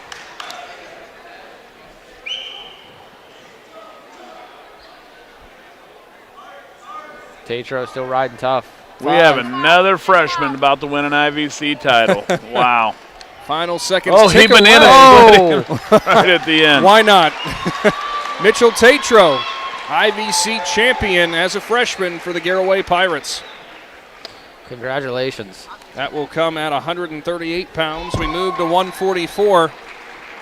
At 144 pounds, we got Quake Beatty for the Indian Valley Braves going up against Wyatt Lockard for Ridgewood.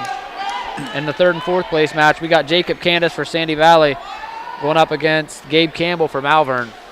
Well, the first time we are guaranteed not to have a freshman win it. So Beatty's a senior, Lockard's a junior, so we're going to get some older guys here involved in the action. Interesting enough, this is the two teams that last time I checked the team score were first and second in the team race. So. Which makes this one a little bit more interesting, too, considering Colvin just got that third for the Generals. Yeah. Of course, Hostetler. Beatty in on a good double. And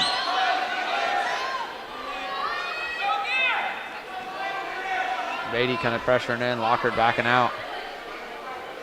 Gonna have to circle in or he might get popped. Lockard will get hit for stalling real quick if he doesn't. Boy, Beatty likes hitting that double and then right to a dump. Look at that chain wrestling. Beatty's bringing him to the center of the mat. Whoop. Just watching Beatty, you know, you guys, this is the second or third match he's had that you've mentioned about the potential stalling against an opponent, and I feel like the way he puts pressure on you makes it almost impossible not to stall. Yeah, that's one of those things where he's in your face, nonstop grinding, where even if you want to look busy, he makes you look like you're having to back away and defend yourself. So they're going out of bounds here and get a restart in the middle, and Beatty's going to wait on the line for him. I mean, this is just working it. This is a textbook how to get a stall call. If Beatty back in. Oh, dumping. Nice dump single. There'll be two. That is two. With the toes dragging. The wise senior move, getting those toes down. Quake Beatty's going to be up 2-0. About 45 seconds left here in the first period.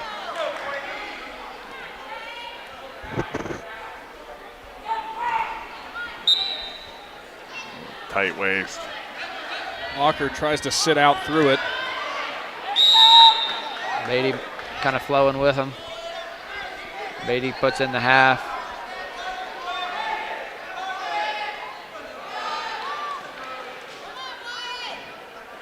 Beatty ties up, walks to the right. He's got that pretty deep. And I was going to say, he's going to move him, yep. That's something you'll learn back in the early days of wrestling. And it just goes to show you it's still there. Oh boy, the higher the level of the wrestling, the more basic it is. So I mean, that's you. If you watch the NCAA finals or the Big Ten finals, you see half Nelsons and singles, doubles, stand-up switches, high crotch. About 5 different moves is all you get to watch. There's Quake Beatty hitting day 1 of 7th grade. Five moves, all you get to watch, but they are done perfectly. Oh, they're the best in the world at those 5. Beatty here is taking a 2-0 lead here into the second. Locker starting down here. Beatty going back to work on top. Locker kind of switch position. He's in position. Beatty going to re-switch. Locker. Oh, here going to have a cement mixer? Huh? Looked like he was going to try it, but. All right, going to be 2-1, Beatty.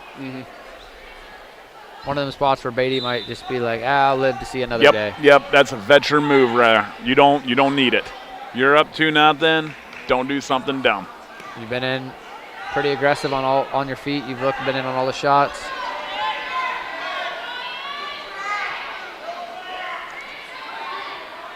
Both guys here tying, Beatty pressuring in.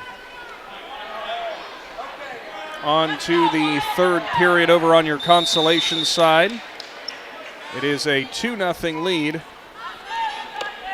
I believe that's Campbell. It is Campbell for Malvern. Gabe Campbell.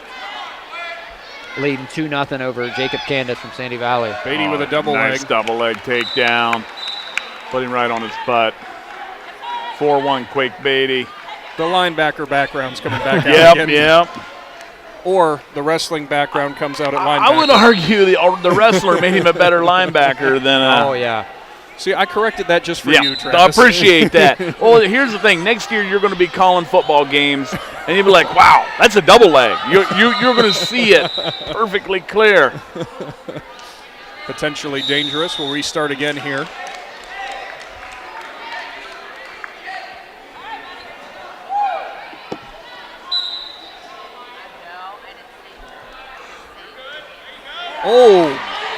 Oh my. Locker tried to flip up over top of Beatty. No panic. Nearly got it, but These guys is getting a little chippy. Coach Dusty Braun kind of telling sees him it. to calm down. Yeah. Just wrestle. 4-2 lead here. Beatty leading with 35 seconds to go here in the second period.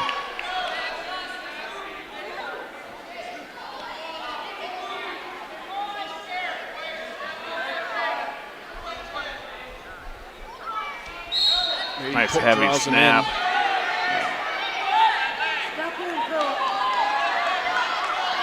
So Beatty's in a front headlock here. Can he get that set and that hit the back of his head, his armpit? This is another one. A little whip shot. Nope. Almost.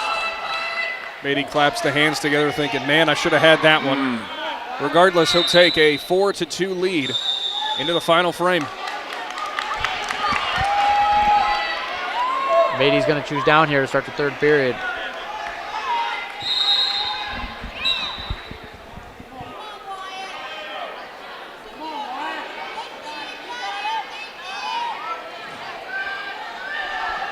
Beatty kind of here in a locker riding tough. Beatty up to his feet. Breaks the hands. Hand control, and Locker's going to stay with him. Nope, no change. Didn't cut it out. Back to the center for a restart. It's been a very, very technical back and forth to start here. This has been a really good match. But it's been a minute 40 to go in the third. Beatty looking for a switch. Beatty's got to watch. He's going to give up back here if he's not careful. They're trying to roll Beatty's through. Funk it through. This is where you got to watch hitting a funk in the down position. If you don't get through in a hurry, you're giving up back. Beatty's going to stack him on his shoulders. And potentially dangerous. He scissored the head. He scissored the head. It's a point. You have to stop it. Coach Dusty Braun wants an answer because the Indian they were thinking there were back points or potential fall there, but no, the ref did a good job paying attention. Number one job is protect the kids. So he did what he had to do. He stopped the match. You cannot scissor and cut off the air supply to a kid's head. So that will make it. It'll be 5-2 Beatty. Beatty still down here in the third period with 1:11 to go. That's where your referee eyes come in good, Travis. I didn't even see what was going on. Beatty in position. And there it is, 6-2. So 6-2. Lockhard's going to need a big move here to get him down on his back, being down this far. And Beatty's got to keep his cool and just wrestle. You'll win over on the consolation third place. It'll go to Candace of Sandy Valley. So he gets a third place finish for the Cards. Beatty's shot, kind of stuffed by Lockhart. He's still going through it. He's got that ankle. Well, he did. Beatty's Here comes his for dump. 30 seconds to go here in the third period. Beatty's going to be happy to just ride this out, I think. Just kill some time. Kill a little time. 25 seconds. See how long the ref will let it burn before he hits a stalemate. Locker's just trying to muscle him over. 15 seconds now. Beatty's going to just give up the 2. Look, he'll just give up 2 and be happy with that. Looks up at the clock. Lockhart's going to try to maybe let him go. He never was awarded 2. He was not. Not that it will matter in the end, as it is Quake Beatty who picks up the I.V.C. championship. You better watch here. Nothing goofy. As both head coaches let cooler heads prevail here. As I'm not sure what. I don't know what happened. I don't know either. Interesting. Congratulations to Quake Beatty. Congratulations. Time to move on. On another I.V.C. title, 144 pounds, ending the freshman streak. Now up here at 150 pounds, we got T.J. Wilson for Tusky Valley going up against Aiden Braun for Indian Valley. And over here on the consolation third and fourth place match, we got Colton Domer for Garaway going up against Matt Pucci for Malvern. For Beatty, I almost instinctively again said 150. Yeah. Nope, that would be for Aiden Braun right now.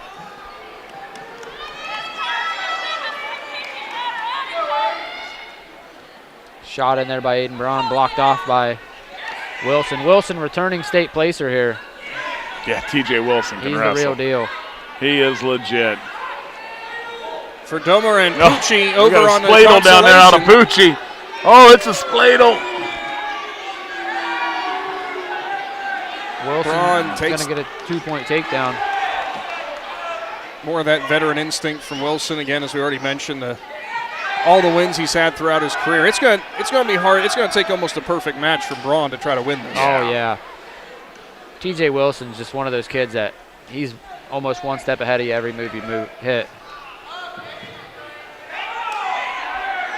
144 pounds. He's going to drive that right to his head. Oh, Braun's in trouble here. Braun's going to be in a bad way. That thing is locked, and it's tight. Wilson. Oh, he's stuck. And the more you kick, the tighter it gets. There it is. I'm not sure. Wilson with a 150-pound I.V.C. championship. Just keep adding to that trophy case. Yeah, congratulations, T.J. Wilson. He doesn't want the trophy. He wants the shirt. You are a recipient of a WTUZ Big Z Championship shirt brought to you by McInturf Realty. Of course, Shannon Thomas getting those posted on our social media platforms.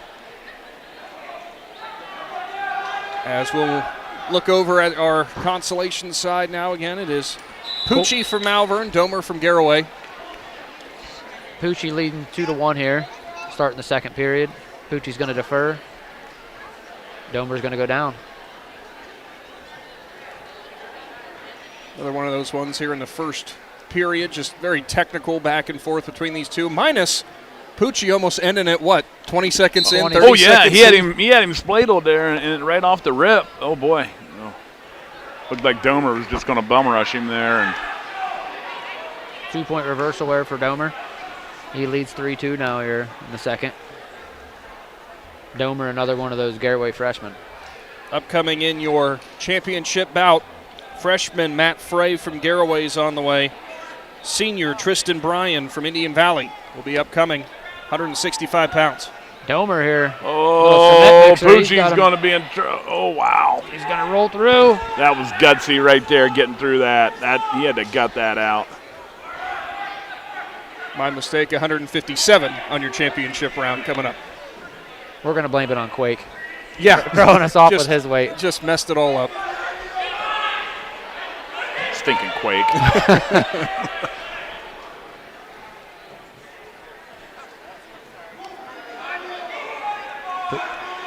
Domer here got a bar in, looking to collect that far side wrist and start running it on the edge. Just the one where Pucci better get off his belly.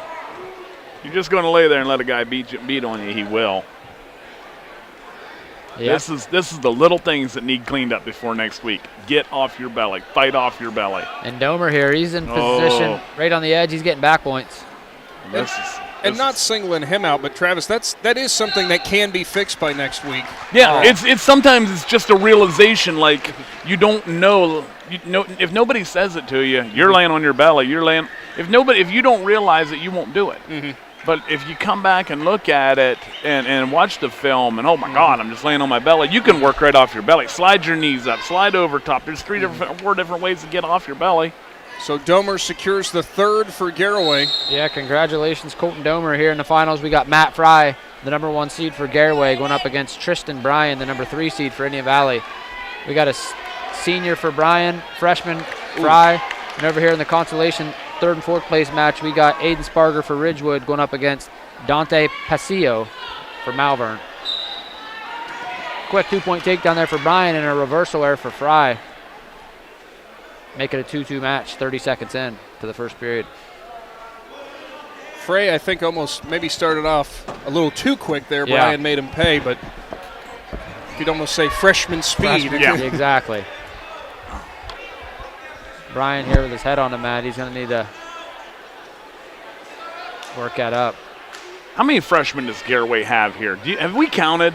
Well, this is an impressive I'll let class. you two keep your eyes on here, and I'll tell you. Bryan's doing a good job getting to his chin feet. Oh, no chin whip. Oh, that's a chin whip. He's got he's in trouble. Oh, he's in big trouble. He's flat. Oh, my goodness.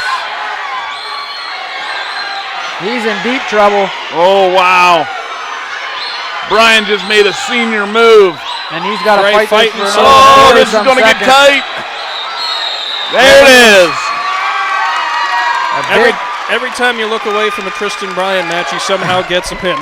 He caught us last week at the divisional duels. Congratulations, Tristan Bryan, on a big fall here and becoming an I.V.C. champion here at 157 pounds. As we move our attention over here to the third and fourth place match,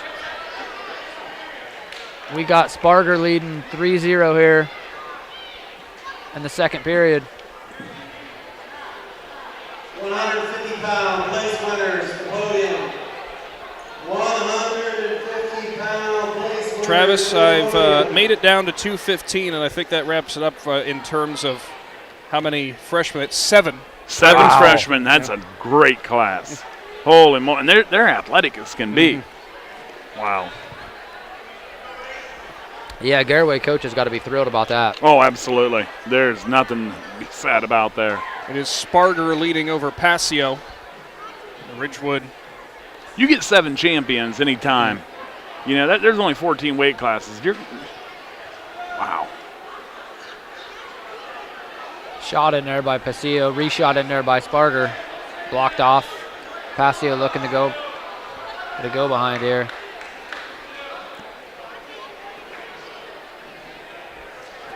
Both guys kind of sitting there almost in a stalemate position. Your champion in 150, TJ Wilson is a 4-time. Not a lot going on here. They're going to have to get a restart. They just said over the speaker, TJ Wilson just won his 4th I.V.C. title. That's hard to do because you're doing that as a freshman through senior. So congratulations, TJ Wilson. I had another accomplishment. We weren't kidding when we said keep making room in the trophy case. And good luck the next few weeks, as I'm sure your aspirations are large. I can't remember where it is. I know we had it earlier on this year, but where he's going to school, he's going to be wrestling at the next level. No surprise. Oh, yeah, that's no surprise at all. Go back into neutral. Sparger fakes the shot on Passio. Sparger still leading 3-0. 10 seconds to go here in the second period. On the way on your championship mat as the second period winds down. Consolation side over there between Sparger and Passio. It will be 165 pounds. It is Brogan O'Connor, the sophomore from Indian Valley, and will take on the junior, Kyler Postlethwaite from Tusky Valley. Sparger's up 3-0 here, and really just driving him down. Kind of a close match, to tell you the truth. I don't know. There was I was anticipating not that big move coming, you know, out of Bryan there. You know, it was 2-2, and then Bryan hits that 5-point move and ends up pinning him. There's not a lot of separation here between these guys. No. Bryan did something similar. What was it last weekend? Oh yeah, against was it Steubenville? He was trailing. He was down 8-0. 8 points in the third period, and we were kind of almost writing the duel off. Yeah. Oh, here goes Sparger. Bryan chin whipped that the Steubenville kid and pinned him. Sparger trying to get Passio down. He's got him. He's in position to get a fall. It's getting tighter every time Passio wiggles to the other side. He'll pull up on the. He's gonna try to twist to his left. He's gonna chin his chest. Now he's gonna he could get off to the side, he'd be in better shape. Yep. Passio will battle it off, but still stuck. There it is. Oop. 45 seconds to go here, still in the third period. There you go. There you go. There it is. Now you got it. There it is. Aiden Sparger for Ridgewood. Third place finish for him. Another Generals third place finish. Yeah, it just adds on to the tournament the Generals have had today. So now we'll move on to the championship mat again. 165 pounds, Brogan O'Connor, as he'll come in against Kyler Postlethwaite. For Tusky Valley. And over here in the third and fourth place match, we'll have Gabriel Lamnick for Ridgewood going up against Matt Barnett from Sandy Valley. Left side is your championship. O'Connor, not that he hasn't had a good season so far, guys, but kind of a surprise in this tournament getting here to the championship Yeah, round. O'Connor, a 50-pounder originally, wrestling 65, going up, and he's in the finals. Came in as Is he the 5 seed? A 5 seed, knocking off TJ Proctor from Malvern, who's ranked in Division III. And O'Connor trying to drive right through Postlethwaite, but he'll and run then out of room. knocking off the Ridgewood number 1 seed, 7-1.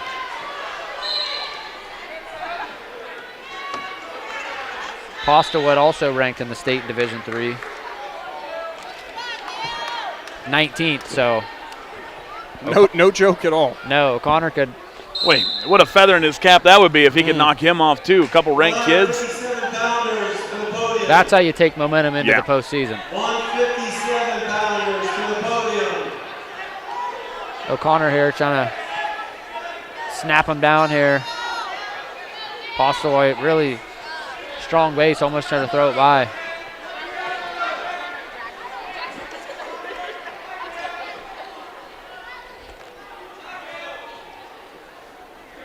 Still no score on your consolation side. 45 seconds to go here in the first period, and the championship side, a minute to go in the second period. And as we say that, Lamnick has Barnett in trouble. He's going to get 2 and 2 with a 4-0 lead. Connor and Postlethwaite with the heavy hands. 20 seconds. Oh, Barnett's in trouble. Oh boy.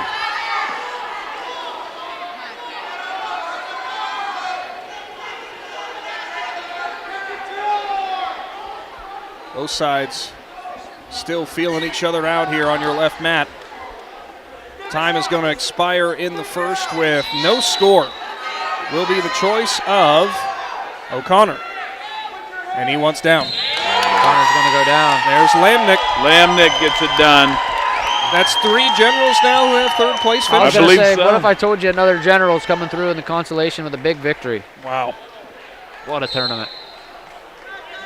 Postlethwaite breaking O'Connor down. If you're O'Connor, you're going to want that quick escape, but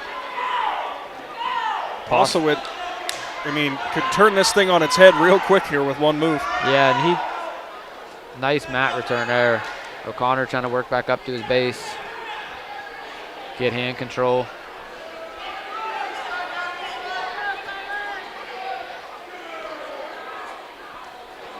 Postlethwaite's going to need to drive him forward, keep that weight out there forward.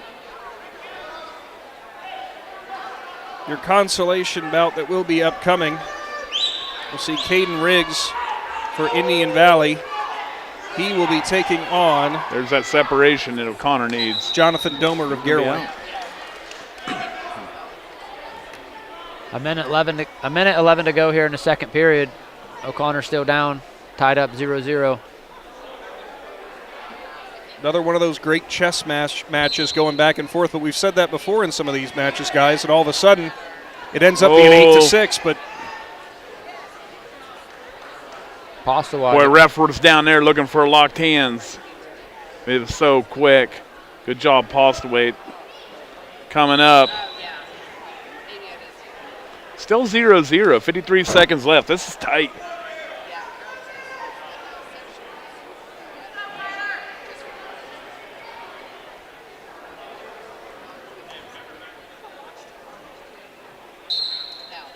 O'Connor tries to explode out again. Postlewaite dropped back down to a single. Oh, a little broomstick. Broomstick. Postlewaite's seen that before. Postlewaite still riding tough. Well, O'Connor really is going to need to score a point here because you know Postlewaite's going to want to go down. The escape could be all the difference. And if he's up a couple weight classes, Blaze, boy, he's got to be worn as it is, and you're going to have to hold that. Oh, boy. Yeah, and that's where that Postlewaite with the pressure on top, have a little bit of weight. Man, it'll wear you down quicker. Oh, yeah. Oh, boy. It looked like for a second Postlewaite hit a full Nelson. I mean, it was quick. Ooh. We're going to go into the third period here. It's going to be Postlewaite's choice. He's going to, coaches are saying, go down. Oh, yeah. Not a surprise at all. I wonder how long O'Connor's going to try to ride him. Well, like you said, wrestling up, how much do you want to try to hang on to the guy that's got that much more size on you? Some beef there. Next, another, what was he, the 50-pounder? Mm-hmm. Wrestled 65. 65. I mean, that's 15 pounds. That's substantial. Little Granby there to his feet. It's going to be 1-0 Postlewaite. And this is where even O'Connor's going to have trouble finishing a straight-on shot. He's going to – Postlewaite's nice, thick, lower-built kid. Oh, yeah. Looks like he's got strong hips. He's going to have to attack at angles here. And he's – as I say that, he shoots a straight-on double. Yeah, got his head buried. And this is what we'd anticipate, too. When somebody, he's got some big thighs on him. You would anticipate O'Connor to kind of be having his face down in the mat. A minute Boy, 28 he's a tough here. kid. Postlewaite leading 1-0.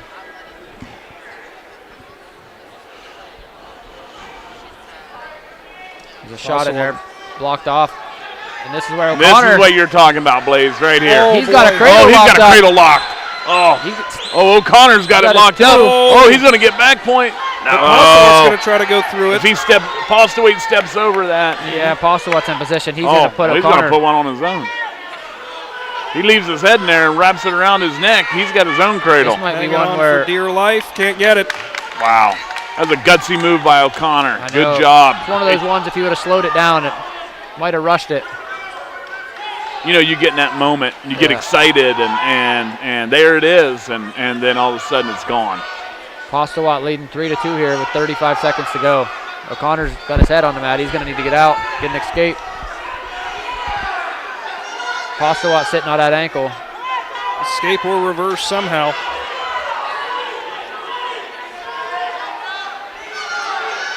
O'Connor's going to have to get busy here. Some of the Indian Valley faithful wanting a stall call. Oh.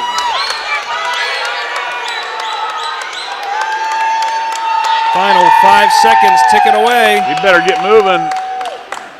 And Postlewaite's going to walk away. The 165-pound I.V.C. champion, 3-2. Great technical match back and forth between both of them. Yeah, that was a great match. Congratulations to Postlewaite and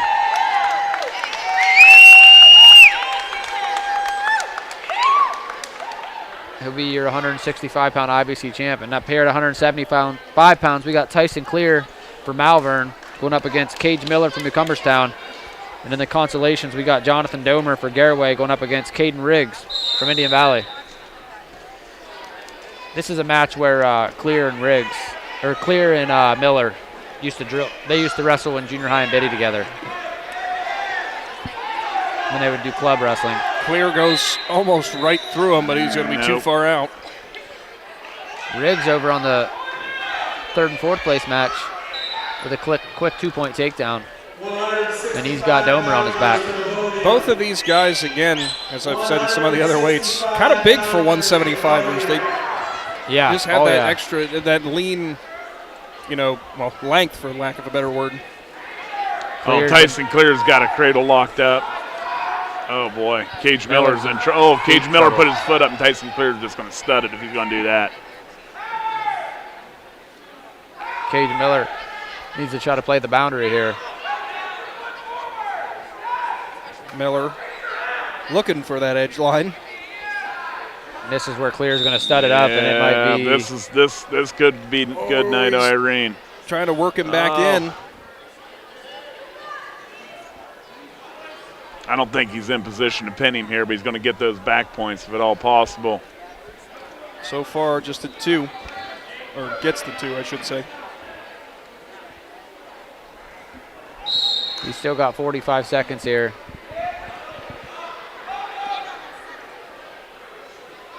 To work with, and man, fighting a stud cradle is not fun. Riggs over on the 3rd and 4th place match, leading 5-0 over Domer. Clear's done a great job of keeping this in as well, not going out there on that boundary.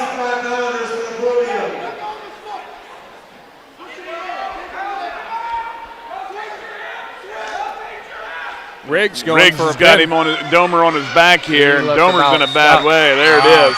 Riggs is going to get the fall. Congratulations, Caden Riggs, on a 3rd place finish at the I.V.C tournament. Looks like Tyson Clear is going to be up 4-0. Shout out to Cage Miller fighting off that. Oh yeah, for a whole period. A stud cradle for the majority of the time, and only giving up 2 back on that. If you guys could describe the uncomfortability of getting through that. There's not really words for it. So it will be Clear who wants down.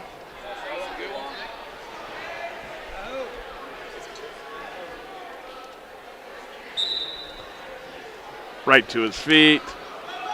Miller drops to a shot, single leg. Clear's collecting elbows. You can pull those elbows up, one toe down.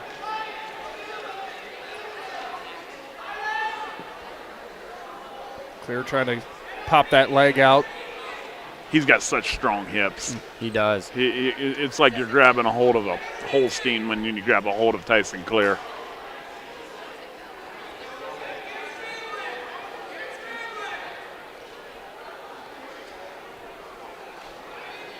Clear grabbing the back ankles of Miller, who tries to spin through.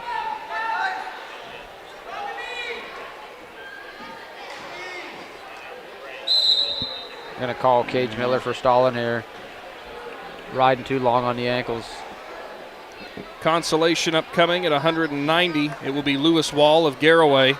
And for Malvern, it will be Devin Crater, the freshman. Clear back up to his feet quick. He's going to get a reversal there. There you go, and he scores 2 there, making it 6-0 for Clear. And he's looking for a cradle. Almost. Oh, might have got him in. Well, high leg over there. I mean, I don't know, he just raked his face. And now he's coming with the power half.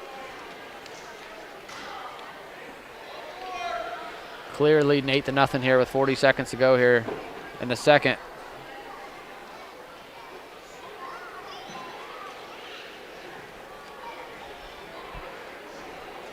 Clear here, still riding tough. Miller trying to catch a hand. Clear going to that cross face. Now he's looking for looks like he was going for the cradle. Miller, not any lack of fight out of him so far in this, but. No, he's giving it everything he's got, but boy, he's just got a really tough kid up on his back right now. We're nearing our way to the end of the second period here. Clear's going to take an 8-0 lead here into the third.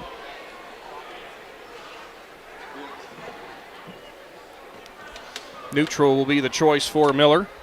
He's going to have to go big. Yeah, without a doubt. It was a good move by him to go neutral. You got to see if you can toss him. And it's a tall order there with Tyson Clear. That's a kid who stays fundamentally sound and in good position. Hey, you just watch him here the whole time. He's knee snatching and now he's going to run the pipe. Miller. Oh, Cage Miller. He tried. Yeah, great job, Cage Miller. Said he needed to do something big. Might as well throw the kitchen sink at it. Clear was in good position there for a takedown, and Cage threw the kitchen sink at him and ended up getting out there unscathed. Clear's in there on another single. Get him up high again. He's going to almost try to hit him with a standing cradle. Oh, there it is. Wow. That's going to get a 2-point takedown, and He's in trouble. Clear's going to take that straight over. He's getting back points. He's got at least 2. Another minute to go here. To this point. A little bloody here. Oh, got some blood time. Cage Miller's got a nice little we've been bloody nose here. We've been doing good since Van Steele, but not the case here. Shout out Van Steele. He went unscathed with the bloody nose after that semifinal match. So it will be, I believe is it going to be 12-0 Clear? I don't think they've awarded, there it is, 12-0 Clear, and appears well on his way to that I.V.C. championship. And just from what you guys have said, kind of just throughout this, it's been concise. It's been exactly what he's wanted to do. It's been methodical, and it's worked so well. Solid wrestling. That's what wins state titles. That's big moves occasionally, but usually it's the solid wrestling that gets it done. The guys over there on the Consolation side, too, are looking at this going, you got to be kidding me. We got to wait longer. Oh, yeah. You know what's funny is I actually just checked my messages, and Dan Clear, Tyson Clear's dad, said, don't forget to mention Tyson is single and looking for a prom date. So if you're a Malvern Hornet. Or maybe even from the surrounding area. Hey, if you want to go to Malvern's prom, Tyson is ready. And for people who maybe, for the young ladies who haven't been necessarily paying attention that much, he is the gentleman standing out there on the mat right now in the silver singlet. Looks like a physical specimen. We don't know if he can dance, but you can teach him the hokey pokey. He can wrestle. Of course, big thank you to all of our sponsors again: Papa John's Pizza, Unified Insulation Systems, Hartzler's Quality Housing, McInturf Realty, Lutz Body and Paint, First National Bank of Denison, Ron's Heating and Cooling, and T County Boxing Academy, and also a big thank you to Claxon Communications for all their hard work tonight. Casey Claxon, as well as Carson Zoller and Logan McPeek. I had to look. It's like almost forgot who was behind the other camera. It don't get better than Claxon Communications. That's top notch. I thought Logan's going to be mad at me if he knows I couldn't quite see him. And look at the Valentine's Day heart on the screen. Are you going to reiterate again that Tyson's looking for? Tyson Clear is coming from his dad that he is single and looking for a prom date. You know how mad he's about to be when he sees this. He's going to have to. Hey. It was Blaze McMorrow who mentioned this, by the way. We're blaming it on your dad. Yeah. So still waiting on that blood time as they're trying to patch up Cage Miller. He must have had a good one. Yeah. Oh, yeah. It looked like a crime scene down there. It was not great when it came out. And for Tyson Clear, thinking to himself. Oh, look at Tyson's. Oh, he's got a little. Look at his singlet. Got a little something on the singlet there. Yeah. But that's it is what it is. That's the way it goes.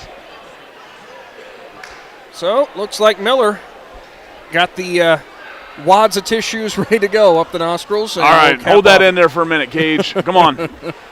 Tyson's going to give him an optional start here. 12-1 lead here with a minute to go here in the third. Tyson's ready to get busy on his feet. He's in on a single leg. He's going to look like he was in position to get a 2-point takedown. Clear locks up again. Miller, doesn't want to run to the boundary, but trailing 12-1. Might not feel like a bad idea at this time. But Miller, again, credit where credit's due. He stood in there tough. About 3 different times he's tried some type of throw. So I give that kid so much credit. Clear 25 seconds away now from a I.V.C. championship. He's looking for something big here, and Clear's going to put him straight to his back, looks like. If he don't pin him here, it's going to be a tech fall. But he's walking that forward. Just 10 seconds remaining. Will he be able to put an exclamation point at 175? Not quite, as time will expire, and still will be a tech fall. It 17-1. is technical fall for Tyson Clear for the Malvern Hornets.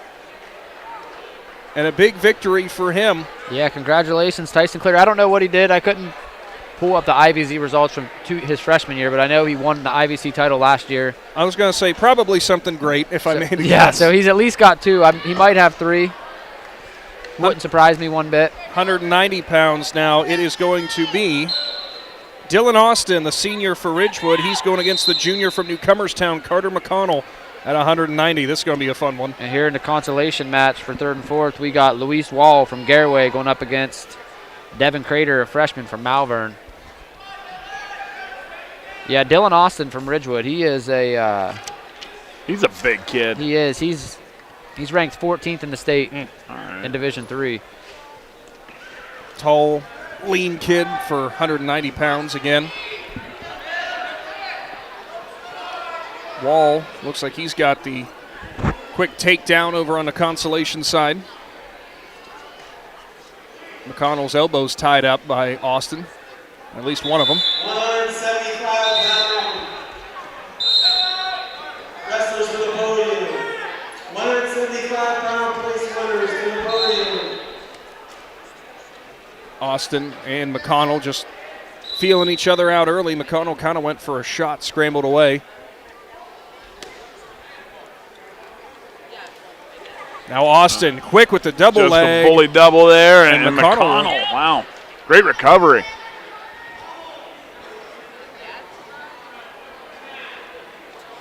Austin's trying to sucker drag out of there. It's just not happening. They're going to restart here.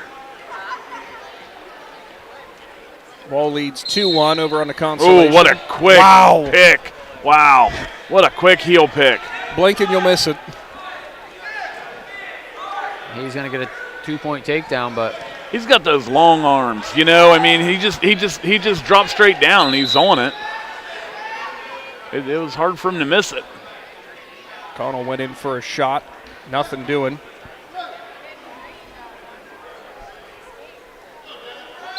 McConnell again stuffed by Austin. 15-second showing. Austin trying to drive through. Did they ever give McConnell his one? I don't believe they did. No, they didn't award it on the scoreboard. Austin will have two. He should have it, though, right? It should be 4-1, correct. You got Knox McKibben out there playing Bop It. He's a kid that we could be talking about here next year. We will be talking about him real soon. And I don't think the Newcomerstown coaching staff has asked about the one. Their backs are actually turned to the officials. Score says 4-0. Should be 4-1. Should be 4-1. Austin's going to start down here in the second period. Oh, well. I could turn the mic down, Travis, and you can holler. That's the referee. Austin in position to get a reversal, and he's going to get it. Austin's all over him here. That's the referee and Mr. Poland being like, no, we got to get this right. Luis Wall picks up the victory in the Consolation, so a third-place finish for him for the Pirates. Is he a freshman, too? He's a junior. Okay. He's impressive. All the freshmen, those 7 ones that I was talking about, kind of in the the lighter weight classes for Garraway. Of course, plenty of time to grow into the bigger weight classes. They're gonna grow. They're gonna shoot up here. Austin all over McConnell on top. He's in a bar position. Needs to get out to the side here.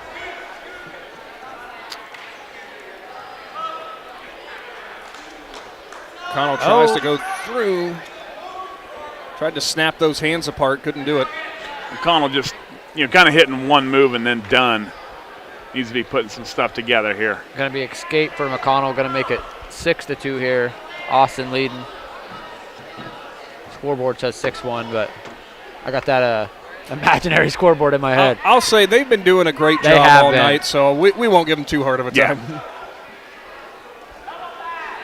Consolation bout upcoming at 2:15. Yeah, ever since that one match, I forget who it was. It's Jackson Bircher, who is the champion, the third-place finisher, I should say, at 2:15. So for Tusky Valley, Solinsky forfeited. He did. It is worth noting for Solinsky, kind of was favoring that shoulder a little bit when he came off in the last time through and maybe thought better of it. Yeah, and with sectionals next week, if it's something you're not 100% on. What's the difference? There's no difference, really. I mean, there is, but the reality is next week's when you're aiming for. Next week's time to go. You want a conference title, but you want to get those. What's the difference in third and fourth? Exactly. When you're trying to get the state. Ooh, McConnell's a little slide by. Austin Good grabbing job. It's going to make it 8-2 here in the second period. Going at the end of the second period, going into the third. I was just waiting to see if Travis was going to start signaling 8-2. Nope, let them figure it out. So it'll be a neutral start.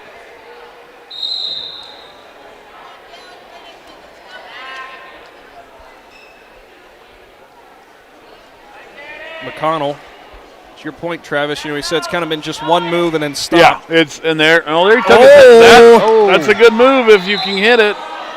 Nothing.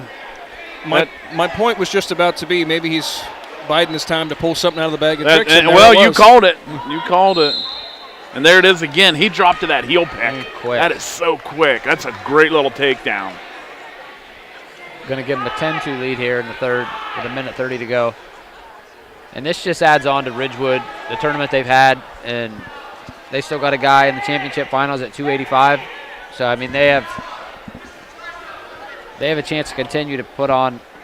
What's their grades? Do they have a bunch of seniors that plays Ridgewood? That's a good question. Because man, they've had had a great tournament. Colvin is, I think, either Austin right now is a senior. Okay. Solinsky's a junior, right? Or Sesser, I'm sorry. Sesser is a junior, yep. Yeah. That boy's going to be a force to be reckoned with next year. Potentially dangerous there. As Barger is a junior. Austin was on the back of McConnell. I think Lamnick is a junior. Could be wrong, though. He is. So, I mean, they got some hammers coming back. Some big boys coming back next year. Austin looking to ride this out. 45 seconds to go, up 10-1. He's going to be capturing an I.V.C. crown. Consolation on the right at 285 upcoming. It's going to be Brent Smith for Indian Valley, as well as Martin Hernandez for Newcomerstown. Austin not necessarily satisfied to round it out. No, maybe he's wanting more points. And he's getting them. There you go. They're counting back right here. 10 seconds showing. Austin can't quite secure it. McConnell fights through. 3 points by way of Austin. It looks like he's going to win 13-3 as they let McConnell up again. Congratulations to Dylan Austin on an I.V.C. championship. That coming at 190 pounds. This should be a fun one. All right, we're 215. This is what we've been waiting for. Sorry, Blaze. Oh, no, you're good. It'll be Clayton Downs, the senior, for Garraway, and it will be for Malvern, their senior, Zach Babachik. Senior versus senior. This is one that Babachik got the best of them last year. They haven't wrestled yet this year. So this should be an interesting match. Babachik pulled off that impressive win over Jackson Bircher to advance here. Babachik, though, the 3 seed, Downs the 1 seed at 215. Downs has only actually wrestled one match to get here because he had the first round bye. He took down Colton Solinsky to get here, so he earned it. Right at the end, that 5:59. Mm-hmm. He had like 1 second free.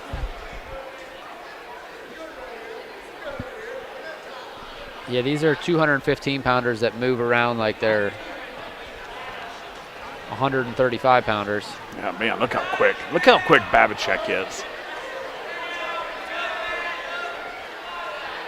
The chess match continues between the two. Nobody taking too much of a shot so far, but for Downs in his first one, that's kind of how this one went. I think Babachik and Bircher, Babachik hung back, and Bircher was the one who kind of brought the aggression and used it against him. And I think it was kind of slow early, and then a lot happened quick.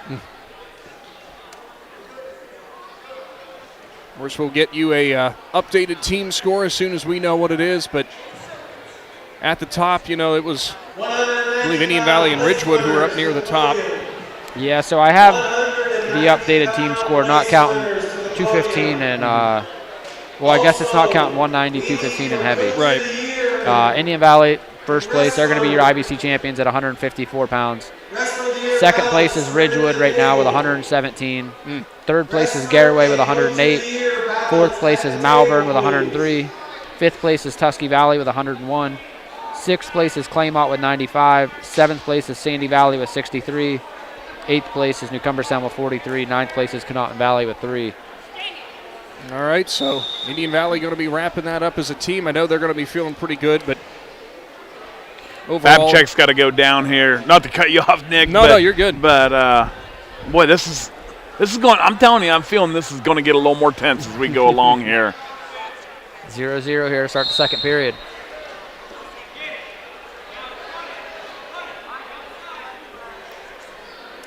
Domer trying to pull that arm out from under Babchick.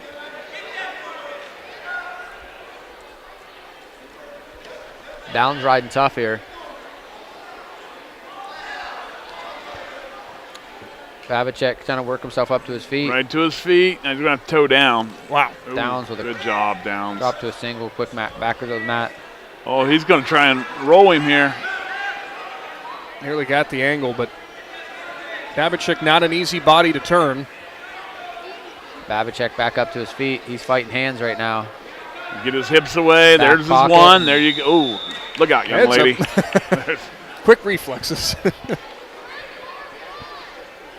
It's going to give Babchick a 1-0 lead with the minute 16 here to go in the second period.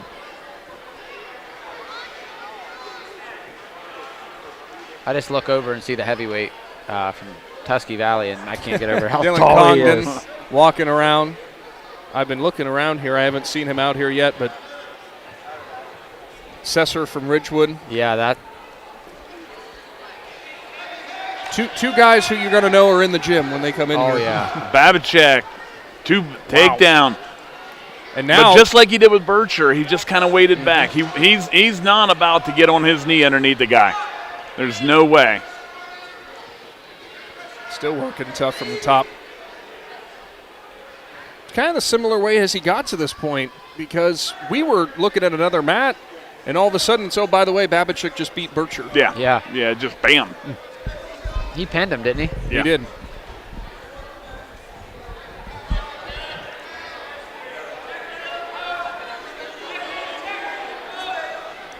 So after that 190-pound match, Ridgewood's gonna clinch the second place team finish.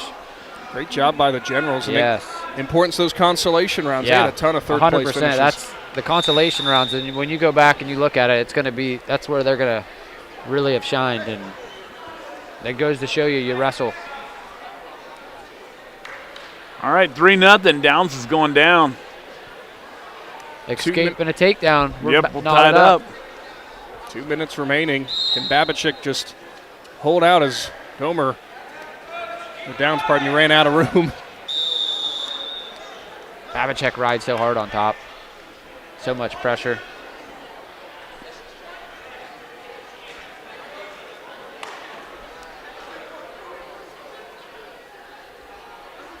Kind of crazy thing is watching both these guys. They've been working really hard.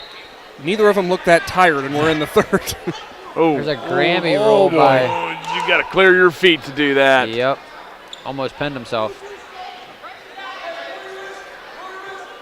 Babchick still riding tough. Minute 30 to go in the third. Oh, stalling there on top, man. Good call by Larry Harding, the official. Wants to see a little bit more action. Rightfully so. Right. Quick explosion out from underneath. Tries to keep going. Keep going. If he keeps going, he can Peter. No, he can't Peterson. He lost the arm. I wonder how long it would take before old Coach Poland popped out. No. It's. No, he's hitting one. Yeah, he's hitting you just the one move. You know, you got to start putting two together. You know, this week in practice, I know it seems late, but you, 2 moves together, 2 moves. If you can hit 2 moves together, go to 3. You have to be able to put moves together to win big matches. One and done isn't. Look, he's hitting 1 move and he's down 3-0 right now. He's an athlete that big and that strong can do it. Similar to what we saw with McConnell and Austin. Yeah. Yep. Put them together. Because if you don't, this one is and done's trouble. The time of the year where chain wrestling matters. Oh, yeah. Babchick. He's just big, strong Babchick driving forward. Look at all that pressure he's putting. Look at him on his toes. That's how you drive forward. Babchick had to be a football player, right? Yeah, to my knowledge, yes. if I remember correctly. We're sensing that theme that just keeps going on. I mean, I keep looking here. Good-looking linemen. Imagine these guys, that heavyweight Cogden from Tusky Valley. And 5 seconds. Babicek will let him go. Quick shot will not fall. And that means the Hornets 215 wrestler, pardon me, will capture an I.V.C. championship. Great job for him. As now. The big dogs right here. The big boys. Sitting here by Ira Wentworth. He's a wrestling lover. He loves it. Congdon for Tusky Valley. Sesser for Ridgewood. Consolation will be Hernandez from Newcomerstown, Smith from Indian Valley. Yep. There's a shot in there by Sesser. Very interesting matchup in terms of we talk about length and we talk about size. And both these guys are, I would imagine their styles are extremely different from each other. Hernandez gets Smith down in the Consolation. Wow. Yeah, Hernandez is going to be a problem in the future. He is athletic as can be. He's got Smith in deep trouble. And he might have just got him. Not quite. There he's going to be in a better position where he's teed off and not climbing over top of him. He's going to walk that towards. Congdon and Sesser still feeling each other out. The head. There you go. Yep. There it is. Congdon trying to sling him up over. Cannot.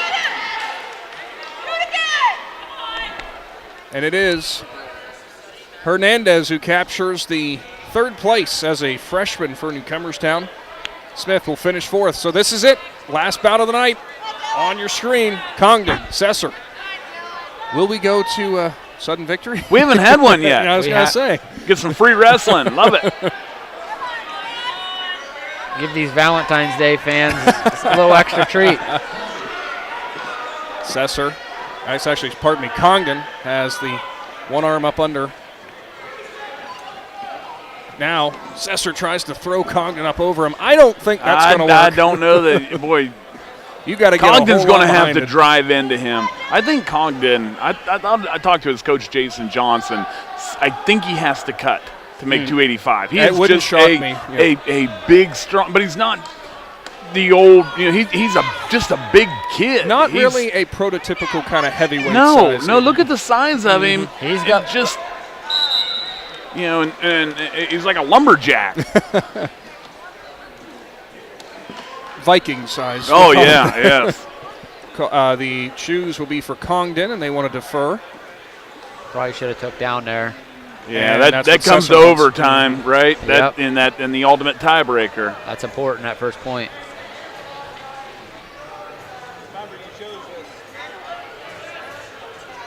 Last bout of the night, I.V.C. Championships. Indian Valley, as we've already said, wrapped up the team championship. Ridgewood Generals have a great night. Malvern up there, Tusky Valley. Everybody had a great night. What a great showing as always. Oh, yeah. Been a great night of wrestling. This is what it's all about. Hours upon hours of wrestling. You guys were in heaven for Valentine's Day. You better believe it. I mean, we've enjoyed it. Congdon got that arm tied up, still trying to spin up over top of Sesser. Now he'll wrap the other side. Oh, that's a hammerlock half coming right here. This is trouble. He's going to pick it straight up. Sesser fighting. Potentially dangerous. And we got the strap. I think it's actually on his neck. Is that the problem? That's illegal. He must have had it around the throat or something. Yeah. That's got to be grabbed by the chin and picked straight up, and you'll end it. It's going to be a 1-0 lead here for Sesser with 1:17 to go here. Must have had his hand or arm up across or something. I have no idea how. There goes Slessor. He's getting to his feet. He's going to get his one here. He's a break free here. It is. He's going to get one. Look at that. That's huge. Sesser a 2-point lead here. So now Congdon, a minute to go here in the second. Going to need to put Sesser on his back. Congdon needs to tie this. if he wants to win so he can go down and get out in third. That's got to be his plan.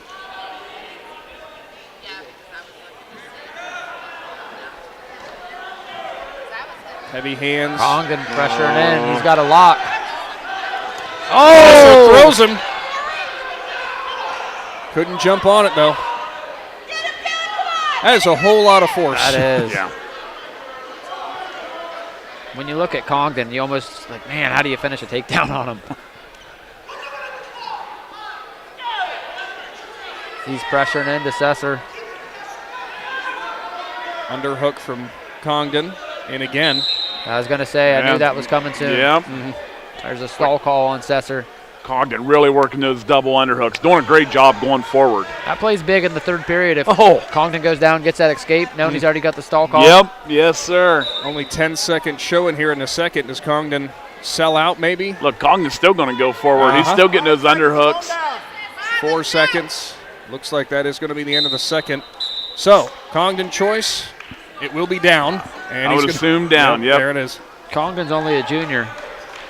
He might be 7 foot tall by next I.V.C. tournament. Sesser's a junior, right? Yeah, this. So, I mean, we might see this again next year. We'll probably run it back again. Although, what we just saw, the third place finisher at 285, Martin Hernandez. Yeah. Might have a thing to say about that. He's going to get a lock and hands call. Pretty close. Ooh, that was so close. Tusky Valley faithful getting behind Congdon, telling him to get up. That's easier said than done when you got Sesser on.